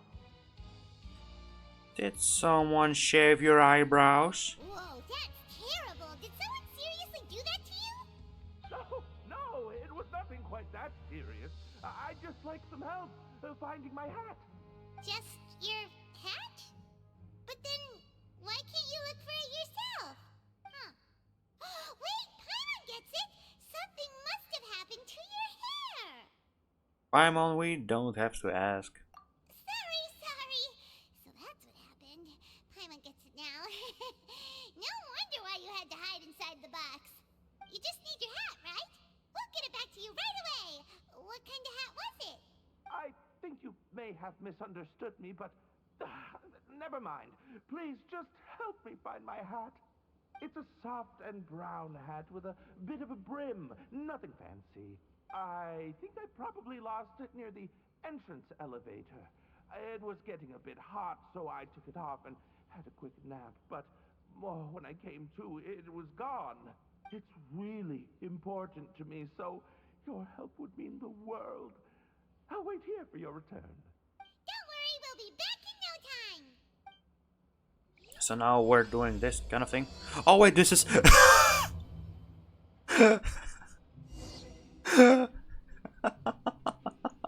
I thought this was still in the Archon story, because like what the hell? Are we still not done yet? But we are done, but I accidentally continued or started Risley's story quest. Oh my good god. Now we're going to this place. Oh, okay. My bad. Wow, guess we're here again, huh? There's a real nostalgic feeling to this place. So if you're watching the Risley story quest, I apologize. The intro is over here. Looks like you've been missing us. What up, Risley? Duke! Did you come all the way to the entrance to greet us? Of course. I'm here to welcome you and our dear Miss Charlotte, whom our good head nurse recommended to me. It's an honor to finally meet the much-rumored Duke. Thank you for consenting to my visit to the fortress, sir. No need to thank me. But that said, I shouldn't be the focus of your interview. I trust you recall our agreement? Of course, of course. All right then, this way.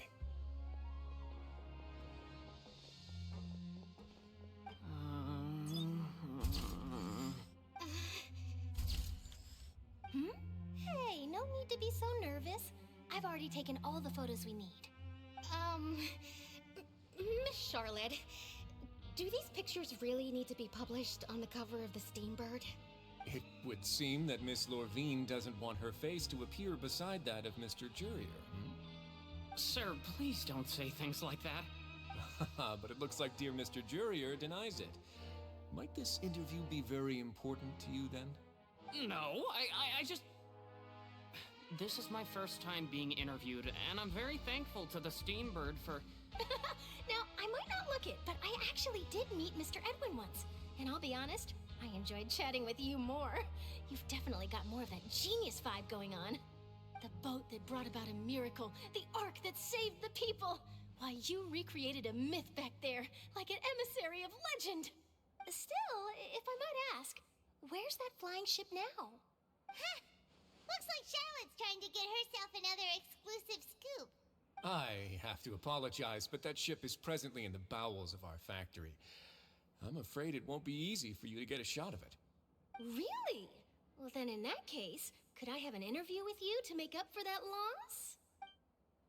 She really does know how to squeeze opportunities for all they're worth. You already know my answer, I'm afraid. Best you interview our head nurse instead. Or perhaps you'd like to take another photo of this couple of researchers? Did you really have to use the word couple? Well, then, 2 solo photos will do. Is my hair messed up? Please, someone help me have a look. Things sure are getting pretty lively here. We've seen this kind of thing before. Oh, seems like everyone's Seedween! Would anyone Yes. like to try this new drink I came up with? Yes, I'll chug it down. Ah, Seedween. Hey, Miss Charlotte. Why don't you, take some pretty photos of our head nurse? Sure. Come on, Miss Seedween. Over this way. Let's find a brighter spot. Huh? Sure. Do I have to smile? So, No. how have things been at the fortress? Same old, as you can see. Fontaine's undergone some changes, but this place is still more or less the same. Other than that flying ship, it got a tad too much attention, I think. That's why I decided to let the interview go through. We should direct more public opinions toward the behind-the-scenes heroes. Am I right, Mr. Jurrier? Miss Lurvine? You're too kind, sir. I believe that you too should have your day in the sun. Not that you would want that, which is a pity. I'll just leave the spotlight to you two. You walk with Brysley for a while and share the news from above the ground with him. Lots of things happened that day, huh? I think. I don't know. Anyway, regarding that Harbinger, I'm not sure you remember, but his 3 young followers are still waiting for his return. He sure did win them over, huh? I'll tell them that there's good news and bad news. The good being that their boss seems fine, and the bad being that they must face extended sentences for abetting his escape. Oh, actually, what about you? Are things gonna change for you too? What change can there be? The fortress will keep chugging along, and so will my duties. As to what Miss Furina's departure will mean for the nation, and if our laws and governance will be transformed, we'll leave those to the folks in the overworld. Hey everyone, the photo shoot's done. Good. In that case, let's call it a day here. Thanks for your cooperation. Come on, Traveler, let's go. Till next time, everyone. There'll be a next time? Maybe. Who knows? I might write a story about the underwater factory next time. Until then. She sure doesn't give up. Let's stop the docks. The docks, let's go. Wait, can we talk to Sigewin? Oh, you know, I'd love to see you in one of Charlotte's photo shoots one day. Is that really necessary? Our line of work doesn't really require much photographing. It's precisely because we don't need the picture that they'll have value as keepsakes. You don't really look all that opposed to the idea, you know? Maybe I'm just happy that I managed to once again avoid the spotlight. I think this interview went well either way. Yes, you successfully kept prying eyes away by using Mr. Jurrier and Miss Lurvine as shields. Very good. You should be happy for them. They have a bright future ahead of them. Boys. Alright, to the docks we go, in which I have no idea where the docks actually are. Oh, just over here. I see. Oh, I don't wanna... There we go. Down. We go down. And we jump down. I like how tall everything is. I can just jump down for ages. Oh boy.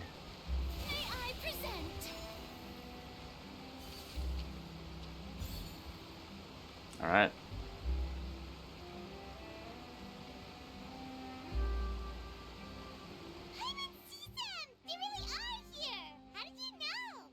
Navia mentioned that she stayed in touch with Linny and the others after working together. Apparently, they've been at the docks distributing these strange pockets the whole time since. Traveler, Paimon. Ah, and Miss Charlotte, too. Would you like a magic pocket?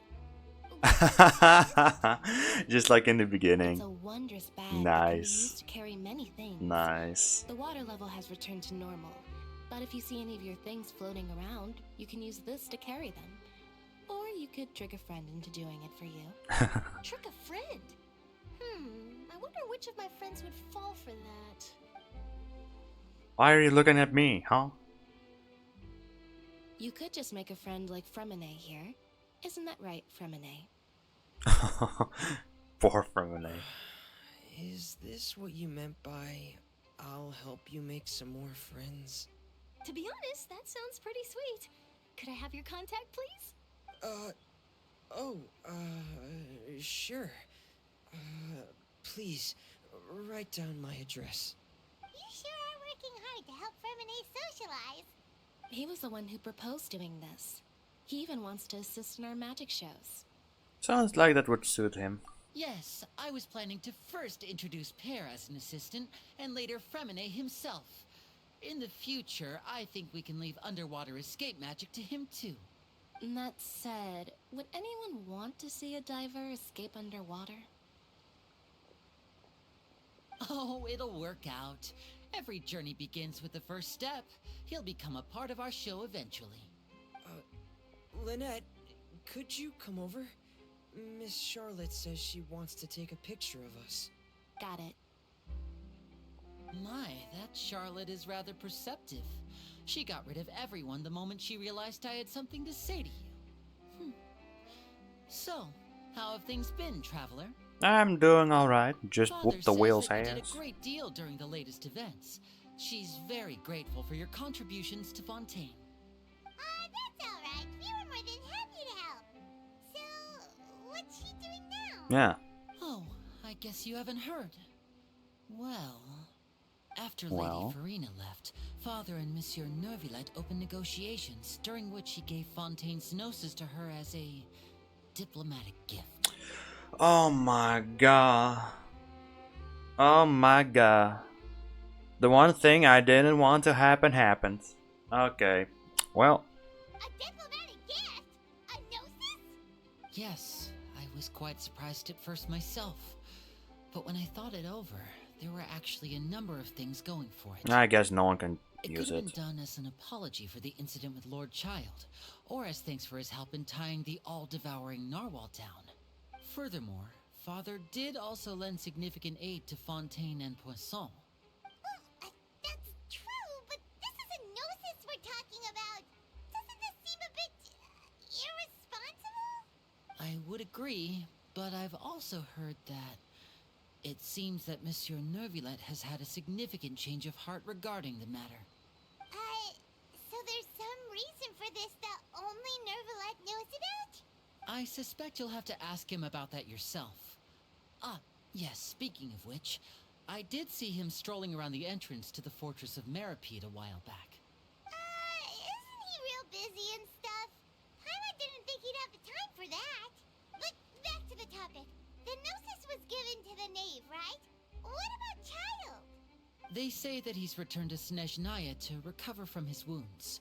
I hear that the recent disaster really did a number on his health. Well, I guess I can call him one of my war buddies. That's true. When you think about it, we've had loads of run-ins with the Fatui. To think we'd be allied with them this time. So shocked by such a simple switching of sides? Arlecchino! Father! Well, Give the gnosis. come to the docks to see how my children are doing and meet the traveler by chance. Please do not pay my accomplishments in Fontaine too much mind. I would have done them regardless. Are you going to take the gnosis back to Snezhnaya? That is our duty as harbingers, yes. Don't be too preoccupied with sides. The goal of the Fatui concerns not a single place or person, but the entire world. With such a grand goal in mind, it is inevitable that we must wear many masks. Screw you. Switching my masks is something I've always done. Will you keep to your position? Well, that depends on many things. No one truly knows what the future holds. What good is honesty if you can't rely on it forever? As for you, I very much look forward to our next collaboration. Doubt. Good things cannot be achieved alone, and you've proved yourselves to be great partners. Actually, I just remembered something. Please help us deliver this. Vision. All right. I'll remember to return it. Thank you for keeping it safe for him this entire time. Don't worry, I'll whoop your ass later on. Every mother effing Fatui Harbinger in a row. Greetings, Miss Journalist. Hello. If I'm not mistaken, there are diplomatic channels I'll need to report to take a photo of you. That is correct. So forgive me, but I will not be able to serve as a subject in your article. However, feel free to write as much as you'd like about our dear magicians and our upcoming rookie talent. I will. The sea breeze is quite pleasant. I shall continue my walk while the weather remains so agreeable. Farewell. I have my eyes on you, knave. Farewell, Father. Oh, she has such an intimidating presence. I didn't even dare to take a picture. Thankfully, I've already wrapped up all my pre-scheduled interviews. Thank you all. This'll be more than enough for me to write about, I'm sure. Don't be too nervous. Why don't you take a magic pocket before you go? Here, Traveler, Paimon, you take one too. Yes, I'd love to. Thank you. That's right. Funny. I was giving out magic pockets when we first met too. What do you know? I'm doing the exact same thing right now. So many things have happened. We've come full circle. Pockets are still the pockets. Pockets! I guess this must be life. We will all follow our own paths, and serendipity will lead you to your fated friends. Alright then. We'll be handing out pockets in some other districts later, so we'll get going now. Have a good day, you two. You too, Linny. Lynette and Femine. Guess we said Charlotte, huh? Shall we go see what Neverlette's doing? Of course he's not so busy that he doesn't have time to chat anyway. Yes. We'll go see Neuvillette. And I wonder, can I do the whale now? Question mark? The whaley whale? Or do I still need to talk with Neuvillette before I can actually, you know, kill the whale? What's better, here or here? I'll just go over here. Take it easy. The entrance to the fortress! Ooh, he really is there! Also, one thing, on the outside, the building is like way less big than on the inside.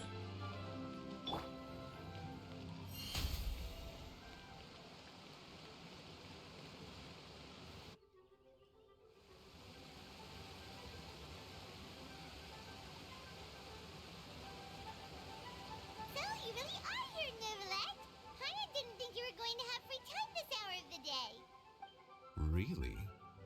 Oh, I suppose you must have met Mr. Linny. He took the time to greet me earlier when he passed this way. In any case, you came at a good time. I was just considering reaching out to you to set up a meeting, so I may explain some things that I haven't had the time to before. Aw, Paimon's glad that you remembered. Thank you for keeping us on your mind, what with you being busy and all. Alright, let's have it then. How was Fontaine actually saved? The whole business is still quite the mystery to us. It is strange how words can often leave a bitter taste in the mouth when it finally comes time to say them out loud. Neuvillette sighed softly before telling you the truth concerning what he saw that day. Fauchelors deceived the heavenly principles and used Verina's endless performance to save Fontaine. So that's what happened? I only saw Verina's parts myself. Fauchelor destroyed the divine throne of the Hydro Archon and restored your power to you, transforming you into a fully fledged elemental dragon sovereign. But Paimon still doesn't quite get what you did to save the Fontainians from dissolving. For me, the authority of the ancient dragons refers to absolute control over the hydro element. Fontainians were incomplete humans born of Egeria's use of the power of the primordial sea, with constitutions similar to that of mimics. But so long as those primordial energies remain within them, I could use the ancient dragon's authority to grant them true blood, after the fashion in which life was first brought into being on this planet. In other words, when I gave my verdict, Fontainians became true humans, and thus would naturally no longer be dissolved by water from the primordial sea. Yes! Fauchelor must have counted on you to make that decision as well. Your verdict was the key to making the prophecy appear to have come true while saving everyone. Yeah, and in a manner of speaking, Fauchelor finally managed to fulfill the original Hydro Archon's wish to turn Oceanids into real people too! Yes! Yes! It seems from your expressions that you still have more things you wish to ask. Ask away. I will tell you the truth as I know it. Okay, I won't ask anything, I guess, because about the next stop on my journey is obviously going to be Netlin, which is insane. We're already soon at Netlin. Well, still a few more versions to go, but Jesus. I don't really care about this one. About Fontaine's Gnosis. Oh, that's right! They say you've given it to the knave as a diplomatic gift or something! Leaving aside their intentionality, the two Fatui Harbingers have indeed done much for us during this crisis. Their sole remaining goal in Fontaine, at least at this point, would seem to be the Gnosis. The Oratrice has ceased to function. The Hydro Archon's divine throne is now no more. and I do not need the Gnosis's power. As such, it has lost all meaning for Fontaine. If the Fatui have impure designs, then we might as well accede to their request now, and avoid unnecessary conflict. What complicated considerations? Paimon thought you were just giving it to them out of gratitude to the knave and as an apology to Child. Ask away. I will tell you the truth as I know it. About Fontaine's future. Yeah, about that. Risley said Farina has already left. What's that all about? Ah, Lady Farina. The people are only aware that her death sentence has not been carried out. She abdicated the post of Hydro Archon and left affairs related to that title to me, before leaving the Opera House. I related Focalor's words to her faithfully and completely. After hearing them, she seemed neither saddened nor comforted. She simply said that she was tired and needed to rest. Having said that, she then packed her things and moved out of the Opera House, not unlike how an ordinary person might. But she's still got a place to stay, right? You need not worry. I will make arrangements to ensure that she will not want for food, clothing, board, or travel. In truth, I am somewhat happy for her. The wear and tear on her spirit will, of course, take time to heal. But now that she no longer has to play the role of Focalor the Hydro Archon, she can finally lay down her burdens and lead a normal life. What about you then? What are your plans now that you've regained your full powers as the Hydro Dragon? After Focalor passed on, the Oratrice also ceased to function. This matter will directly affect our trials. After much careful consideration, I've decided to take over its role in our courts. From now on, I shall hear cases and pass verdicts by myself. Looks like you're still considering stuff from the perspective of the Udex, huh? As an elemental dragon, there are indeed many things that I must do. But this power and this duty, in a manner of speaking, you could say that both were granted to me. As such, before I attend to my other responsibilities, I must first and foremost continue to serve Fontaine as its highest judge. The duty of the Hydro Sovereign and the duty of the Udex shall coexist within my person. Additionally, the Hydro Archon's departure has brought about another problem, which is that the Opera House shall no longer produce indemnitium. That's true. That power was derived from the people's faith in the Hydro Archon, wasn't it? Wait, but the various mechs and machines in the city are all still okay. Where are they getting their energy from? As I am now, I have full command over New Musia, and it can serve as a complete substitute. Another reason why I cannot quite leave Fontaine immediately. Wow. This ancient dragon's authority stuff is really quite useful, huh? Ask away. I will tell you the truth as I know it. These two things are the most important things to me. So I don't really care about Child or the next stuff, so we'll just... Hang on a sec. Paimon's still got a question Oh, about the never mind. Gnosis. When we spoke to Linny earlier, he mentioned that your attitude towards giving away the Gnosis had clearly changed. We guessed that there might be some reason for it that only you were aware of. No wonder the House of the Hearth is the Fatui's intelligence division. They are certainly sharp.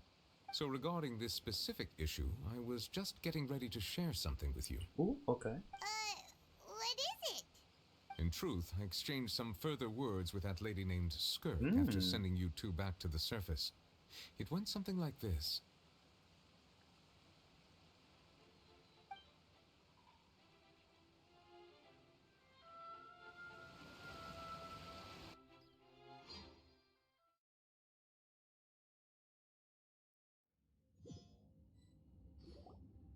Well, we're going to head topside to see what's going on. You hurry over soon as well, all right, Nervalet? What next? The all-devouring narwhal isn't here, so I'm no longer getting any interference. I can finally catch the scent of your power, what it's made of. It is the authority of the planet's primordial dragons, but with something very similar to a god's curse mixed in. It's quite a novel blend. I'm sure I've encountered something like this before. What was it again? I do not know what you speak of. Ah, of course. How could I forget? You should have the remains of the third descender on your person, yes? Remains? I've never heard of any such thing. Huh. According to your parlance, I believe it may be called a gnosis. Well, that much is true. After Focalor's divinity faded, she handed her gnosis to me. But I fear I have never heard of it described in the manner that you just did. I've been training with my master, the Foul, ever since I was young, and I have never returned to the surface since. So most of the information I possess, I got from him. It is only natural for those who are greater than humanity to possess a different sort of common sense, which is why there are so many problems in our attempts to communicate with humans. Regardless, you should probably get rid of objects of misfortune to prevent any disasters from befalling you. To live in itself is a blessing. But once a person dies, the bonds he once had with this world shall all turn to curses. What do you mean by that? No need to fret. These are just my personal thoughts, and my reason for no longer wishing to return to the surface. This third descender you refer to, who are they? And when did they die? Oh, this is about the descenders thingies. Like Lumine, Ether, and then there was a third one. Master never mentioned them to me. Perhaps it just wasn't that important for me to know. If you're interested, though, I could ask him. I'll be sure to pass the answer on to you next time. Next time? You believe we will meet again? I do. Wait. I have a disciple of my own, don't I? He can be the messenger then. In which he means child. I see, I see.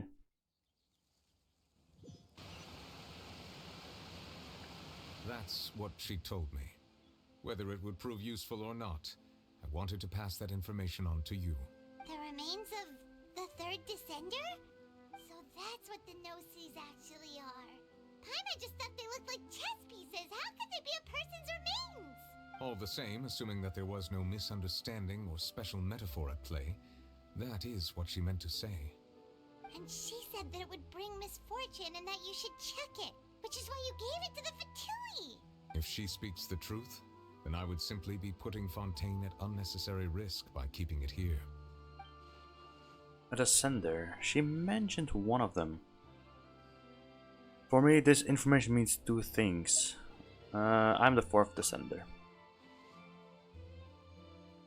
One, that the Gnosis are related to the descenders, and two, that the one who came before me has already died.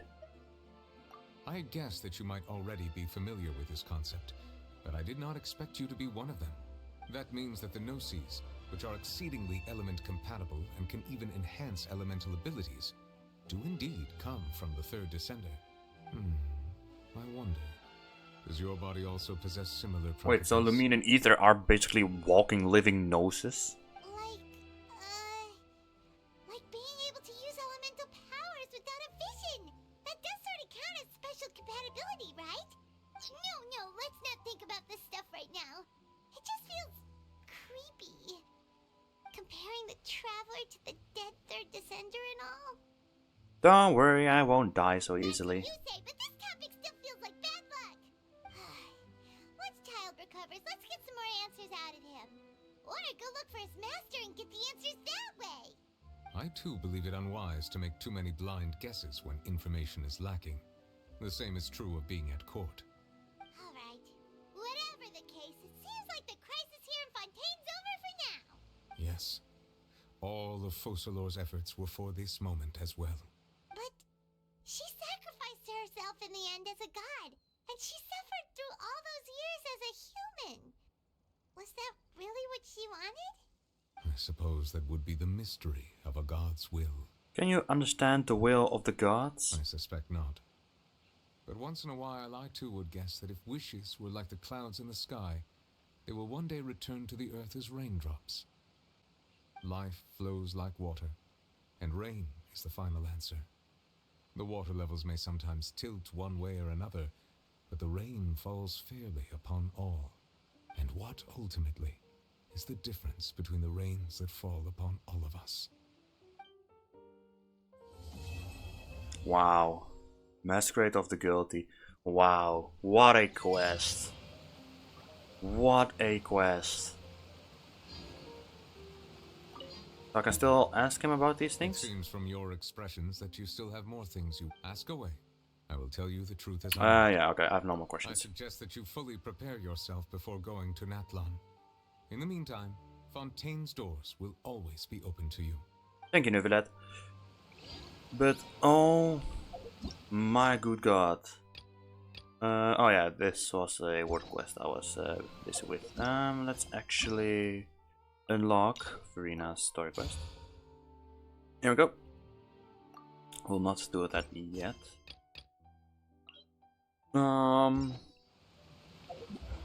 We also got a wish. Nice. And I'm curious, where is the whale boss battle?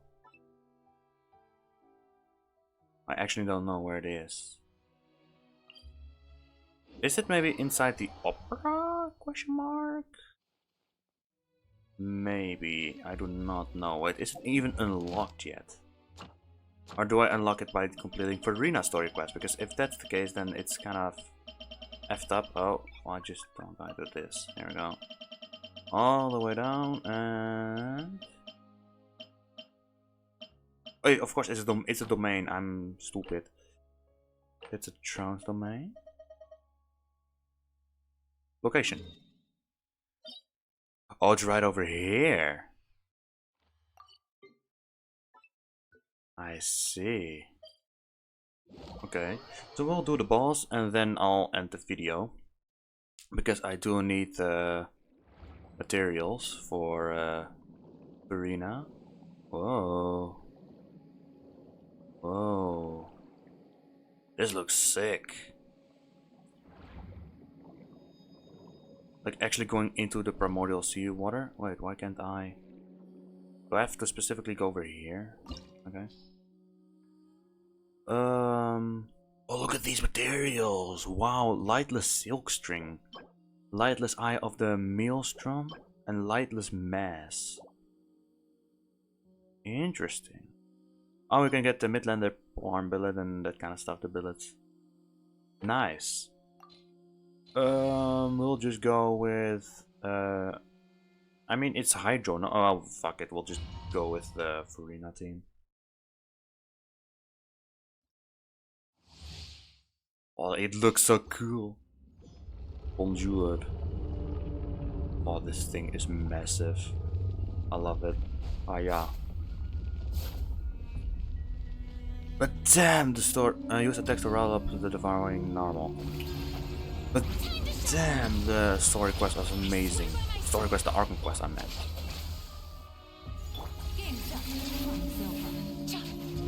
Where is it? Oh, it's over there.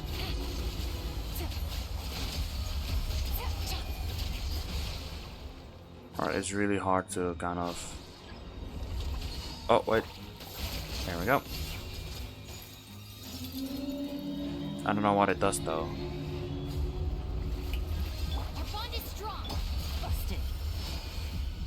Alright. I guess I'll just have to attack it constantly.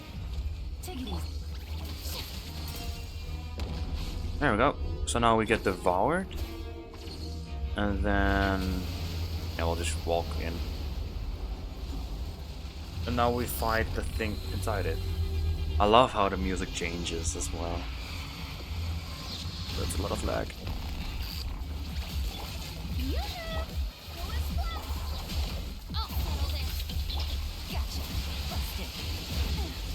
Oh, and afterwards we'll look in the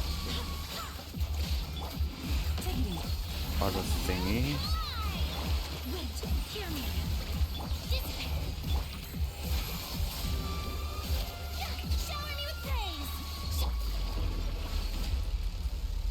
So how many times do I have to do this? There we go. There we go. Here we go.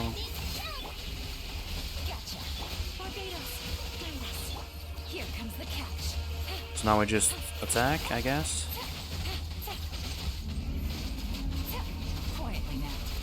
I see how this works.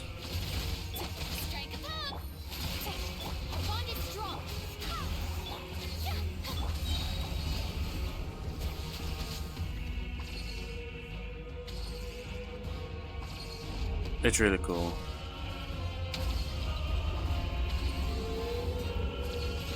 Visitor from the far side of the Sea of Stars.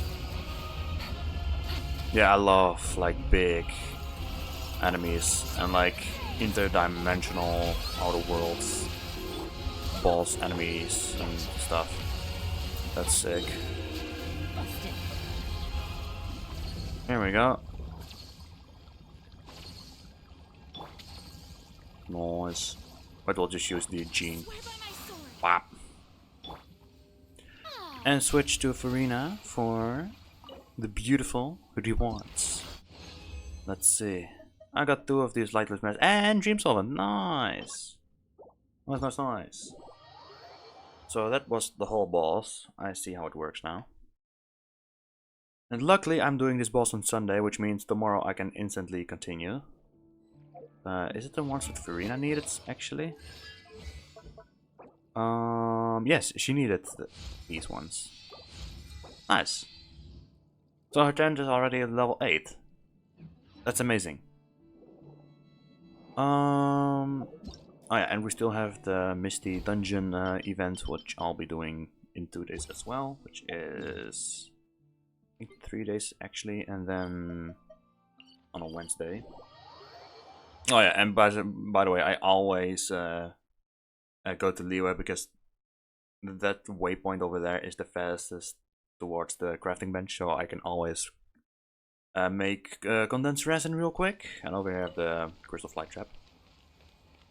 But yes, I'm just going to end it right here. This video is long. This video is very long. But yeah, I hoped you beautiful slimes enjoyed the video, even though it was extremely long. This quest is insane. It's absolutely insane. I loved every bit of moment. I loved every moment of it. Like, I'm actually speechless. We're still in version 4.2. I have no idea what they're going to do for the upcoming updates, like 4.3 or 4.4.